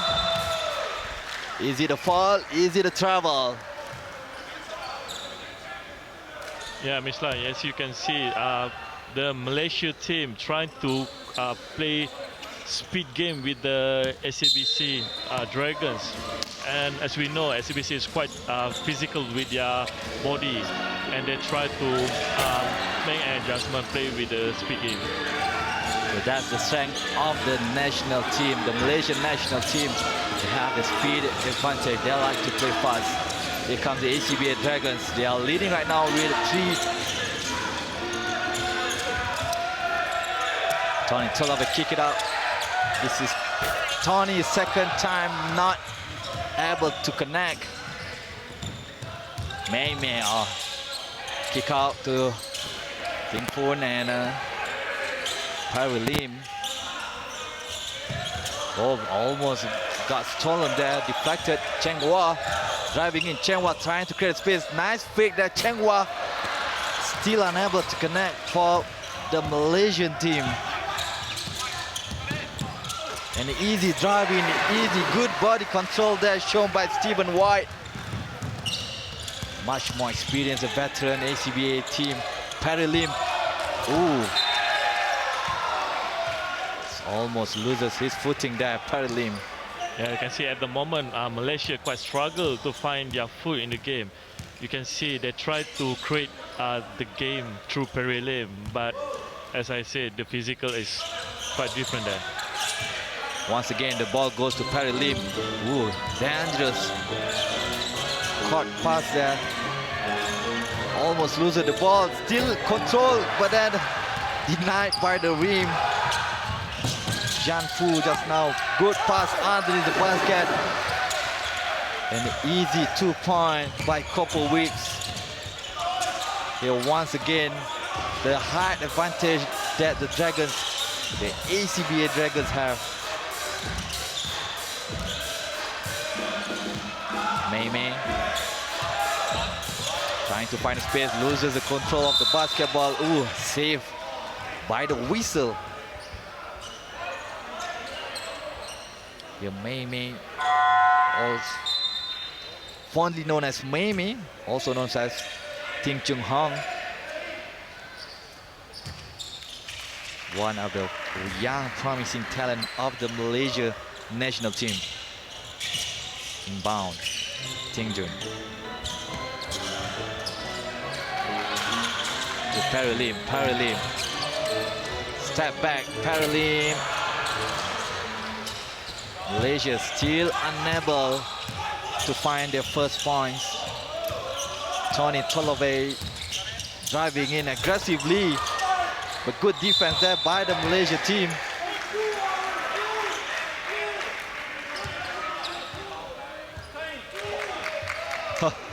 Didn't even jump. Ooh, almost in a sportsman-like. Kopowicz unable to catch the ball, hit his head. Now you can see the Malaysia team try to play zone right now because they are really struggle to contain the 1-on-1 with the Australia team.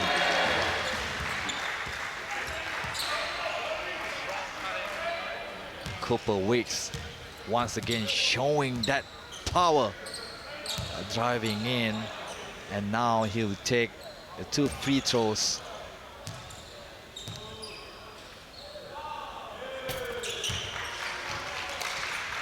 Shot.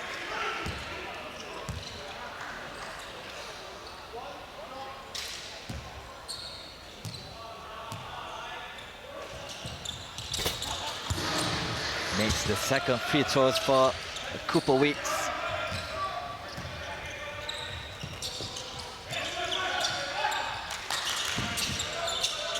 Perry Lim on the right block. Oh! Chenghua just slipped. Chenghua forcing his way, but caught with the trouble, leave his footing. Once again, you can see a little bit too much. And the Malaysia team, Brian Lester has enough. He's calling their first timeout.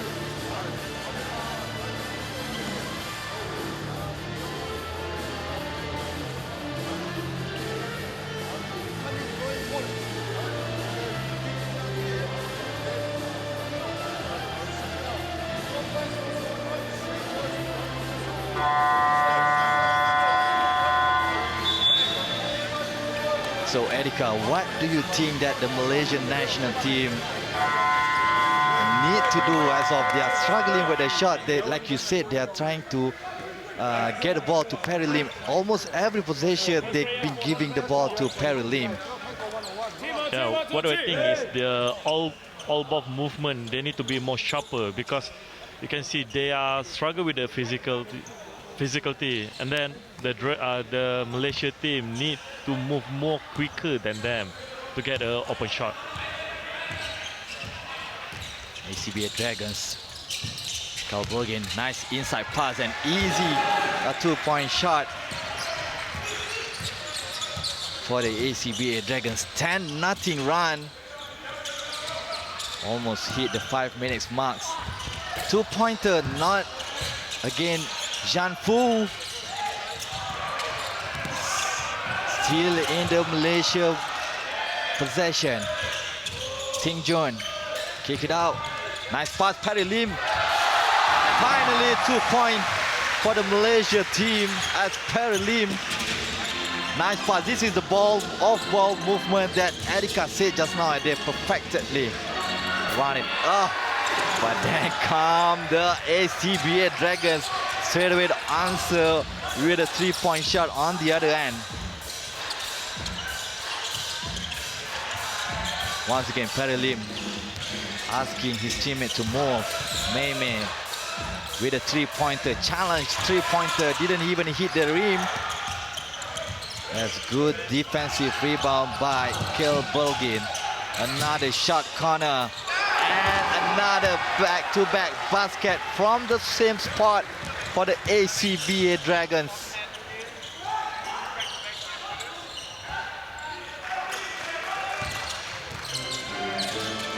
Ting Jun to Mei Mei. Drive in. They went. Oh, such a tough defense of the ACBA Dragons, and alley-oop unable to connect. Oh, second chance. And then finally, Dio Presto smiling as he goes to the free throw line. It should have been happened because, as we know, the Dragon really tough their body, and that the Malaysia team need to secure the second rebound.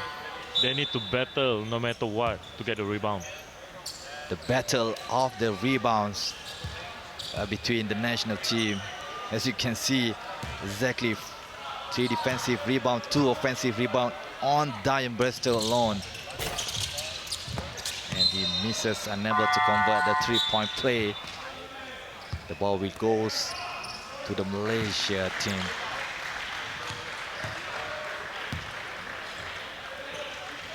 Substitution coming in as Wei Yong bringing the ball up to for the Malaysia team. Nice cut in. Liu Yang, turnover for the Malaysia team. Brewster for the ACB Dragons. Brewster and 1 free throw. Oh no! What a move! Just bulldozing his way. And according to the ref, the foul was made before the act of shooting. So inbound for the ACBA Dragons. Del ball game, high post. Brewster, 3-pointer. Didn't miss, I think, for the ACBA Dragons.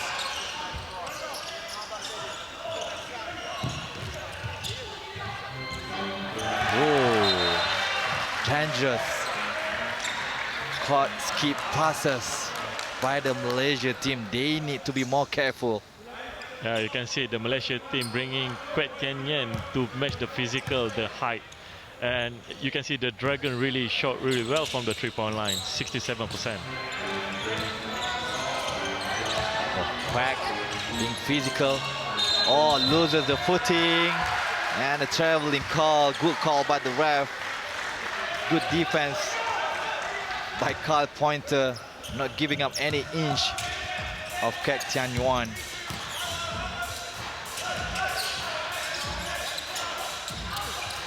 Mismatch underneath.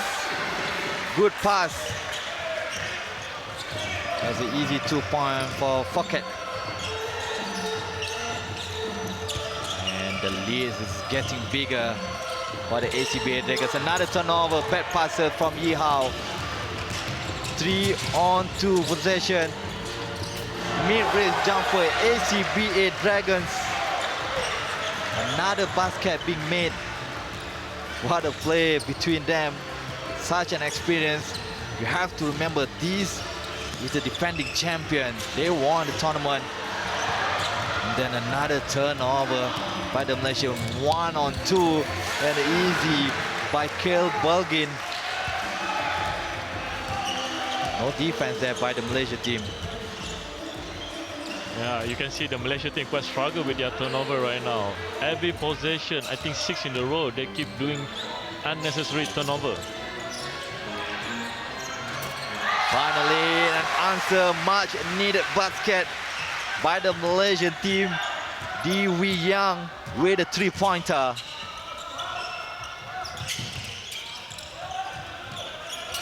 Yuta. High post, kick it out. Another 3-pointer. Like I say, Erika, ACB Dragon just can't miss from the outside. And Yihao answered back with a quick 2-point. Malaysia looking alive a little bit, but ACB Dragons, oh, is that the much needed turnover for the Malaysia team? The much needed break.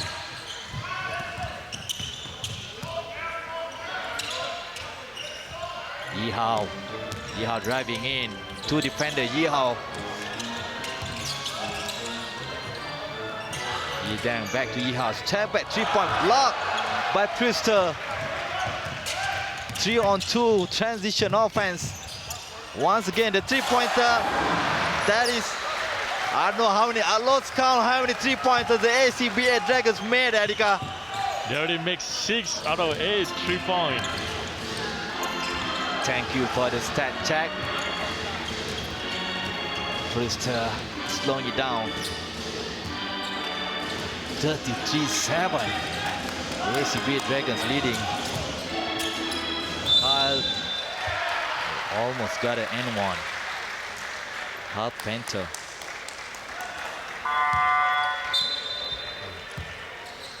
Much more physical, much more aggressive ACB Dragons team.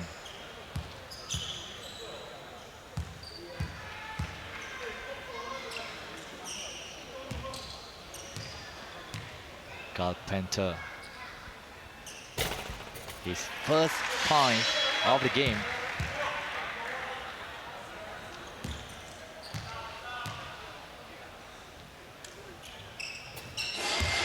Completed both free throws for Kyle Penter. Yihao for the Malaysia. Wei Yong. Perry Lim.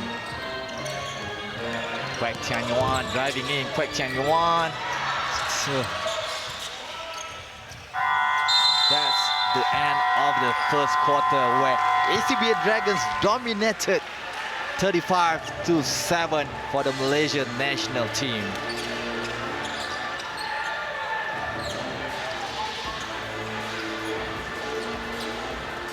So we can see that the ACBA Dragons has been scorching hard from the outside. The 3-pointer, 6 out of 8, just like my friend Erika here said just now. And the field goal overall, 72%, 13 out of 18.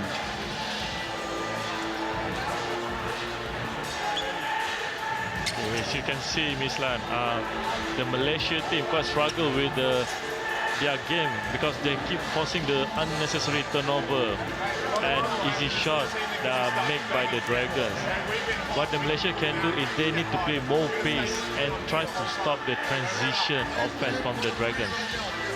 Yeah, we've seen the turnovers done by the Malaysian national team that lead transition opportunity, and we've seen whenever that transition offense happens, the Dragons, they have the number. There's always outnumbers the Malaysian defense, and they converted, like we said just now, 72% field goal percentage.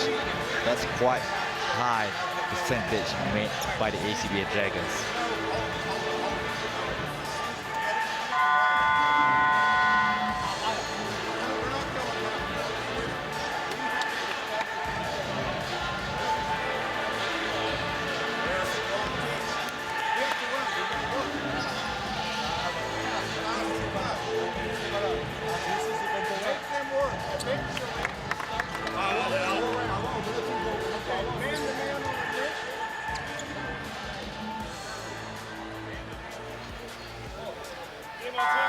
Malaysia team in this first quarter only made 3 field goals out of 17 attempts. 17.6% field goal. And then the turnover, 6 turnover by the Malaysia team and 4 steals by the ACBA Dragons. Start of the second quarter, Malaysia Dragons need to play much better compared to the first. Almost a turnover, bad pass there actually by Cheng Hua. Quack able to draw that foul. Yeah, right now Malaysia trying to change their game. We can see out of Perry Lane they try to make a dribble drive to create more space for their teammate. And then Cheng Hua straight away to Perry Lim. It's the same, not this time though. Yi Hao got a space, but unable to convert the layup.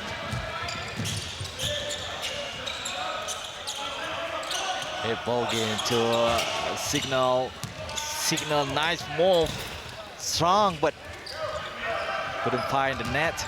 And Yi Hao all the way to Yi Hao, but good defense by the ACBA Dragons, not giving any chance for Yi Hao here. And then the half defense by Kyle Panther, denying the shot of Yi Hao. Yi Hao to inbound. Harry Lim to Quack. Walk. Nice basket by Ong Wei Yong. Such a sneaky player, able to pass through defenders.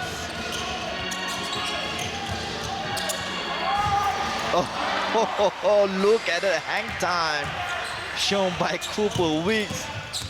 Able to change the direction and a quick drive-in attack by Yi Hao. What do you think about the Malaysian strategy right now, Erika? You can see as soon as the Dragons score the ball, they just forget about it. They in quick inbound and try to catch them on fast break, quick transition offense there. And that Yi Hao is on the free throw line.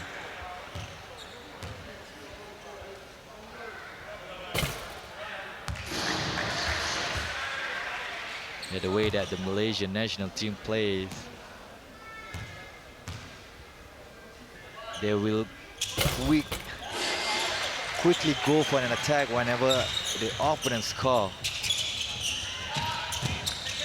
So it takes quite a lot of time training to perfect that. Then nice pass here underneath the basket. Once again, the inside play pretty by the ACBA Dragons. Cooper Weeks. We have another chance. Nice pass here. His teammate, another 3-point opportunity for Cooper Weeks. That's the 8th total point score by Cooper Weeks.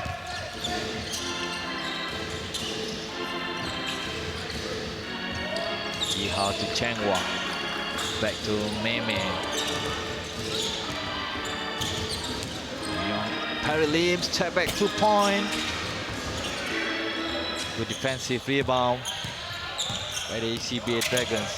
Oh, nice move, but good deflection, good defense there by Ong Wei Yong, and then the jumper Yi Hao. Saved there by Cheng Hua. Cheng Hua spin move to Yi Hao. Yi Hao second chance. So it was fouled by Kyle Panther. Yeah, you can see the the Malaysia team try to push the ball, and Yi Hao a couple of times right now going to the free throw. What the Malaysia team need to improve is the ball pressure, which is, you can see the Dragons can dribble drive to their zone and find Cooper.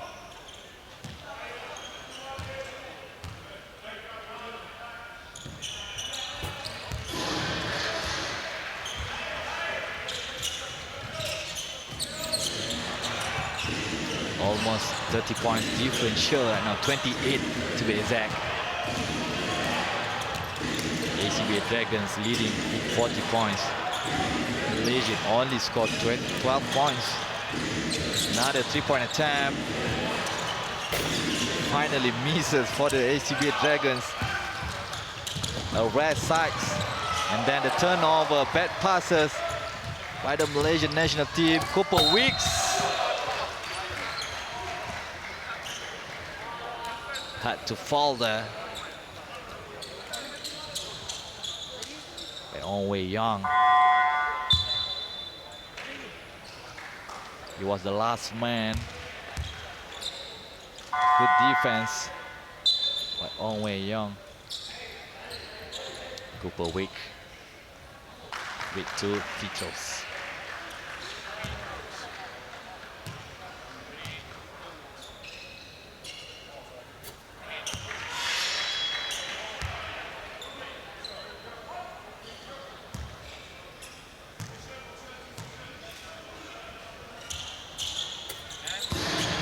Cooper Wicks converted both attempts from the charity stripes. There has been exceptionally well. Only 1 misses from the free throw line for Cooper Wicks. Yihao on top of the key. Yihao, think about it, passes but read easily by the ACBA Dragons, and the transition offense. They got numbers, but the rest sides by the ACBA Dragons. First it was Kyle Pointer and then Cooper Weeks. And then also the follow-up by a Signal.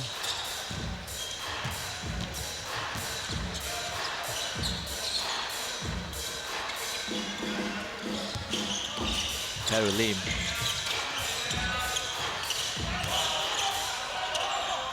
May struggling now.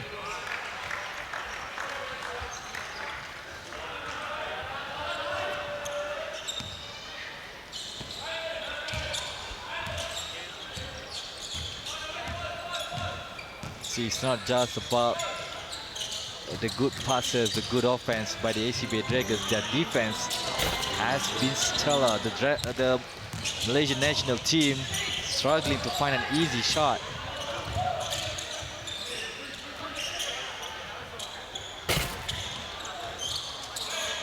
Perry Lim tried to keep the ball alive for the Malaysia team. And here comes the ACBA Dragons. Cooper Weeks, too strong. Out of bounds, tap out of line. So it's going to be good help here by Ting Jun, but his right leg was out of the bounds.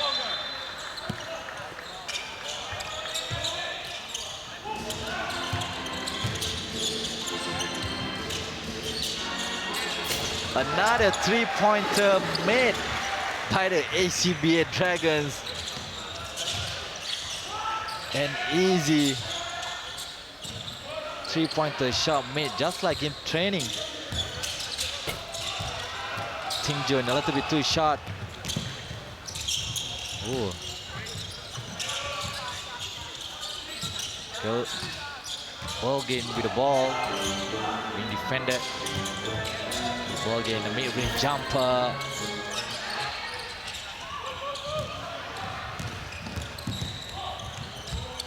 Shanfu. 2-pointer for Ui Shanfu. Going all the way despite the challenge by Signal.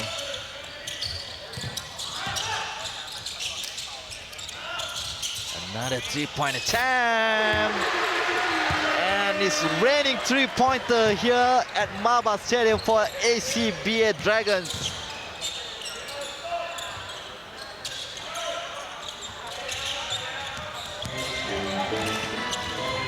Barry Lim blocked from behind. Still in Malaysia possession. Ting Jun driving in. Ting Jun creating a space. Perry Lim from the free throw line. As the Malaysia team added another points to the scoreboard. Fokat almost lose it. 3-pointer, Tony. Not this time. Ting Jun to Jan Fu. He wants to answer back, and he answered the three-pointer. Yeah, lovely move, step back three by Ong Zeng Fu. You know, if he go to the basket, he might get blocked, and then he took the high percentage shot. Timeout call for ACBA Dragons. We've got to be a bit quicker in our zone stuff, yeah? Get the spots. Let's just go late like again. Yeah, let's just go late.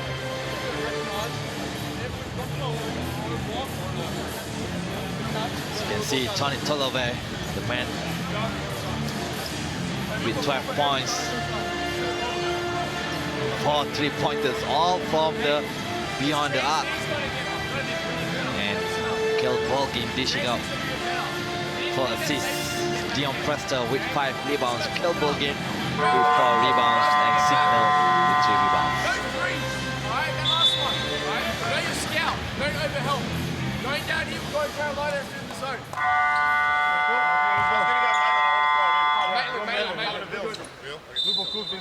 Okay, Dragons on 3. 1, 2, 3. Watch the press here, watch the press.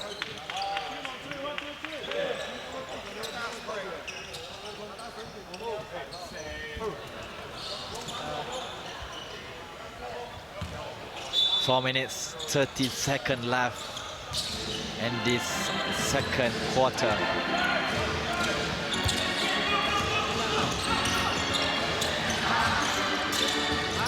Signal driving in, out of bounds. It will go back to Malaysia.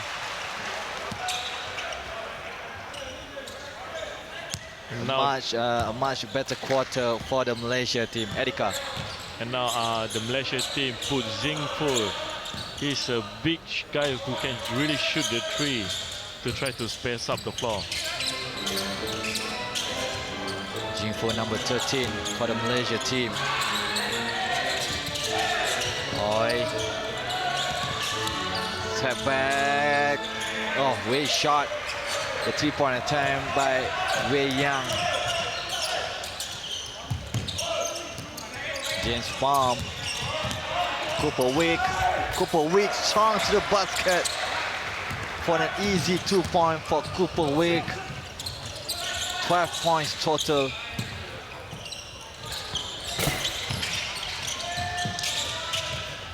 Signal here against Cooper Wick. Kick it out to Stephen White. In and out for Stephen White.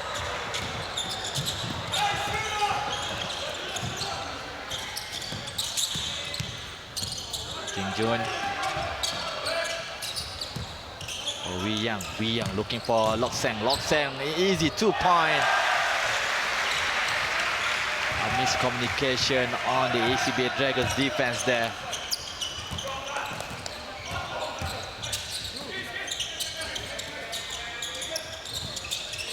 Away to Stephen White. Too high the passes, but saved by the ACBA Dragons. Not this time, the 3-point by Fokat.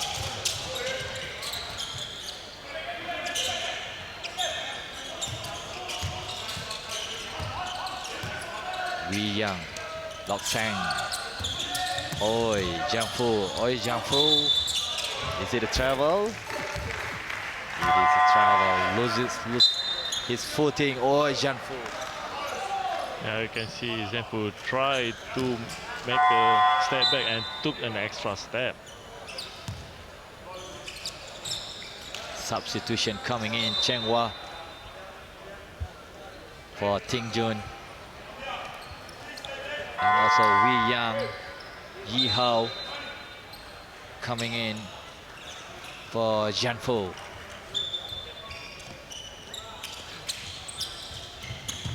Two minutes left in this first half. Stephen White.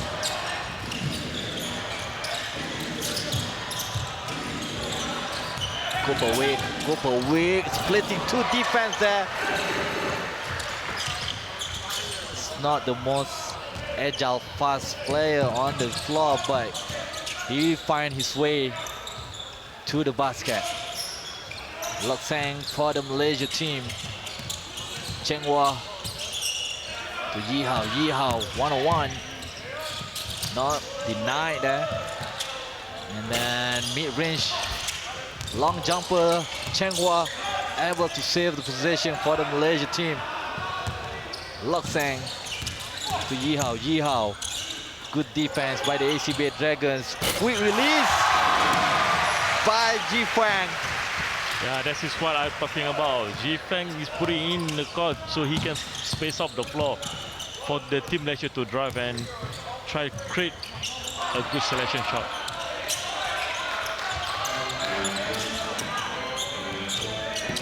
Stephen White to Cooper Wade. Cooper. Del Proster mid-range jumper. Rebounds by Wei Yang. Wei Yang driving in. Wei Yang. Oh! What happened there? Was it intentional or? Well, the ref, I think he's gonna call unsportsmanlike light. Let's take a look at Ika. Ooh.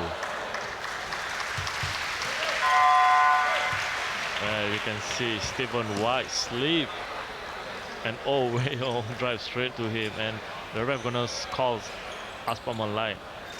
And with that, Stephen White got 3 fouls. Man, I thought Stephen White was trying to tie his shoes, man. So a sportsman-like foul for Stephen White. 2 free throws for Wei Yang. Convert the first one.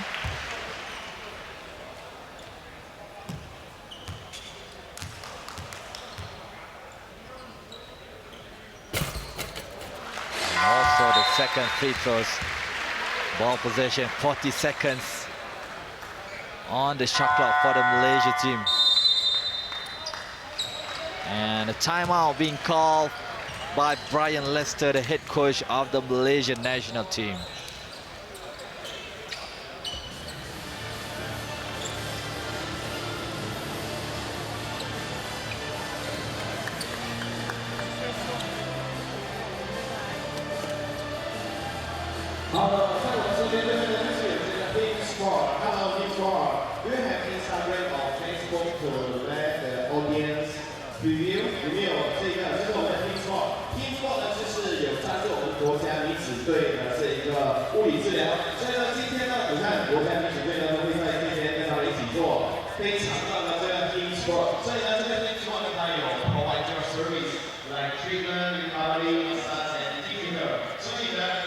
So not much can be shown by the Malaysian side. Cheng Hua, Kwek, and Kim Chung Hong each with 3 rebounds. Top scorer, Origin Fu with 5 points. And only 1 assist dish out, shared by a few Malaysian players.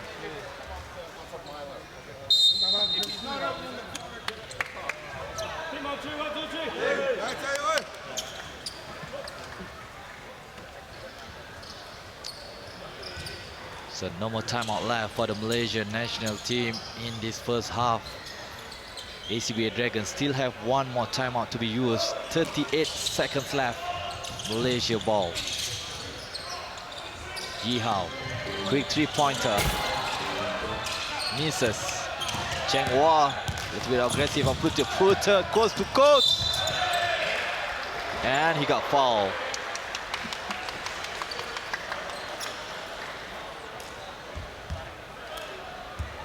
As you can see, Miss Lan, lovely move created by Dion just now. And he did play for the NBL in Australia once upon a time. Are you saying he's an old man now, Erika? No longer playing in the NBL?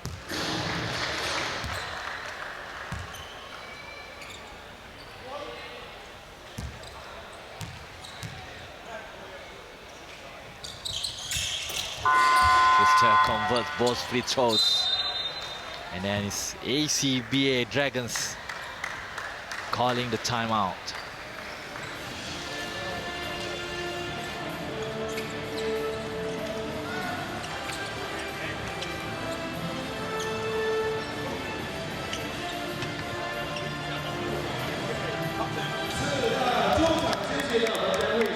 Don't be shy about on defense, right? We're in top. Okay?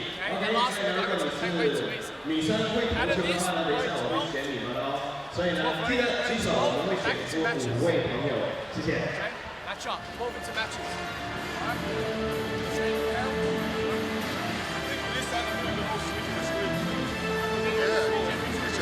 But be sure of the switch, don't sort of hesitate on my switching.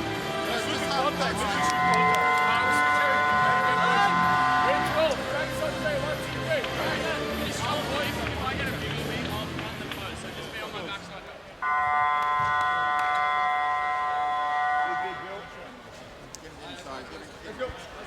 Team on 2, 3.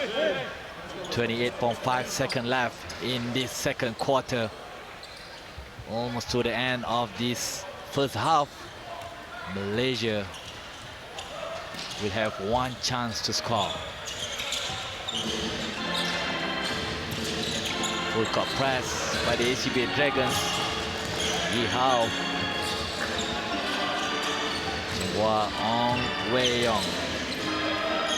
Oh, loses the ball. Lok Sang, and then 10 seconds. He's taking his time. Kel Bulging with a three-point attempt. Oh, way off. This time for Kel Bulging.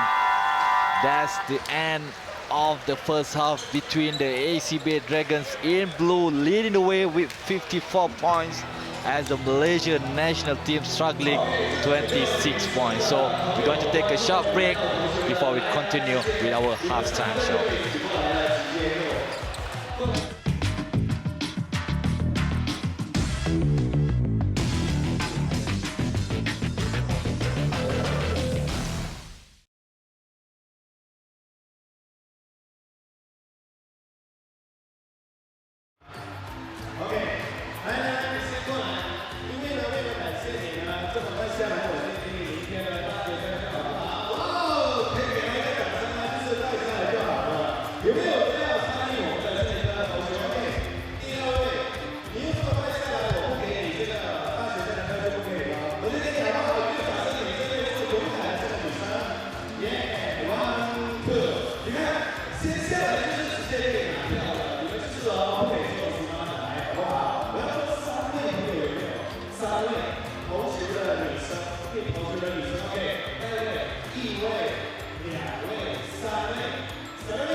Welcome back to the halftime of the ACBA Dragons match, leading the way with 54 points as the Malaysian national team trailing right now, scoring only 26 points. This is the story of the game so far, the three-point shooting of the ACBA Dragons as they've been hot from the beyond the arc.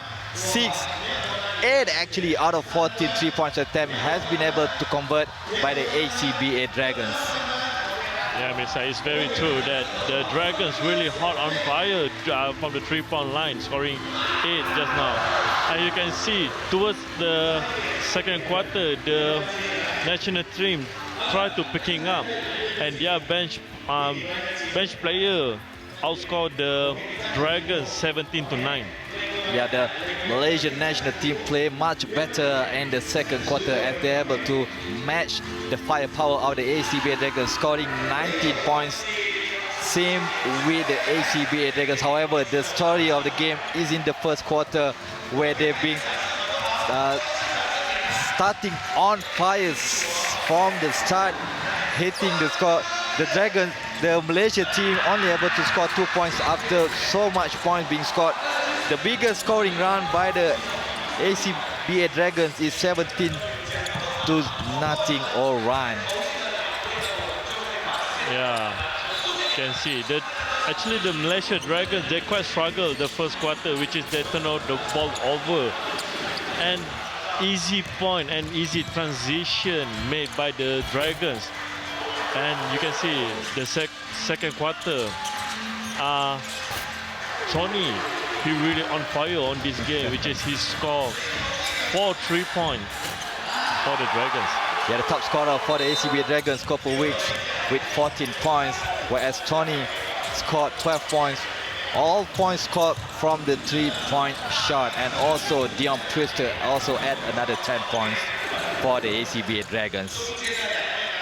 This is some of the highlights from the first half between these two teams as we take a look at the halftime stats. Yeah, Ms. Lai, you can see the field goal that the made from the Malaysia team, 26% out of 51 made by the Dragons. And you can see also the rebound. The Dragons really dominate the Malaysia team and out-rebound them 26-19. The turnover, as you know, the earlier first quarter, the Malaysia really turned the ball over so many times. Yes, Malaysia actually 10 points, 15 points scored by the ACBA. We're going to take a short break as we continue for the second half of this game.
Welcome back for the second half of the fourth game for Malaysia International Basketball Invitation between ACBA Dragons in the blue jersey and Malaysian national team in the white jersey.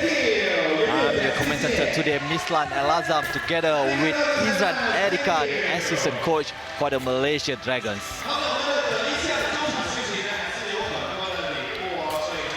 Erika, as the lead ballooning, meaning do you think that Malaysia team has any chance in this game, or what Malaysian team need to do to respond for the ACBA Dragons? Well, they need to put a lot of pressure on the full court. You can see, Miss Lan, that the Dragons really easy to penetrate to the zone, and we need to full court pressure them, so they might do some turnover to set up the offense. Yeah, the turnover also one of the stories so far for the Malaysia team, as they committed 10 turnovers, whereas ACBA Dragons only committed 5 turnover, and then the ACBA Dragons also able to convert 50 points out of the 10 turnovers by the Malaysian national team. On top of that, the Australian ACBA Dragons team has been shooting really well from the floor. You can see they convert about more than half of their three-point shot, 8 out of 14, and as overall they also convert more than half of their shots, 51% of their field goals. So 54 points in the first half for the ACBA Dragons, as the Malaysian national team struggling, especially in the first quarter, 35-7. They're able to match up with the ACBA Dragons in the second quarter. How do you think that Malaysia team should come out in this third quarter, Erika? They really need to put up the pressure, and I think it's a good preparation for them throughout the SEA game, as the Philippines is like exactly the same like the Dragons. They are tall, physical, and this is the obstacle that the Malaysia need to face during the SEA game. Don't get confused between the Dragons. This is the Australia Dragons team, not the Malaysia Dragons team that Erika is one of the assistant coach. So the start of the third quarter, ACBA Dragons controlling the ball right now. Weak kick out to the short corner.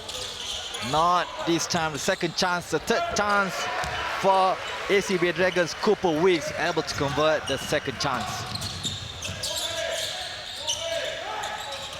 Ting Fon drive in. Meme able to find Ting Jun on the, and the Perry Lim. What an acrobatic layup, able to convert by Perry Lim. Yeah, fantastic move. I mean, under layup made by the Perry Lim.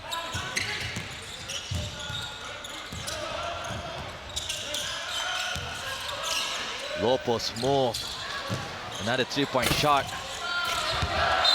Perry Lim, miscommunication between him and Ting Chun,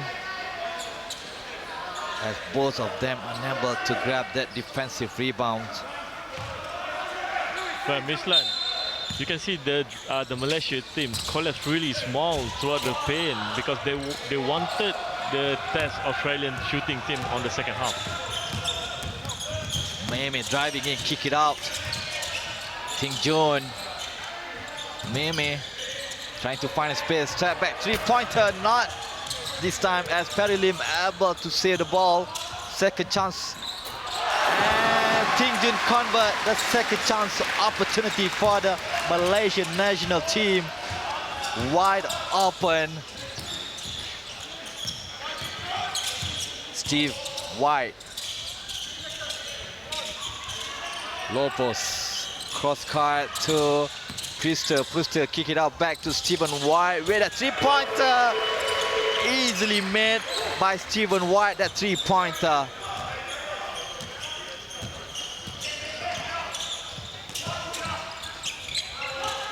Cheng Hua. Perry Lim. Ting Jun. Three-pointer. Malaysia team struggling from the outside as Stephen White miscommunicate with Priester. Priester not in his position. Oh, way off the passes from Stephen White. Well, this is what the Malaysia team need to do. Build up the pressure full court to make the Australian team make the turnover. Oh, saved by the whistle once again. Late whistle blown by the referee. As you can see, Ting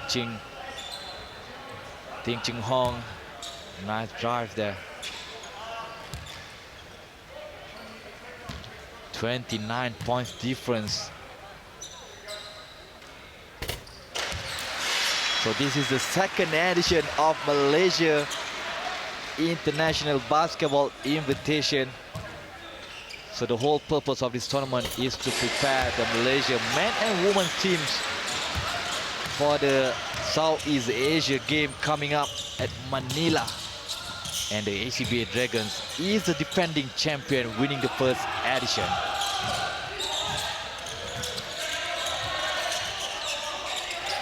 Priester.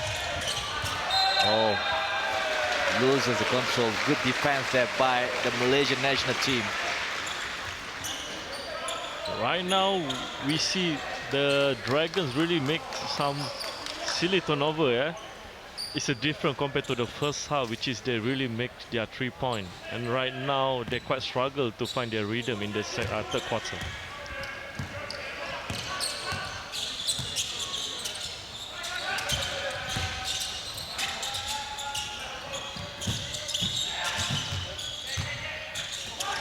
Wei Jianfu driving in, tries to kick out to his teammate, but was deflected by Biliami Phuket. 5 seconds left on the shot clock for the Malaysia team to try and attempt. Ooh. Need to pass, good pass there. Good pass from Ting Jun to Meme. Yeah, lovely reverse layup done by Meme. William in pocket. Trying to find Priester. Priester going to the block. Malaysia is playing zone defense and the Australian team punished them. Stephen White, a slight silver of daylight from the 3-point. And the Malaysia team trying to answer back. It is easy 2-point and a slam dunk by Cooper Wicks. Bad transition of defense actually by the Malaysia team, and easy slam dunk by Cooper Wicks. Yeah, lovely move, dunk and made by Cooper. Right now, the difference about the Dragons team, they played the post at the moment. they really feed Dion at the post, and Dion will create, and you can see Stephen White make a wide open three. Stephen White no longer in the game, collected his first personal foul. As Meme trying to find his way, able to convert the two-pointer, playing in much better pace for the Malaysia team. Ting Chung Hong, also known as Meme. Oh, nice pass there inside. And they will count it. And one free throws coming up for Dew Priester.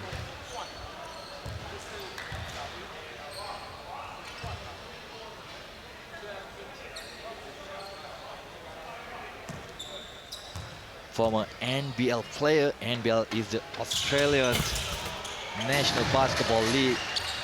So some of the NBA players play in the NBL Australia. Oh, denied. Cheng Hua layup the Sam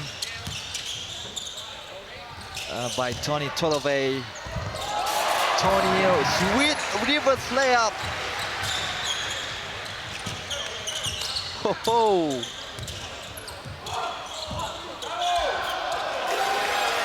As Oi Janfu not going to back down, giving pressure on the Australia defense. Here, Cooper Weeks. Who can stop this guy from the Malaysia team, as Cooper Weeks will get one free throw attempt. Well, Cooper Weeks really bullied the Malaysia team inside. See how strong there. Even though Meme tried to swipe it out, but and one. Cooper Weeks, he got a height, much taller player. Almost rip out his jersey there. And by the look of it, Cooper Weeks, such an experienced veteran player, very smart. You can see how he uses his body, his height, and to find ways to get points, to get bucket.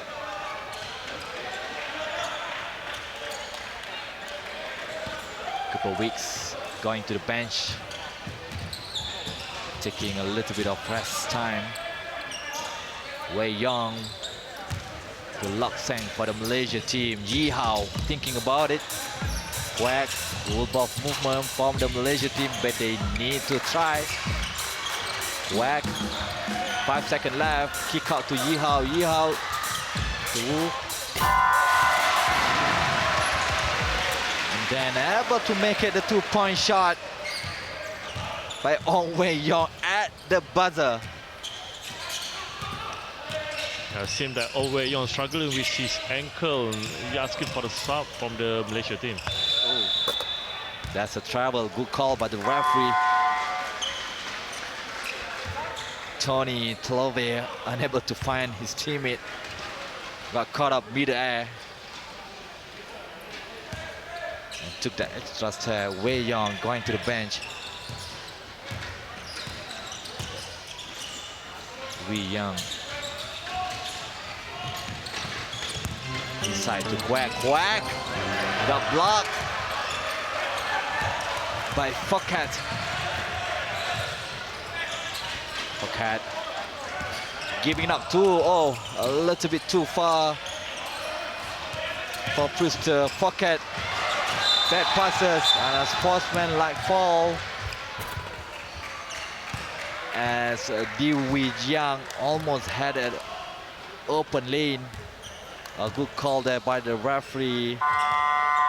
Clearly on purpose, intentional. Tony Tolove trying to stop the ball. If not, it would be an easy 2-point for Dewey Jiang.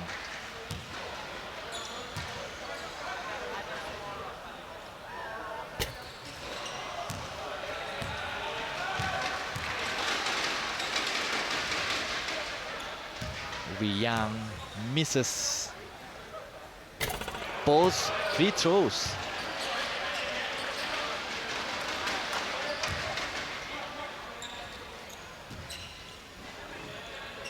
So the ball is still with the Malaysia national team possession. Wei Yang Young thinking about it. And we got a foul call off the ball. Yeah, Dion tried to hook Yi Hao just now, and the referee saw that call, and it is his first foul in this tournament, in this game. Not in this tournament, Erika. Yi Hao able to find his teammate Wei Yang. Got blocked, but Yi Hao three-pointer. Oh, good hustle there by Wei Yang. A little bit too late to save it. Almost able to save the ball for the Malaysia possession. ACBA Dragons. Tony to F. Bulgin. 5-pointer, three-pointer. This time by Priester. His third three-pointer of the game. Yi Hao driving in.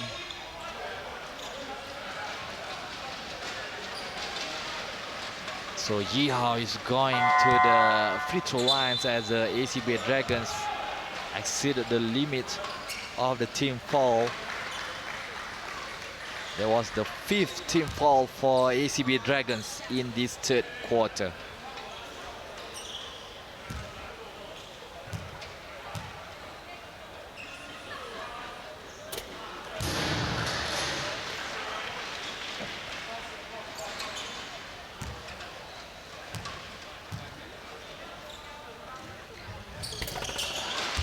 Calmly convert the 2 free throws for Yi Hao.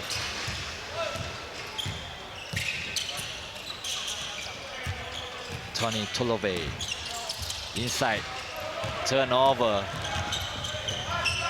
transition offense for the Malaysia team. Yi Hao thinking about a 3-point, 3 Australia defender and a traveling violation. Yi Hao just unable to find his teammate, not sure whether he wanted a foul. Actually good defense there, good half defense by the ACBA Dragons.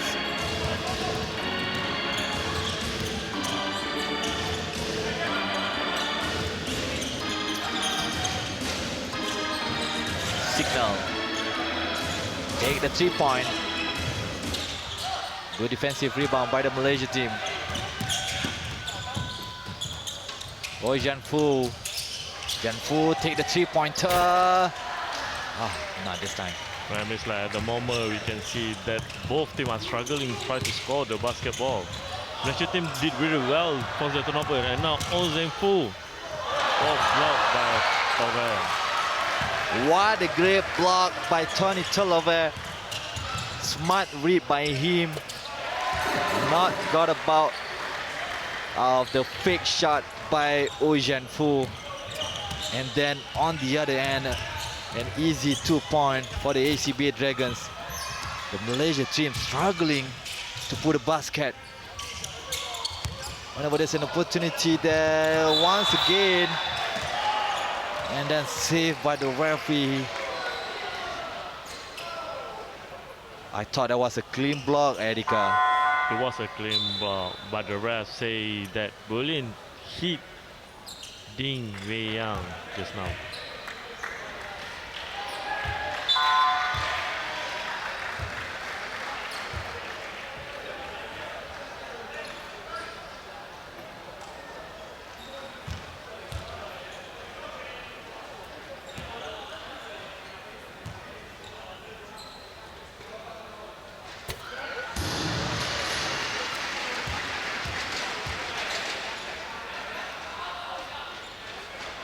First free throws went in for the Wei Yang.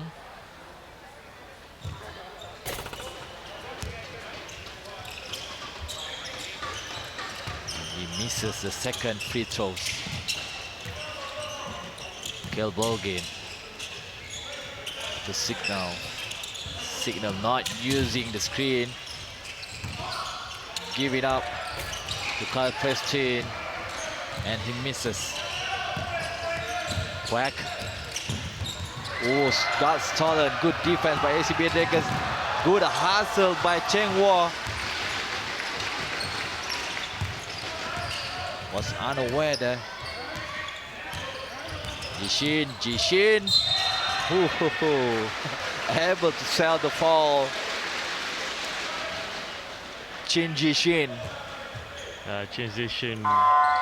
He's a really good post-up player for the Malaysia team. It's been a while with the team.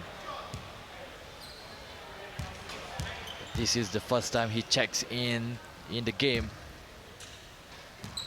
Less than 1 minute left in the third quarter.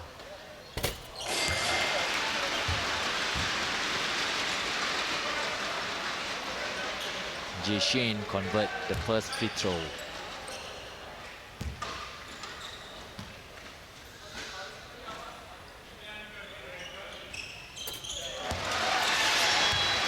And also the second one.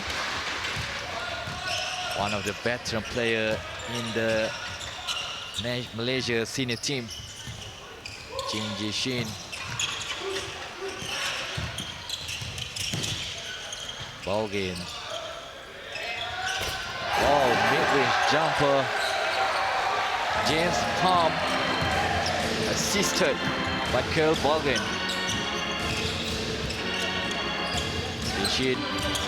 Yi Hao. Shot. And then just couldn't believe Carl Panther couldn't believe that he was getting caught up with a foul.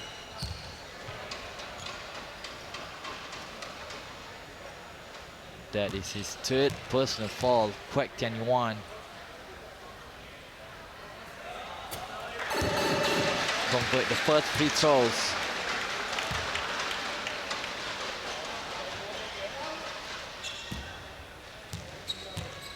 .8 seconds left in this third quarter. Full court press. Found the Malaysia team. Almost loses the control signal. One last possession for the ACBA Dragons.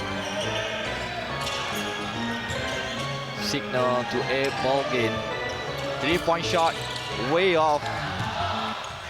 A lot of time. Oh. That is the end of the third quarter. ACBA Dragons leading the way with 79 points. Malaysian national team with 47 points. Edika, what do you think of this third quarter? Yeah, for me, it's a little bit slow game for me because both teams are quite struggle try to score the basket. But Malaysia team did a really good job with their pressure, and you can see that the ACBA Dragons make a couple turnover and they managed to score easy basket. These are the top assists. Kill ball game with 5 assists. And Signal with 6 rebounds, tied with Cooper Weeks. And also Dion Brewster, all of them with 6 rebounds. Top scorers, nothing much change for the Malaysian national team. Oi Jianfu and Yi Hao both contributed 7 points for the Malaysia team. King Jun with 3 assists.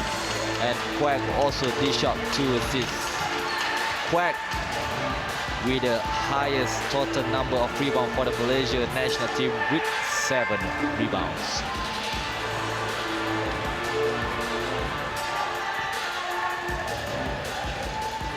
So in the third quarter, the Australia team scored 25 points. The Malaysia national team scored 21 points. So a much better quarter for the national team, for the Malaysian national team. Although Edika said it's quite slow, the pace in the previous quarter. So we're going to start the final quarter of the game between the ACBA Dragons, the defending champion, and if they win this game, they are going to be the back-to-back champion for the Malaysia International Basketball Invitation. Cheng Hua will inbound for the Malaysia national team.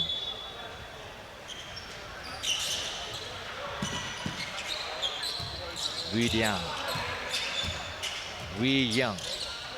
Cheng Hua, low post there to Chin.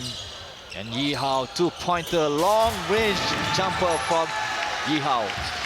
Yeah, lovely move made by the Malaysia team, which is they pass post to Zishin, and Yi Hao managed to score from that action. And an and one by Bulgin, Abe Bulgin. Able to find a way, splitting the defense. Oh, got caught up there. Jishin, his second personal foul. Abe Bulgin, 1 free throws. Misses his free throw. Quack able to save the ball into Malaysia possession. Cheng Hua kick it out to Jishin. Jishin, quick move, second time quick. Yi Hao with a 3-pointer. Nope. Abe Bulgin with the ball. Abe Bulgin attacking, kick it out to Signal. And this is Kale Bulgin. Signal to Kale Bulgin with a 3-point shot. Cheng Hua with the defensive rebounds for the Malaysia team. Ooh, Cheng Hua should have attacked the basket. James Palm to Signal. Bongo means Signal. Back to James Palm. Palm kick it out. Then the turnover, the steal by Wee Young. Yi Hao. Thinking about it, Yi Hao. Kick it out to Cheng Hua. Cheng Hua. Oh, got blocked there by Abe Bulgin. And a little bit slow off this final quarter. Ooh. Sloppy basketball being played until that 3-point shot by Signal. Yeah, lovely dribble drive made by the Dragons and wide open 3. Whack. The Malaysian national teams are hesitating in taking the shots, but not for Yi Hao. And that's this time he able to connect the 3-point shot. He's been trying to getting a lot of 3-point shot and finally able to make it. Yi Hao with 12 points so far for the Malaysia team. Wide open 2-point for Kai Panther. Yeah, Miss Lan, I think right now Malaysia quite struggle with the pick and roll because through that action the Dragons really get a good open shot. Jinshin trying to find his way. Jinshin able to release the shot and 2-point for the Malaysia team.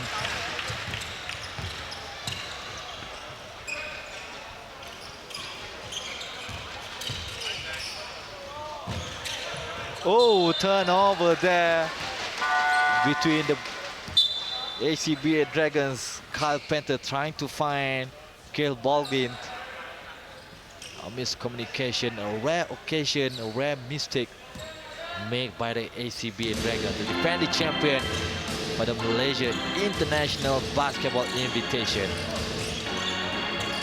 Jishin, mid-range jumper, is feeling it. Not really, but the ball is still with the Malaysia team. Yeah, right now we see Malaysia play throughout Zishin at the moment. You can see a couple of great moves made by him. And then here comes Cooper Weeks, the big man for the ACBA Dragons. And then Cooper Weeks, I think, make a mistake, but Jishin just unable to convert. He was wide open underneath. Oh, Abe Bulgin. Ooh. 2-point mid-range. Yi Hao. Quack driving in. Quack finding his way. Ooh. Quack friendly roll, his second chance. I won't say an assist, but Ji Shin actually passed the ball to him, and then a block shot by Yi Hao, who thought that hit Bogwin, and then towards the end, a little bit too rushed. Hit Bogwin an easy 2-point, showing pointing his finger to his bench. No one there to deny him that easy 2-point.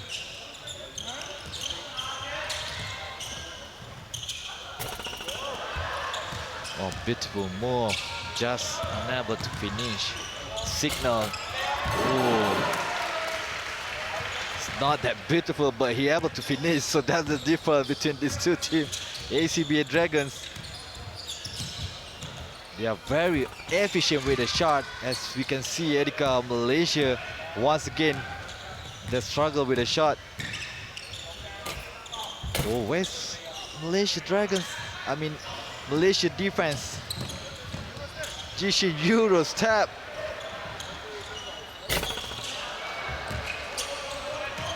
Right now, both teams are out of control, yeah.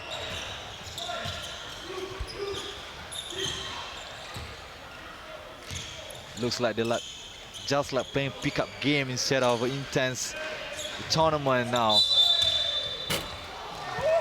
All too relaxed, all too chill, looking at each other as Cooper.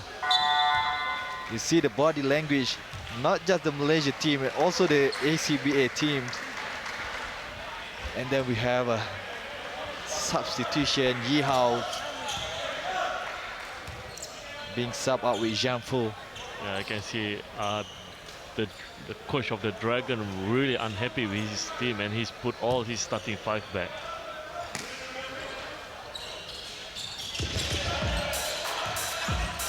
Signal. Twister back to Signal. Signal. Ooh, loses the ball. Lok Sang. Able to control for Malaysia. Wee Xiang. Quack. And quick 3-point by Ji Feng. Signal. On to Priester. Priester looking for Cooper Wick. No, he's actually able to find his teammate outside at the perimeter. Cooper Wick, an easy 2-point late whistle by the referee. Yeah, Cooper Wick really make his job tougher. You can see all his offensive rebound getting there and get the foul from Milo.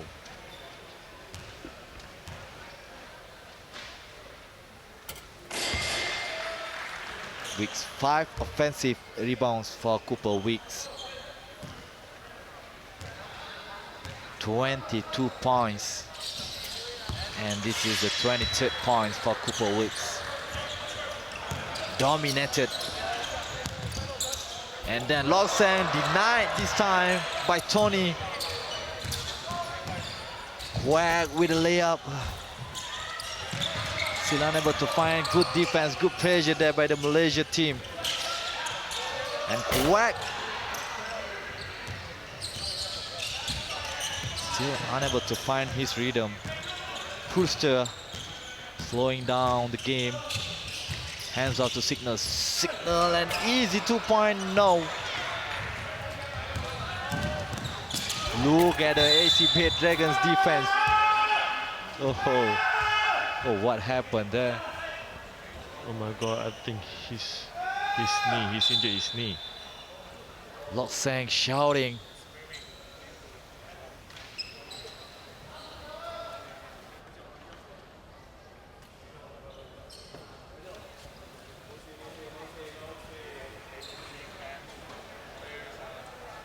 So it was Lok Sang that on the floor right now. This is not a good news for the Malaysia national team, as they need Lok Sang healthy.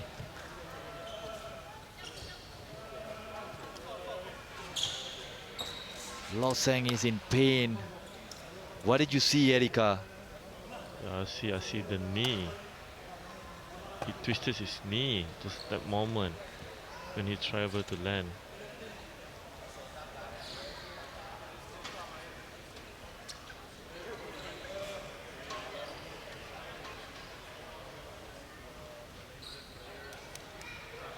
Let's take a look at the replay here.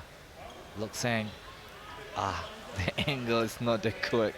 We can't actually see.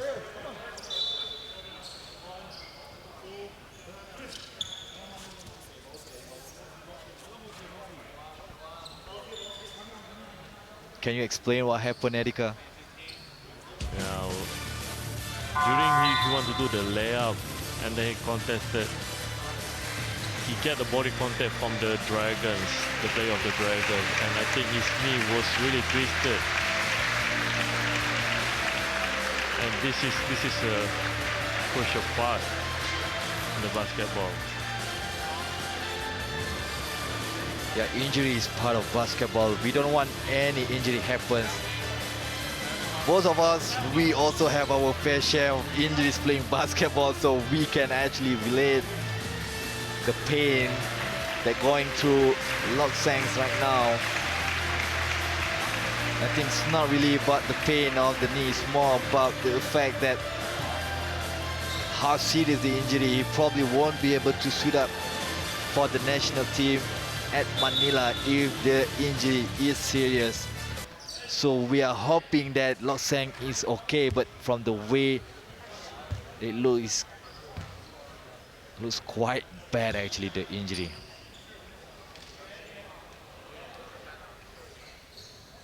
So Ji Shin will take 2 free throws.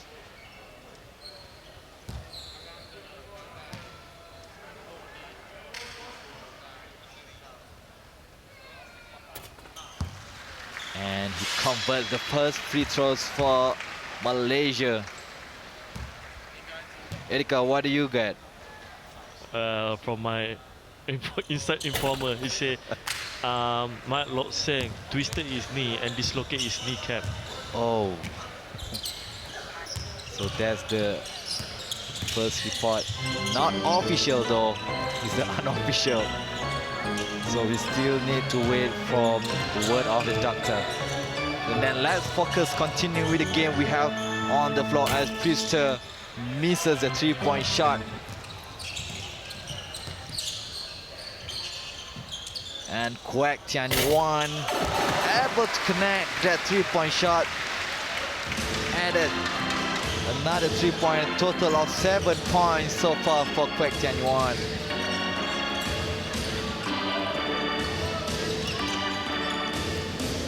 Almost loses. Priester kick it out to Signal. And then James Pons way off that 3-point shot.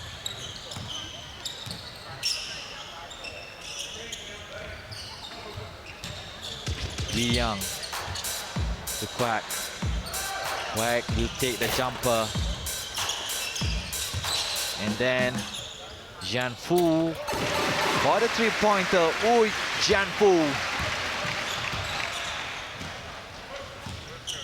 There's no sense of urgency from the ACBA Dragons as Jian Fu really get wide open and nobody closed him out. Yeah, only 2 minutes left in this game and the ACBA Dragons are leading by quite a lot. Almost 30 points, 31 points to be exact. And now it's lesser to 29 points that ACBA Dragons leading. So it's quite comfortable lead as we've seen the body language of the Australian team is quite relaxing. Fakat to James Palm. James Palm throwing the ball. Good rebounds there by Kwek. Wee Young to Jian Fu. Jian Fu thought about it.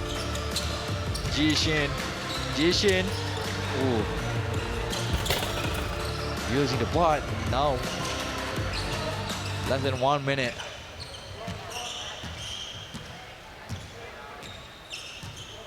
Oncoming signal to Theo Priester. Nice pass, Dion. Back to Cooper with a slam dunk by Cooper Wick, putting the exclamation mark in this game.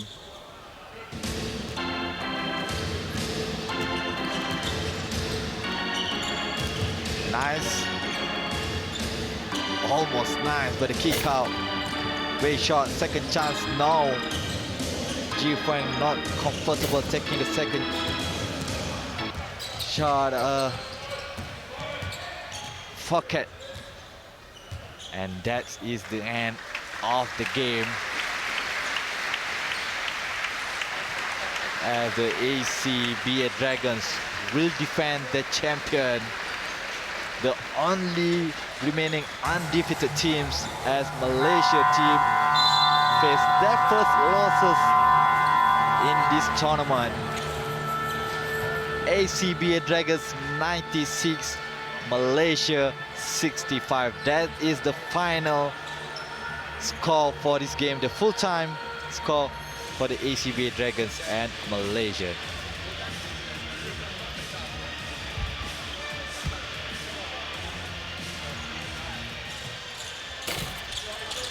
Well, this is the highlight of the second half, which is earlier the third quarter. The situation haven't different, because you can see the Malaysia team try to put up the pressure towards the Dragons, but the Dragons come out strong. Yeah, the ACBA Dragons has been consistent throughout the game. They show a much more experience, much more skill, much more talent. As you can see here, another slam dunk by Cooper Weeks. The talent level, the difference. But this is why Malaysia created this tournament. That is why the reason why they call such a good team, such as the ACBA Dragons, to participate in this tournament. They want a good, tough matchup. They just don't want to win the tournament, because this is the tournament for them to prepare for the Southeast Asian game that's going to be held at Manila. As you can see, the ACBA Dragons, they are very, very good team. They are very calm, very experienced. James Palm with another 2 points for the ACBA Dragons. What do you think that the Malaysia teams need to improve, Edika? Well, they need to handle the pressure. What I mean is the physicality, because you can see once they hit the physicality, they tend to run away from it, because the Malaysia team really live by the tree. They really need to handle up the pressure and solve the pressure and play through it, because you know the SEA game is really tough. Yeah, the physicality, the toughness shown by the ACBA Dragons, as you can see, not only on the offensive side, but also on the defensive side. This is the full-time stats. The field goal you see, 36 out of 71, almost 51%, whereas Malaysia only 28%. The three-pointer, 12 out of 26. Malaysia only able to hit 6 three-pointers. And then free throws, Malaysia able to get more points from the free throws, 15 compared to 12 for the ACBA Dragons. And then the rebounding department, the ACBA Dragons control. And then the turnover, it took, I mean, the second half, a lot of turnover for the ACBA Dragons. Assists is more towards the ACBA Dragons.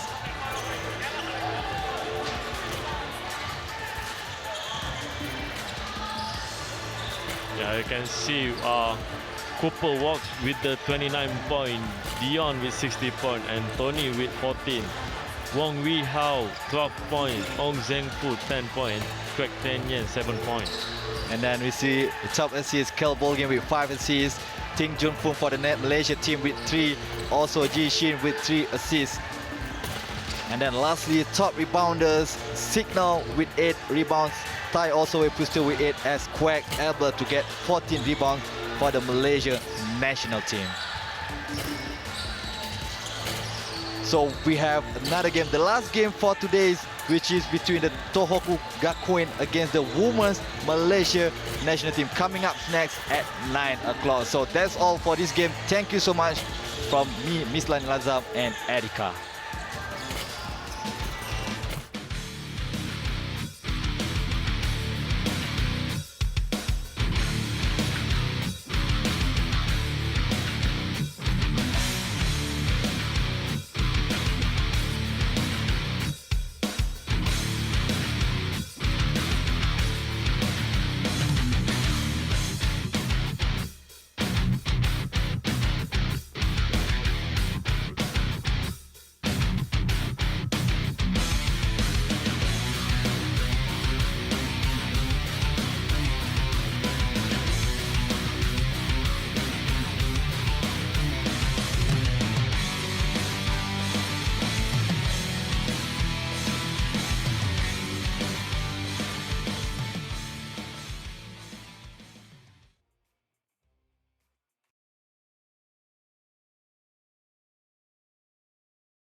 Hello, good evening, everyone. Welcome to the last game of the second edition 2019 MABA Malaysia International Basketball Invitation. The last game between Tohoku Gakuen University from Japan against the Malaysia Women National Team. This is the women category for the Malaysia International Basketball Invitation. I'm your commentator Mislan Al-Azam together with Izran Edika.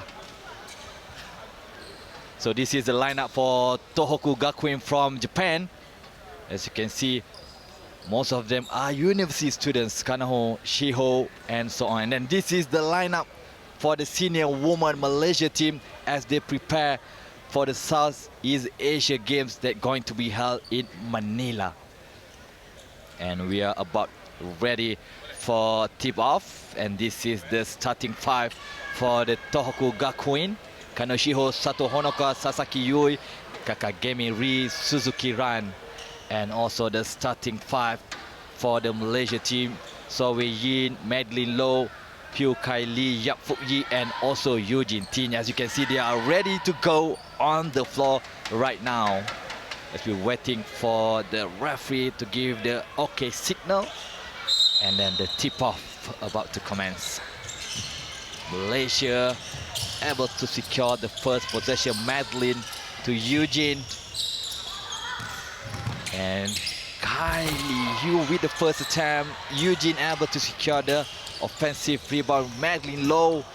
The passes deflected by the Japanese player Tohoku Gakuen University.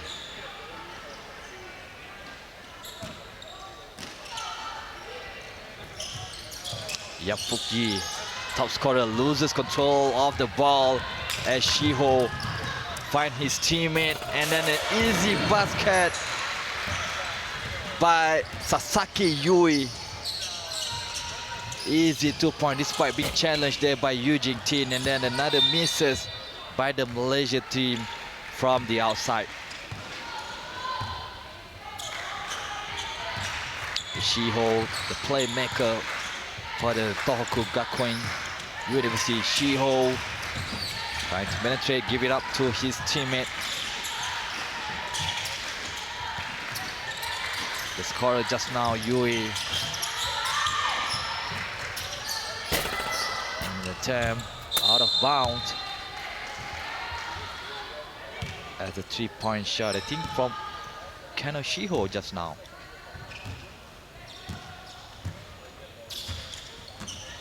Wei Yin to Eugene Ting. Eugene Ting give it up in the post, in the paint. Kylie has the height advantage. Hugh Kylie. She's going to the free throws for 2 attempts.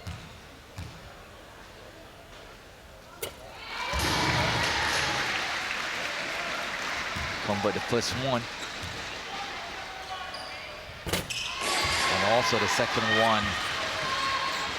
Kakegami Ri pick up her first personal foul. Oh, turnover there.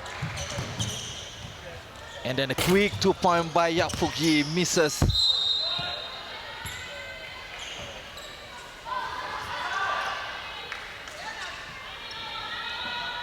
Just now, Suzuki Ran was unable to control the ball. Yap Fuk Yi with a 2-point attempt.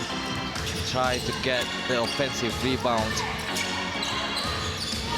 Kakagiri assists to the inside, passes.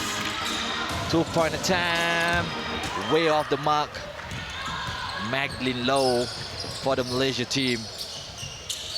Siu Yi, Kylie Hugh to Eugene Ting, back to So Wei Yin. So Wei Yin with a jumper mid-range.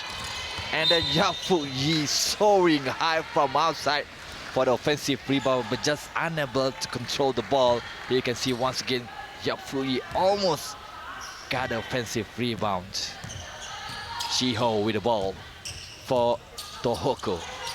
Shiho to Honoka, offensive foul. Oh. She just couldn't believe that she got called with offensive foul. Honoka.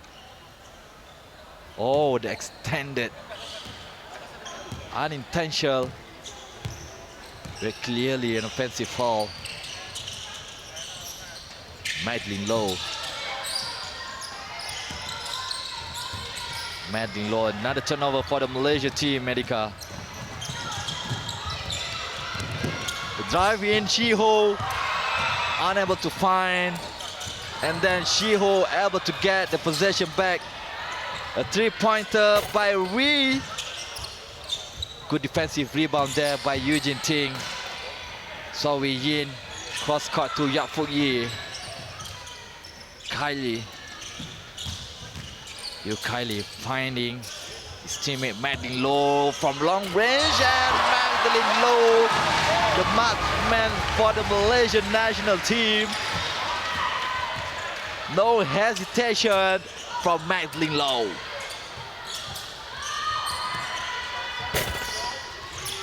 Offensive rebound for the Japan team. Another three-pointer. Still unable to find his marks for Kakegami Ree. Yap Fuk Yi to Madeline Low. Madeline looking for Eugene. Eugene to Kylie. Friendly roll? Not really. Shiho. Aggressive Shiho driving in. Ooh. Yeah, you can see once again Shiho. Kano Shiho, number 6 for Tohoku Gakuen, is going to take the 2 free throws.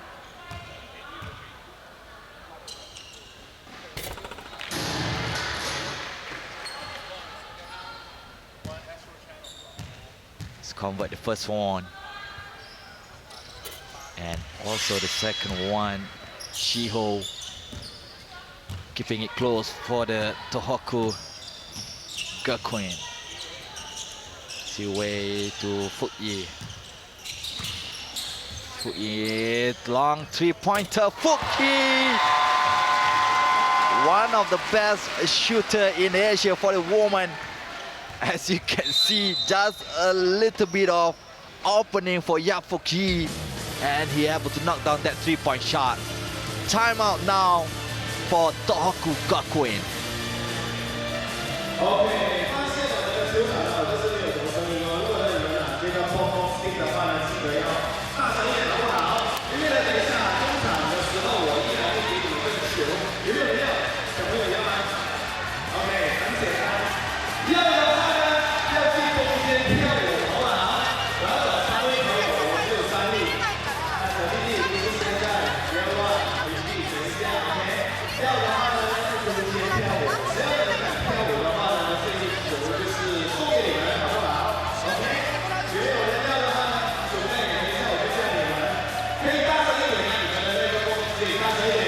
The head coach of Tohoku Gakuen University, Kojima Yuko, giving instruction, explaining to her players. They are down by 4 points right now. Erika, what should Tohoku Gakuen University players do right now? What should they improve for the Tohoku? Yeah, at the moment the ball rotation is not fluid as the previous game. As you can see, their star is Honako Sato and Suzuki Ren. At the moment, they cannot get a wide open shot for them to create easy point. As Shiho controlling the ball for Tohoku, and a quick three-pointer, still unable to find that long-range shot for Tohoku. Madeline Low, way off. So there's going to be a lot of three-pointers going to be shooting this game, perhaps.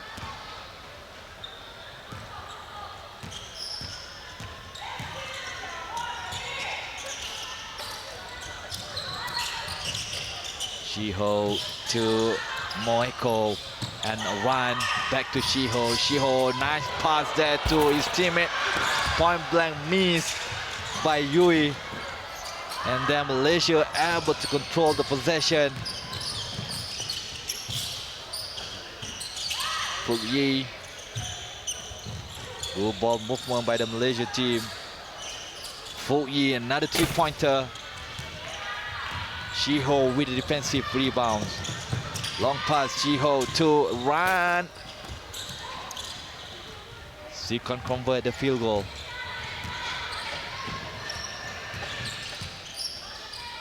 Oh, long pass there. Eugene with the throw. Good defensive rebound by Yui. Run, Suzuki run. Nice drive in. Kano Shiho for Tohoku Gakuen with the drive in and the teardrop using the backboard. The bang is open.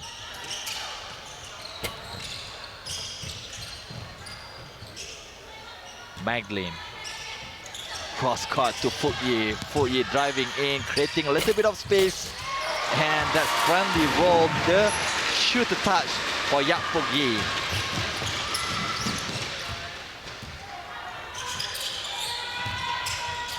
Suzuki run. Another mid-range jumper. Suzuki run for the three-pointer. Not Suzuki run. It was Kano Shiho. She's been holding the ball. She's been controlling the offense for the Tohoku Gakuen. Closing the gap to 1 point difference. Oh, Fukyi almost lose control. Miss Lan, at the moment we can see the Malaysia quite struggle to get the rebound. And credit to Tohoku Gakuen forcing them to shoot outside. We got a substitution coming in. Eugene Ting's being subbed out with Tai Chia. And then cross court. Sikyo can convert. Chai Shan just now. Shiho to Wee. Offensive rebound and the basket shot made by Kobayashi Kao. And quick attack by the Malaysia team, unable to control the passes from Kylie Tai Chia Xian with the turnover. Tohoku changed their defense a little bit, playing zone at the moment. And Malaysia quite struggle to find the hole to attack the zone.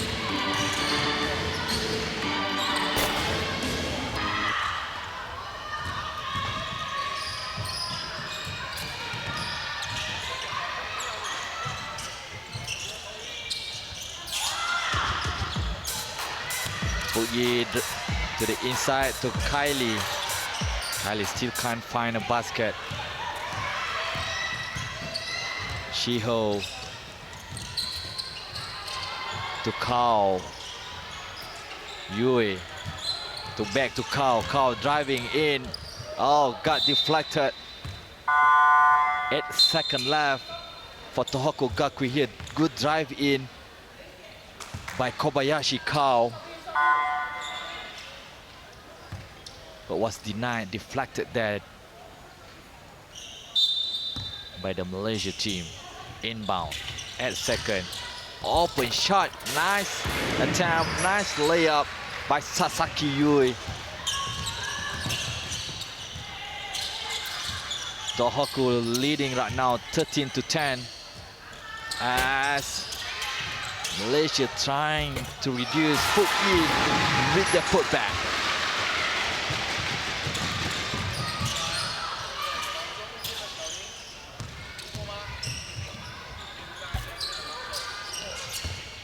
Another beast by Tohoku. And here comes the Malaysia team. Failing, non-convert. Sasaki Yui looking for his teammate Moeko now. Shaho, nice pass. Is it a 3 seconds? Oh no. Pei Ling with the foul. Oh no, it's Tan Peja. I thought the referee showed the 5 fingers, but it's actually number 4.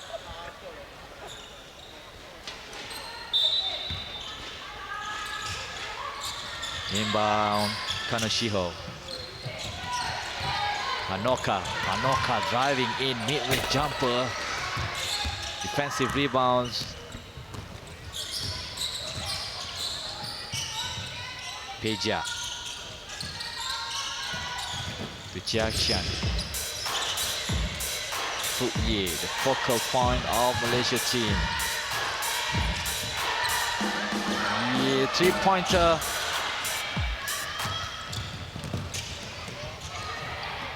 Nice pass there. Where's the defense of the Malaysia team? Bad transition defense and another easy basket by Sasaki Yui. Good transition offense. Only 2 passes.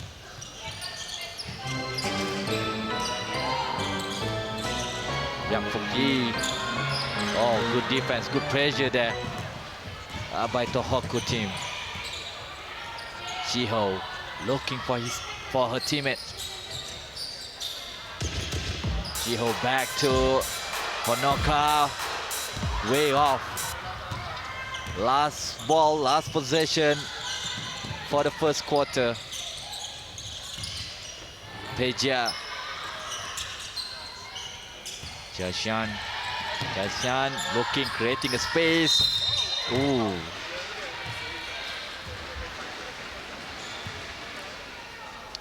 Tai Jiaxian will go to the free throws. And we got a timeout with 7.8 seconds left in this first quarter called by the Malaysia team.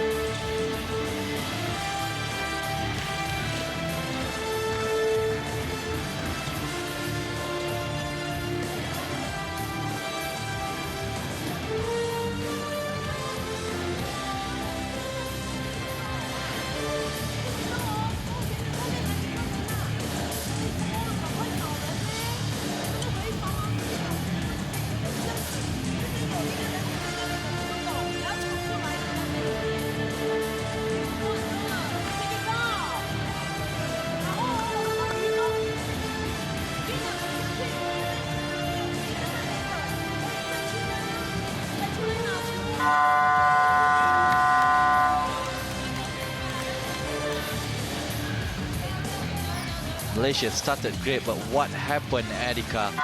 Now they're trailing by 3 points, 15-12. 7.8 seconds left in this first quarter. Yeah, Coach Sean wasn't happy with their defensive, where Tohoku University easily make a 2-pass transition to score 2 points. And this is kind of bad at the moment for the Malaysia team because there's no communication among the player.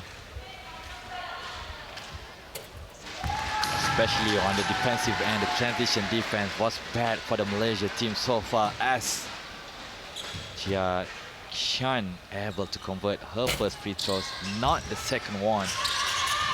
5 seconds. But Tohoku, oh, it's a fall. Luckily that Malaysia team not over the limit yet. Only the third team fall in this first quarter, so they have another fall to give. And only 2.8 seconds for Tohoku players to hit a shot. Oh, that's a backcourt. Good pressure defense by the Malaysia team. 0.8 seconds. Can they even attempt a shot?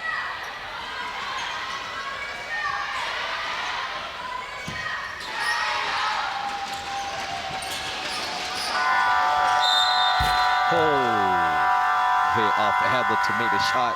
So that's the end of the first quarter as Tohoku Gakuen from Japan leading the way with 15-13 for the Malaysia women.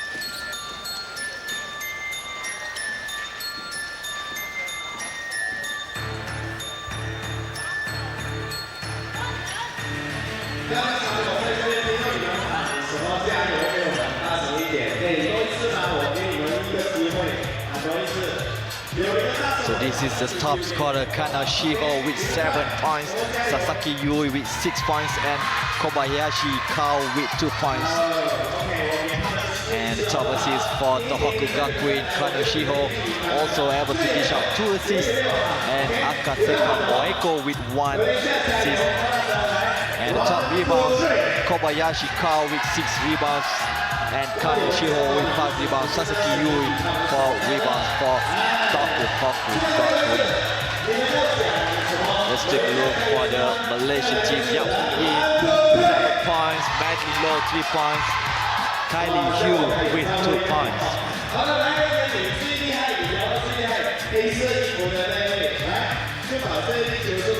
And then top rebounder for the Malaysian team was Yap Yi and Eugene team able to grab 4 rebounds, as Madly Low able to get 2 rebounds for the Malaysia team. So we still have about 30 seconds left to start the second quarter. Beside the defense, Erika, for the Malaysia team, which area, which part that they can improve to win this tournament? I mean, to win this game. As you know, the Malaysia team are recently a new team. Basically, half of the team, the senior team, already left or retired from the team, and this is a quite young team for the Malaysian team. So the chemistry, the communication might be missed there. But at the moment, I think they are doing a great job. The thing is, they need to move the ball over and move quicker to make the defender of Tohoku Gakuen miserable. Make the defender miserable, according to Erika. Kao, Kobayashi Kao, spin move, lose control of the ball, but still in Japan possession. An open 3-point, and Kao still able to get that offensive rebounds for Tohoku. Hikaru loses the ball, an opportunity, an easy transition, fast break point for Tai Chia Xian.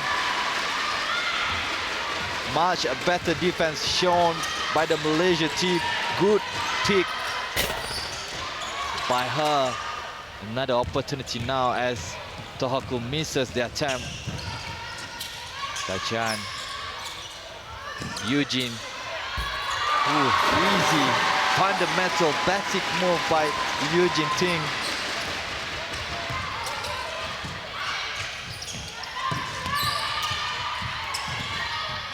Run,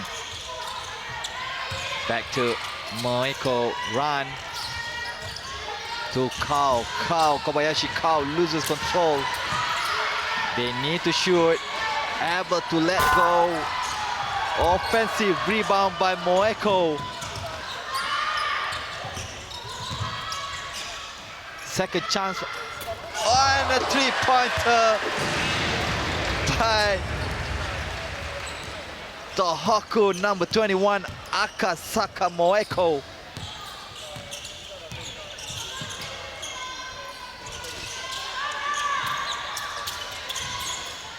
Yapu Yi in the paint. Oh, misses widely. And also from point blank, second time, third time, Fu Yi also misses. Just no luck for the Malaysia team just now.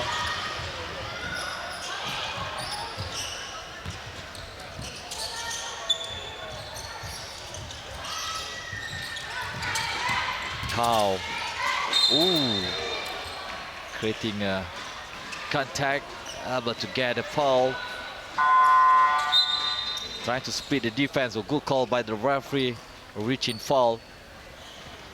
As Kobayashi Kao will go to the free throw lines for 2.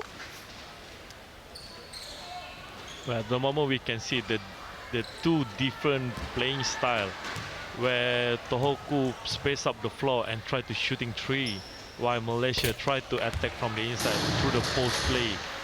And as far we can see, the Tohoku University are really good at getting the offensive rebound, where Malaysia really struggle to boxing them out. Yeah, among the reason when Tohoku attempt a lot of 3-point shot and they make some of it, so this forced the Malaysia defense to go out a bit further and able to get that defensive rebound. Almost a turnover, and Malaysia struggling on the offensive end. They misses all those easy shots that they usually make. Cow. Yeah, what a move there. Nice fake. Able to create just a slight space. And then we have a jump ball situation. He goes to Malaysia. Possession arrow to Malaysia. Ooh, look at that hustle by Sato Honaka.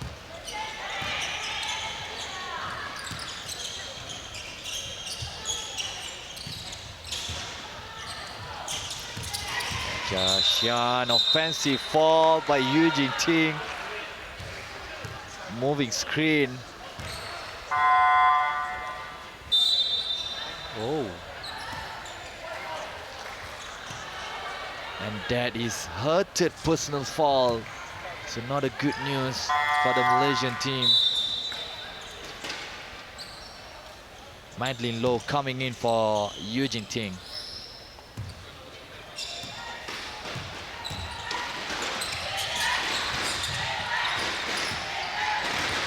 Oh, well, offensive foul easily called by the ref, and another extended. Sato Honaka, she also, and also a good flop there by Ka Xuan, able to sell the offensive. So that's her third personal foul. She picked up, previously she also picked up another offensive foul. So Honaka will go to the bench. Ka Xuan, Madeline Low, inside pass to Kylie. Ka Xuan to Madeline Low, not going for the three-point shot. Madeline Low, and then an offensive Kylie, not going in for Malaysia right now. Step back for Jashan, and here comes the Hoko.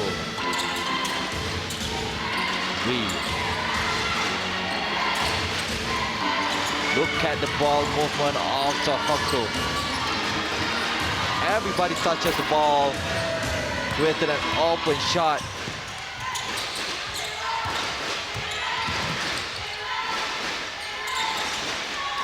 Quick swing, a quick three-point. And they're still able to get that offensive rebound. And finally, the three-point shot by Kakegami Ri.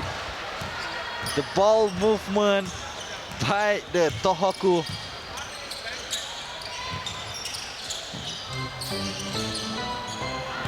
Kylie inside the paint. Still unable to find. Finally got the contact that she wanted. She can earn 2 points from the free throws. Yeah, lovely move made by Kylie, but she couldn't finish the move. As you can see, Kylie got the advantage in physical part, which is we know Malaysia tried to fit her in the post, so make Tohoku University got a foul trouble, and they might mix their defensive system. Kylie able to convert both of her free throws. So Tohoku is gaining momentum right now. The drive in.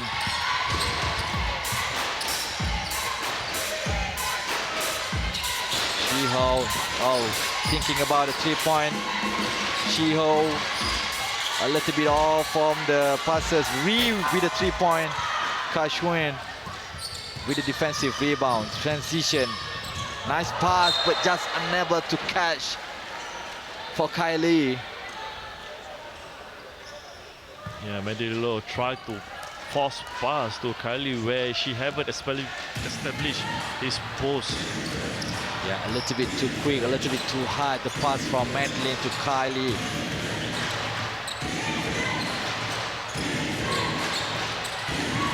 Michael Shiho looking for her teammate Shiho. Ready to shoot, 5 seconds left. Mid-range jumper. Defensive rebound by Kylie. Long-range passes. Oh, wasted opportunity by Tai Chia Xian.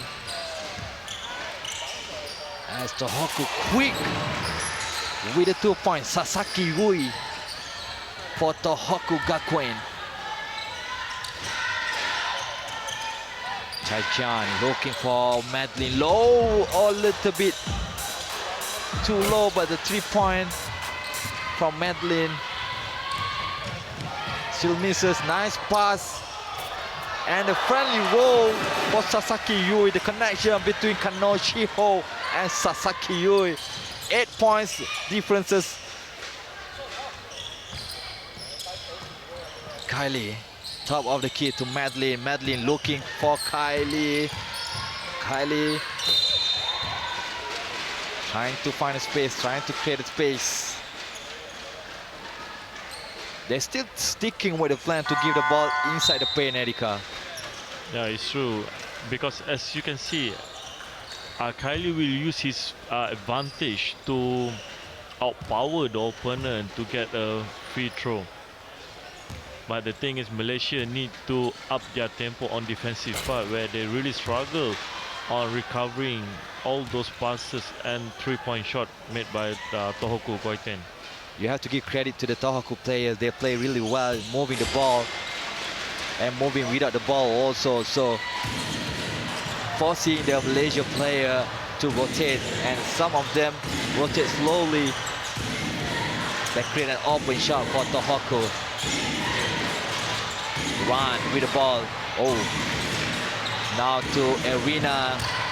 Look at the ball movement of Tohoku, almost losing the control. Shiho, and he got the contact. It wasn't Shiho, it was Suzuki Run. With the drive.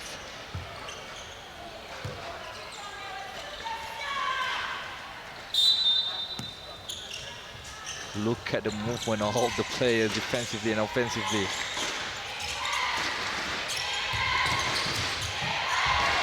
Driving. Nice driving by Tohoku. Kylie. Kick it out. So Wei Yin. And the 3 point by So Wei Yin. The much needed 3-point shot. As you can see, Madeline Low signaling, take a shot, take a shot.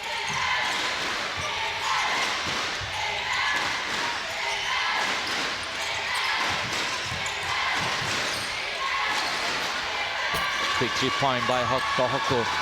The misses. So Wei Yin with the rebounds. Madeline Low thinking about it, thinking about it. Nice pass by Madeline and easy 2 point. Good cut by Man Yi. What a cut, what a pass by Madeline Low to Man Yi.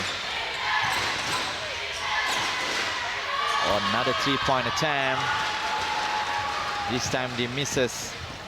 Wei Yin to Peja. Peja throwing the 3-point and makes it. Using the backboard. And now we have a ball game, 1 point differences. Timeout, Tohoku Gakuen.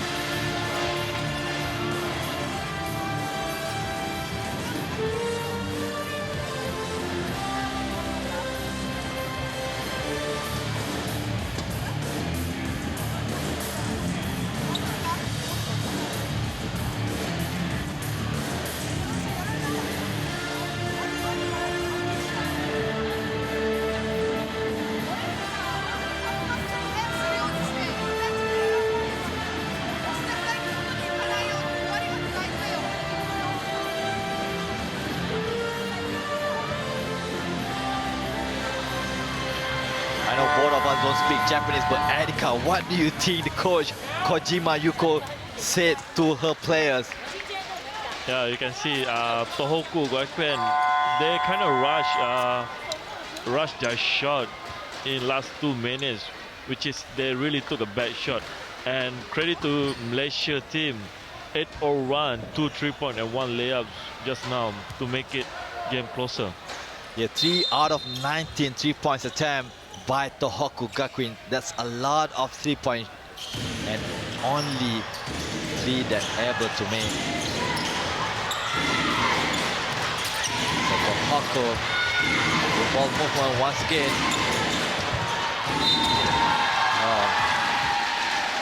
Much a better defense by the Malaysia team, denying that open look Eugene Ting. So no easy passes for Tohoku. Madly low once again with the passes, and Tan Peja unable to convert that reverse layup. Natsumi looking for Hikaru to Arena. Underhand layup, not in. Transition offense, way in. Oh, misses an easy transition, Coach Gwen. Madly low to Eugene Ting, a 2-point shot. This time, she converts it as Manyi, who misses the shot and also converted it. It's a long 2.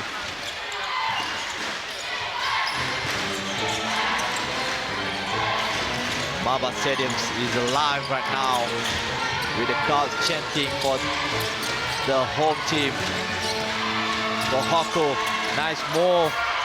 Oh, misses. And then 3-point by Natsumi. Good rebound by Manyi. Madly low controlling the ball. So we in. Asking Madlin. And an easy 2-point. What a connection between Eugene Ting and Madlin Low. Good read, good pass, a good finish. And that's the end of the first half between Tohoku Gakuen and Malaysia women team taking the lead 32-29. So we'll be taking a short break before we continue with our halftime.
We are back at Maba Stadium for the action between Tohoku Gakuen University from Japan and also Malaysia women national team.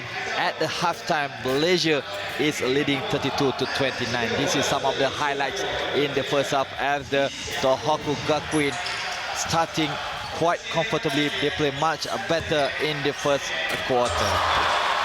Yeah, you can see the Malaysia team during the first quarter, their defensive system wasn't picking up, and they tried to close out, to collapse. But the thing is, they didn't know that Tohoku Gakuen are quite capable of hitting from the trees. And one of the jumper made by Yap Fuk Yi, the top scorer for the Malaysia team with 7 points. And then a lot of offensive rebounds able to make by the Tohoku Gakuen, and also the three-point shot. They don't make a lot of three-point, only three-pointers made, but they make a lot of attempts, 20 attempts from the outside for Tohoku Gakuen. And then they convert much better inside the paint. Almost half of the shots, 40%, 8 out of 20 was able to be converted by the Tohoku Gakuen. This is another three-point attempt that made by the Tohoku Gakuen. And then the Malaysia team second quarter defense starting to pick up, and they was able to chase and take the lead in the second quarter. Yeah, it's true, Mislan. The second quarter, the Malaysia team, they start to play aggressive defense where they deny all those Tohoku Gakuen players, where they have to make false shot, and with that they run the lane really well. They make a couple good plays during the fast break. Those are the three-point shot made by the So Wee Yin, which is initially sparked the comeback by the Malaysia team. And then Manyi also able to get the two-point shot for the Malaysia national team. Here is the last shot made by the Malaysia team, the connection between Manyi, Eugene Tin and Madeline Loh. This is the halftime stats. You can see 11 out of 40, 28% field goal. Both teams not shooting very well, below the 30% mark. The three-pointer, just like I explained, 50% for Tohoku, 33%, much better for the Malaysia team. And then the free throws almost equal, with Malaysia taking the advantage. 6 made a free throws, and then the rebounds equal for both teams. The turnovers also, Tohoku make one more turnovers compared to the Malaysia national team. So we're going to take a short break before we continue with the second half of the game.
Welcome back to Maba Stadium, where we have the game between Tohoku Gakuen University from Japan playing against the Malaysia Women National Team.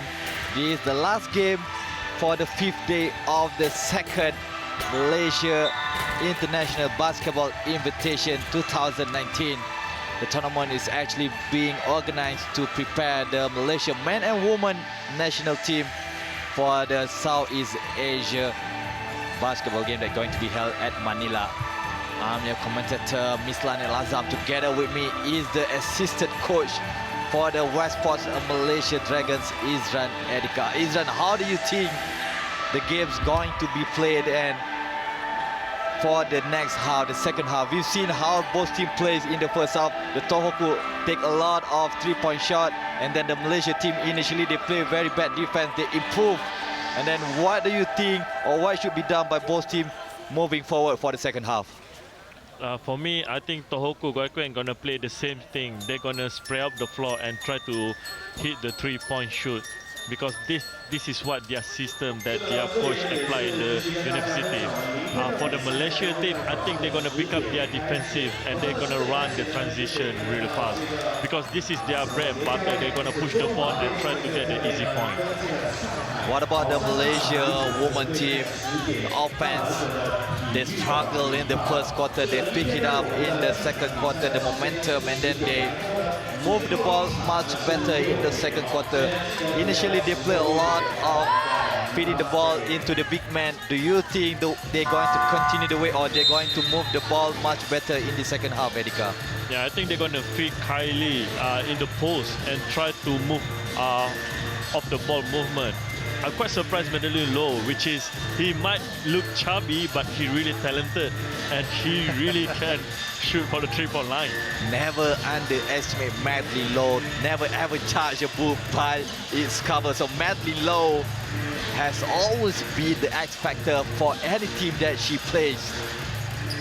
So Madeline Low is the X factor for Malaysia team tonight, Edika. Yeah, she is.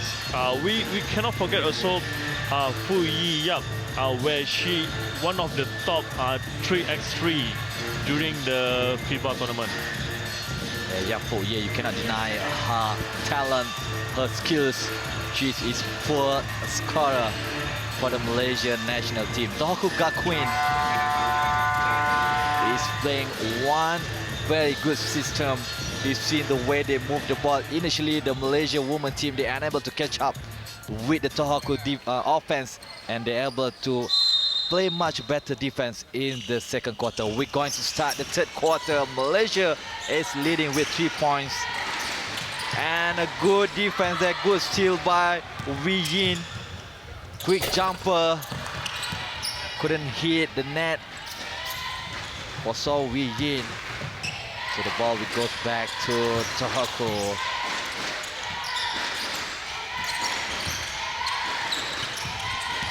Tohoku trying to find a way. Kobayashi Kao missing way of Yap Fu Yin. An easy 2 point for her. Good transition offense by the Malaysia starting the third quarter. Kao looking for Yui. Yui! An easy 2 point for Sasaki Yui. Oh, bad pass. Almost a turnover for the Malaysian team. Madeline Low looking for her teammate. Ooh.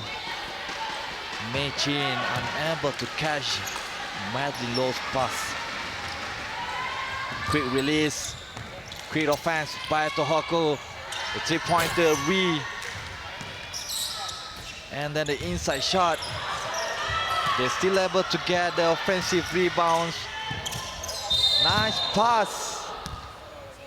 As Shiho able to find Kobayashi Kao for the drive in. 2 free throws coming up for Kobayashi Kao. Yeah, at the moment Malaysia tried to force passes during the fast break to get the easy point, but I think Malaysia team need to a little bit compose and try to look the better shot selection. Kobayashi Kao convert both free throws for Tohoku. Long passes for the Malaysia. Wei Yin to Fu Yi. Madeline Low taking the 3-pointer. A little bit off. So out of bounds. So touch lost by Wong Mei Chin, number 1 for the Malaysia team.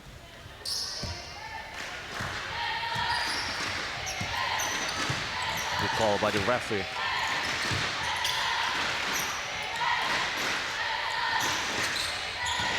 The Shiho looking for a teammate. Misses under basket for Sasaki Yui. So Wei Yin skip pass to Fu Yi.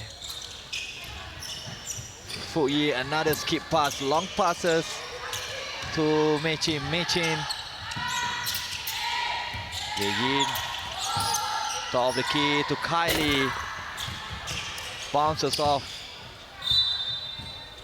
And it's going to go to Tohoku Gakuin possession. Shiho with the ball. Back to Honoka. Shiho current. A 3-point shot wide open. Kobayashi Kao. Oh, lose control of the rebounds. Madeline Low unable to properly grab the basketball.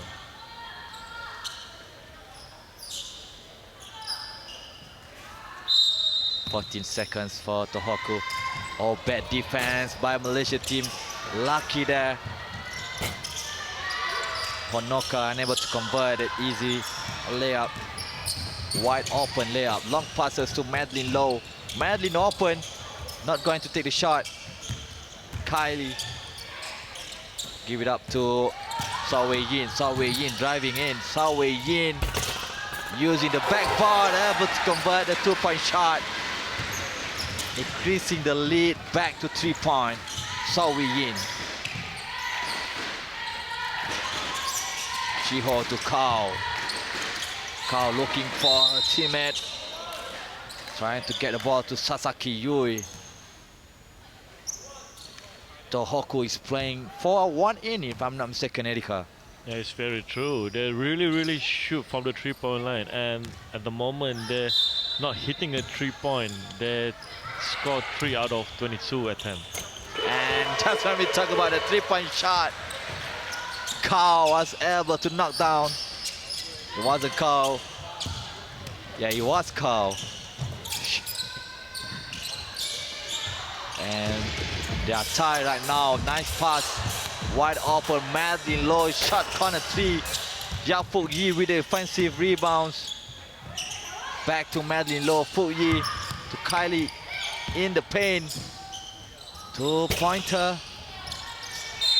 Kobayashi Kao with defensive rebound for the Tohoku Gakuen. Substitution, Manyi coming in for Mei Chin. Jashin for Madeline Low.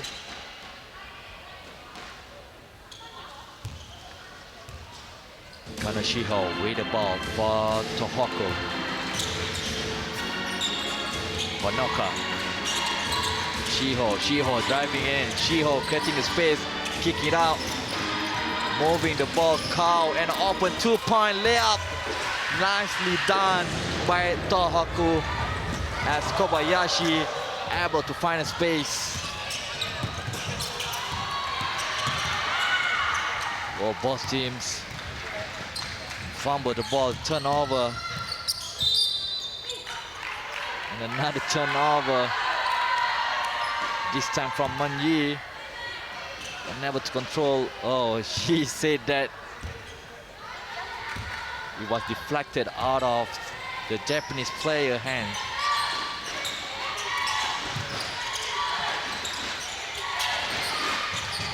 Almost a turnover. Possession jump ball goes to Malaysia team.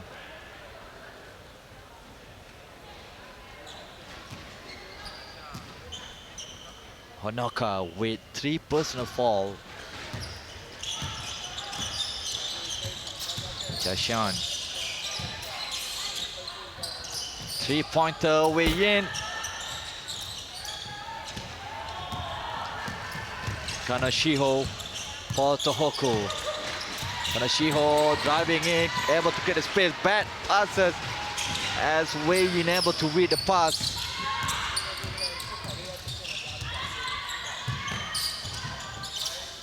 Xian to Fuk Yi. Back to Kylie. Kylie attacking the paint. Kylie unable to convert. Try to save the ball. Right now, Kylie tried to force shot every time she get the ball. Malaysia team need to be a really big composed. As you can see, Tohoku, Guatian, the off the ball movement really sharp at the moment. There you see the ball, the movement of the Hoku players without the ball.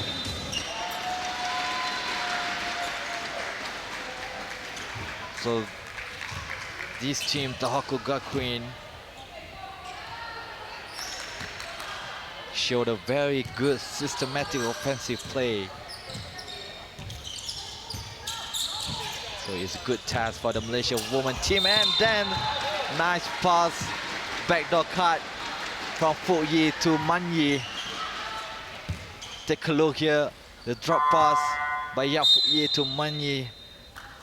Too bad that Manyi unable to convert it. But he'll get her chances, she gets her chances from these 2 free throws.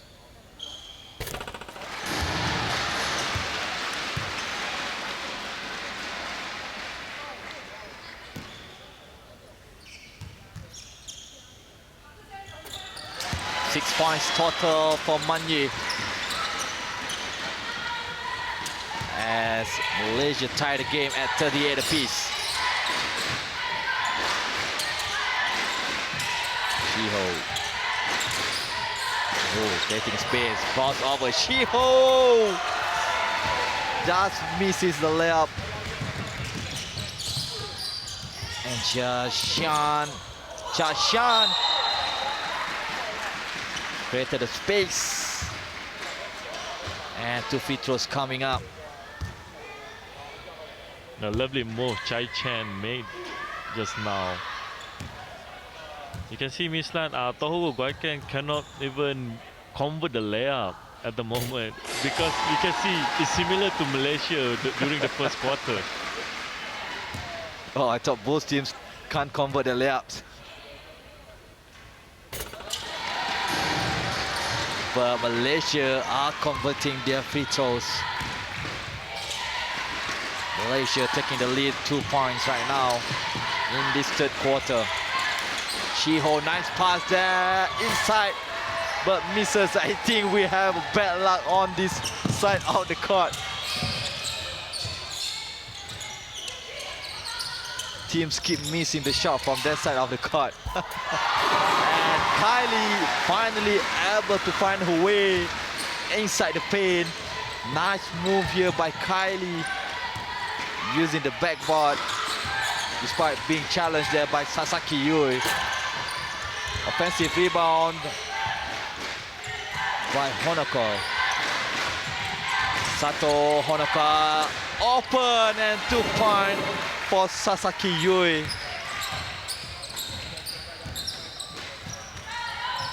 Sasaki Yui with 14 points, top scorer for Tohoku Gakuen. Ja Chen, Manyi, back to Fuyi. Oh, miscommunication. Luckily, Kylie able to get the ball. Nice turnaround jumper by Hugh Kylie for Malaysia team. Yeah, finally, Kylie make a really fadeaway shot. And then Tohoku Gakuen answers straight back. And a turnover. Oh. Almost a turnover for the Malaysia team. Substitution coming in for Tohoku.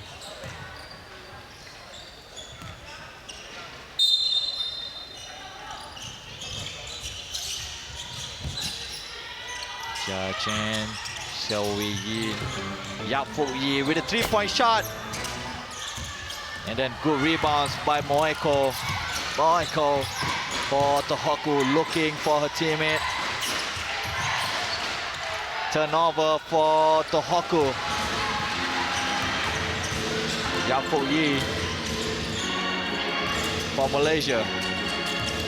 Jia Chen to Eugene Ting, back to Xiao Wei Yin, and Eugene Ting. Oh, still no luck for Eugene Ting. Suzuki Run, 45 on the left for Tohoku. 12 seconds on the shot clock.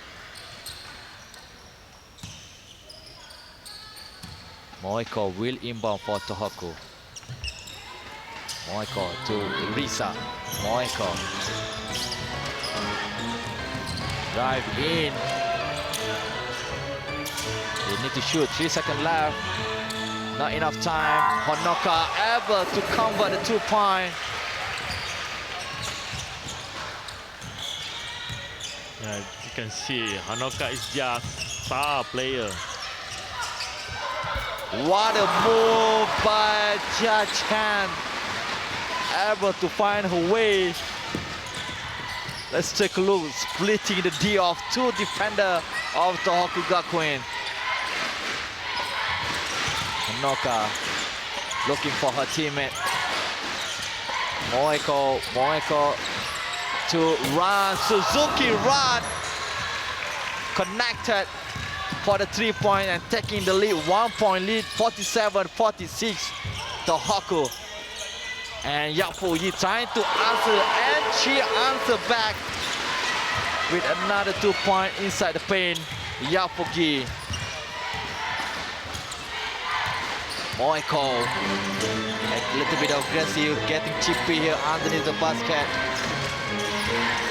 Bench player of Tohoku. Another 3-point shot. Not this time for Moeko. Ooh, aggressive there. Sato Honoka. Trying to get a little bit of advantage. That is her fourth personal foul. So she's been sitting at the bench due to the foul trouble. Not a good game for Sato Honoka. Eugene Ting driving in, attacking the basket. Able to make the 2-point. That's the end of the third quarter for the Malaysia team. Just right at the buzzer, Eugene Ting. What a beautiful shot.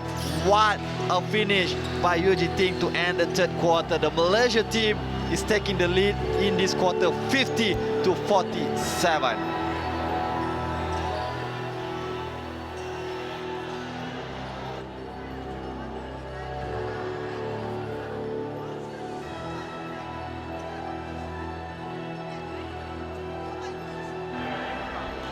Yeah, you can see Yap Fu Yi scored the top scorer for the Malaysia team with 11 points. Kylie with 9 points. Chia Chen scoring with 7 points. Yap Fu Yi also get the top rebounder for the Malaysia team. And then Madeline Low with 6. Eugene Ting, which is scoring the last one, managed to get 6 rebounds. Eugene Ting is the top assist for the Malaysia team with 3.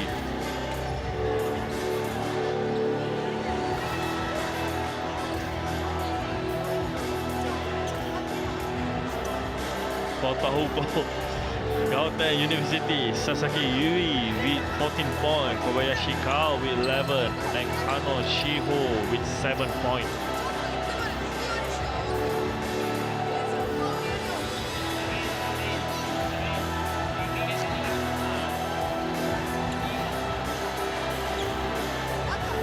And Kano Shiho managed to get 3 assists, while Sato Honaka with 2. So those are the top performers individually for each team. As this is going to be anybody's game, only 3 points difference between the Malaysia and Toko. Malaysia still has another game to play tomorrow. And Tohoku is going to inbound. Sticking with the last 5 players playing towards the end of the third quarter. Good defense by Chia Shen. Good transition offense. Eugene Ting, an easy 2-point. Malaysia picking up where they left in the third quarter. Tohoku driving in. Moeko couldn't convert. Malaysia trying to punish Tohoku.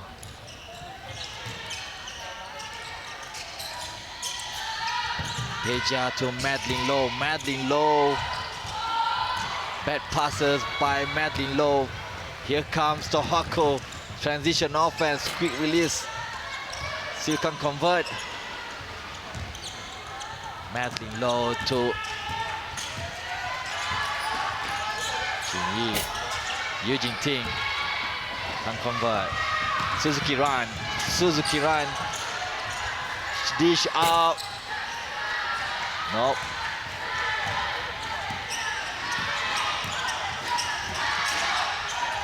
Peja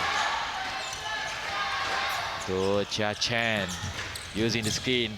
Eugene Ting underneath the basket. Eugene Ting not this time. She misses. Wide open 3-point. Made it for Suzuki Run. That is her second 3-pointer of the night. Cutting the lead to 2 points. Eugene Ting. Madeline Low to Eugene Ting. Eugene Ting needs to shoot. Oh. Moeko didn't even want the ball. Moeko.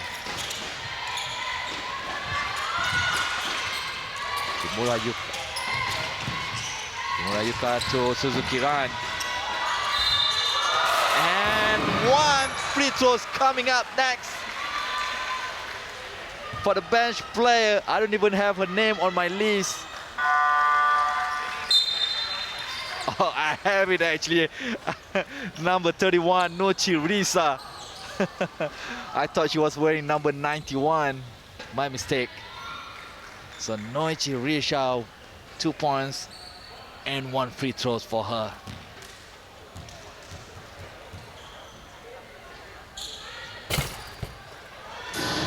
She completes the 3-point play to take the lead. 1-point lead for Tohoku. Kylie to Madeline Low. Madeline, nice finish by Madeline. Almost got deflected. Almost loses the ball. Here once again, take a look. Good defense, good pressure there by Yuka. But Madeline Low come up top.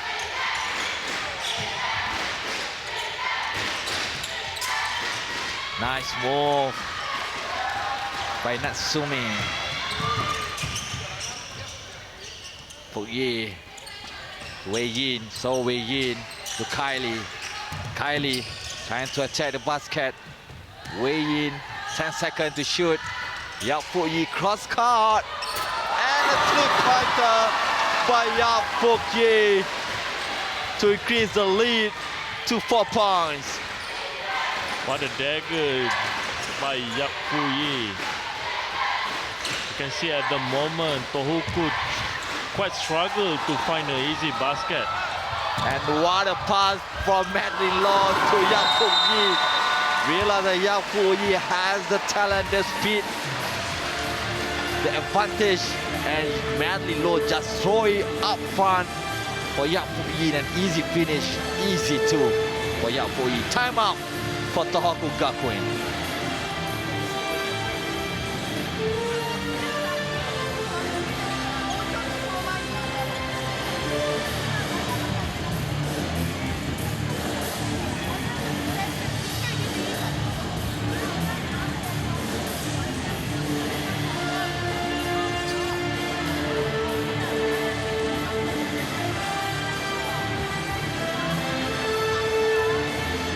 Been pretty even throughout the whole game as the Malaysia is taking the lead in this fourth quarter. 9 points compared to only 6 for Tohoku Gakuen, and a 6 points lead by the Malaysia women team. There's still a lot of basketball to be played, Erika. 6 minutes 23 seconds left in this last quarter. That is very true. We cannot underestimate Tohoku Gakuen University, where they always fight no matter what. Whenever how much they're going down, they always fight. Try to find an easy basket. And you can see right now we have a tight game. They already hit 6 3-pointer for Tohoku.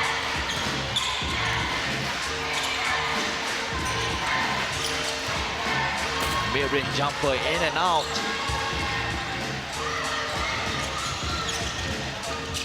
And a 3-pointer, not this time, for Chia Chen.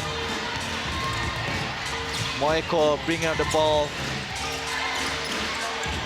Natsumi to Risa, but Risa can't finish there. Chia Chen to Kylie. Kylie to Madeline Low. Kylie asking the ball back. Kylie in the paint, using her size advantage. And Nochi Risa has to fall. Good footwork there by Kylie. 2 free throws coming up for her.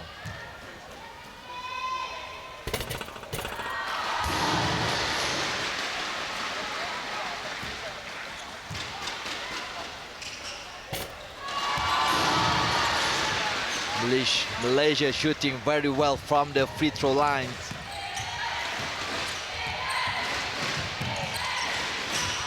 Suzuki run. And Chia Chen pick up. The first personal foul.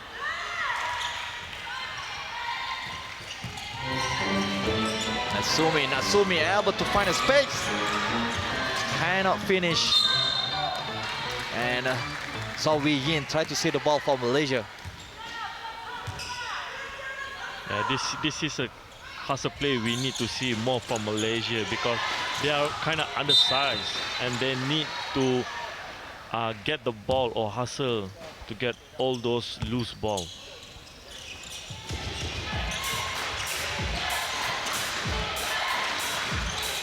The Hawks swinging the ball inside the paint to Risa. Risa being challenged there by Cha Chan. Cha Chan with the ball to So Wei-yin, and now Fu-yi. Fu-yi to Kylie. Kylie asking for a cut. Kylie loses the ball. Moeko. And Madeline Lowe just falling to stop the ball. Moeko. Ooh.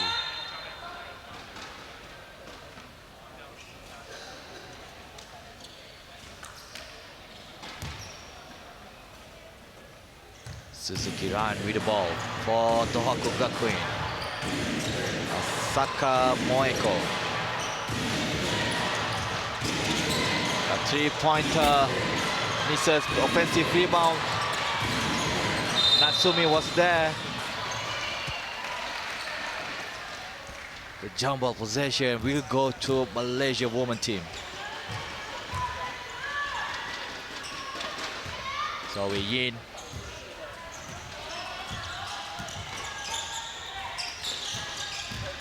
Madeline Lowe. Back to Kylie. Kylie attacking the basket. Another 2 free throws coming up for Hugh Kylie.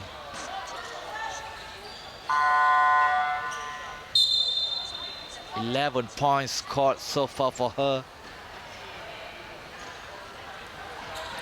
And we have substitution. All 5 players for the Hoku are being subbed. 11 points, 5 rebounds, 2 assists for Hugh Kylie.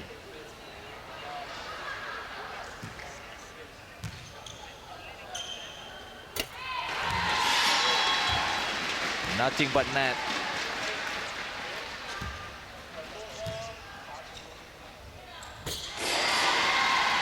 Perfect from the charity stripe for Kylie.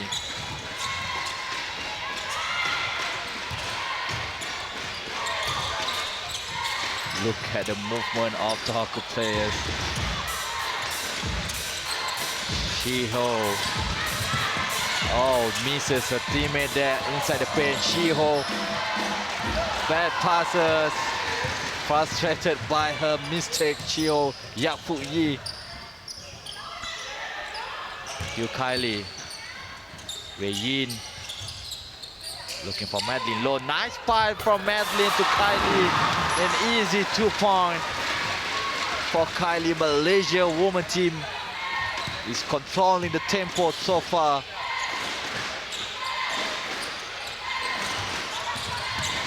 Shiho. Wei-yin going one-on-one. No. Pass to Madeline and back to Fu-yi. What a pass. What a IQ by Madeline Lowe. Such a nice season, Erika. The lovely transition offense that the Malaysia team doing. Right now, Tohoku quite struggle with the offensive, whether they cannot pass, and really good pressure defense given by Malaysia. Yeah, good pressure defense by the Malaysia team, and bad defense there by Sato Honoka. Bad miscommunication. No one was guarding Madeline Lowe. Good sleeping by Madeline Lowe. Offensive rebound. Shiho bad. Nice. Oh. Deflected or blocked. Denied by So Wei-yin.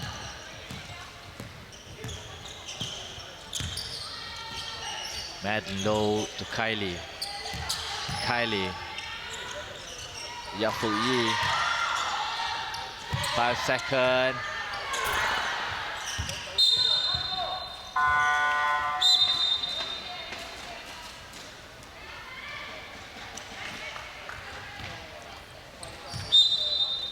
Substitution. Fu-yi, Madeline Lowe, Yu Jingting. Yu Jingting is coming in. Ching Yi, Man Yi. The whole new 5 players. Almost 2 minutes left in this game.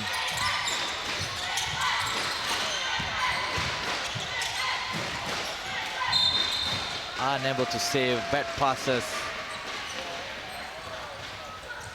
Stagnant offense by the Tohoku Gakuen. What happened, Erika? Yeah, right now they try to force the pass. Good pressure defense given by Malaysia. At the moment, they really need to make a off-ball screen. Good driving by Pelin, but then a turnover for both teams. Malaysia is leading comfortably right now, 16 points. Got a good ball movement and a 3-pointer by Sato Honoka. I think the 7th 3-pointer made by Tohoku Gakuen's team. Honoka first 3-pointer. Eugene Ting. Chan Shan to Eugene Ting back a little bit too high. It took too much time for the ball from Chia Chen to reach Eugene Ting. And there are 2 Tohoku players defending Eugene Ting. Turnover for the Malaysia team. Oh, another turnover.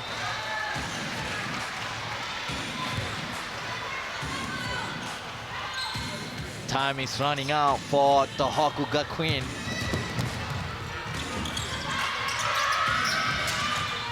Chia Chen. Chia Chen to Eugene Ting. Eugene Ting to Man. To Pei Ling. Took me quite a while to recognize who was scored just now. Oh, nice cut in. 30 seconds left in this game. Malaysia leading 71-56. Turnover by Eugene Ting. And an easy layup there by Sasaki Yui. Top scorer for Tohoku Gakuen with 16 points. Manyi. So this is it. The end of the game as Malaysia women national team come up top as the winner, 71-58. Tohoku Gakuen struggling in the second half despite playing very well for the first 3 quarters. And towards the end, what happened there, Erika, for Tohoku Gakuen? Yeah, good pressure defense given by the national Malaysia team, where they really struggle and really make unnecessary turnover. Where good by Malaysia, they capitalize all those mistakes. So let's take a look at the second half highlights, where we see nice driving there by Kobayashi Kao for Tohoku Gakuen. And then another 3-pointer also by Kobayashi Kao. This time Malaysia team comeback. Kylie able to find her groove and a rhythm in the second half, contributing 50 points for the Malaysia national team. Here once again Kylie with a turnaround jumper. Nicely done by Kylie. The Tohoku also play well for the first 3 quarters. As this is some of the highlights from Suzuki Ren just now. She scored an easy layup and then the 3-pointer. And this another nice move by Malaysia, Eugene Ting, to finish the 3rd quarter. Transition offense for the Malaysia women team has been on point in the second half. And also the defense, we don't show the highlights of the defense, but we talk a lot about how Malaysia defense, the pressure defense, was able to turn the tide of the game. from a very close game to almost a blowout, 71 to 58. Another nice assist here by Madeline Low, one of my favorite players for the Malaysian national team. Madeline Low.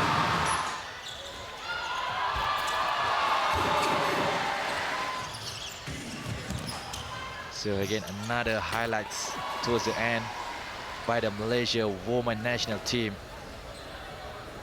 Well, we can see Malaysia towards the end, they managed to get 39 from the field goal and 25 from the three-point shot compared to the Tohoku Gakuen 23. Quite impressive on the free throw line for the both teams, where they managed to get above 80. And rebound, they're quite tight. As you can see, the turnover towards the end, I think Tohoku Gakuen made a lot of silly turnover. For me, assists, they're really fantastic, where Malaysia capitalized on the fast break where they're sharing the ball.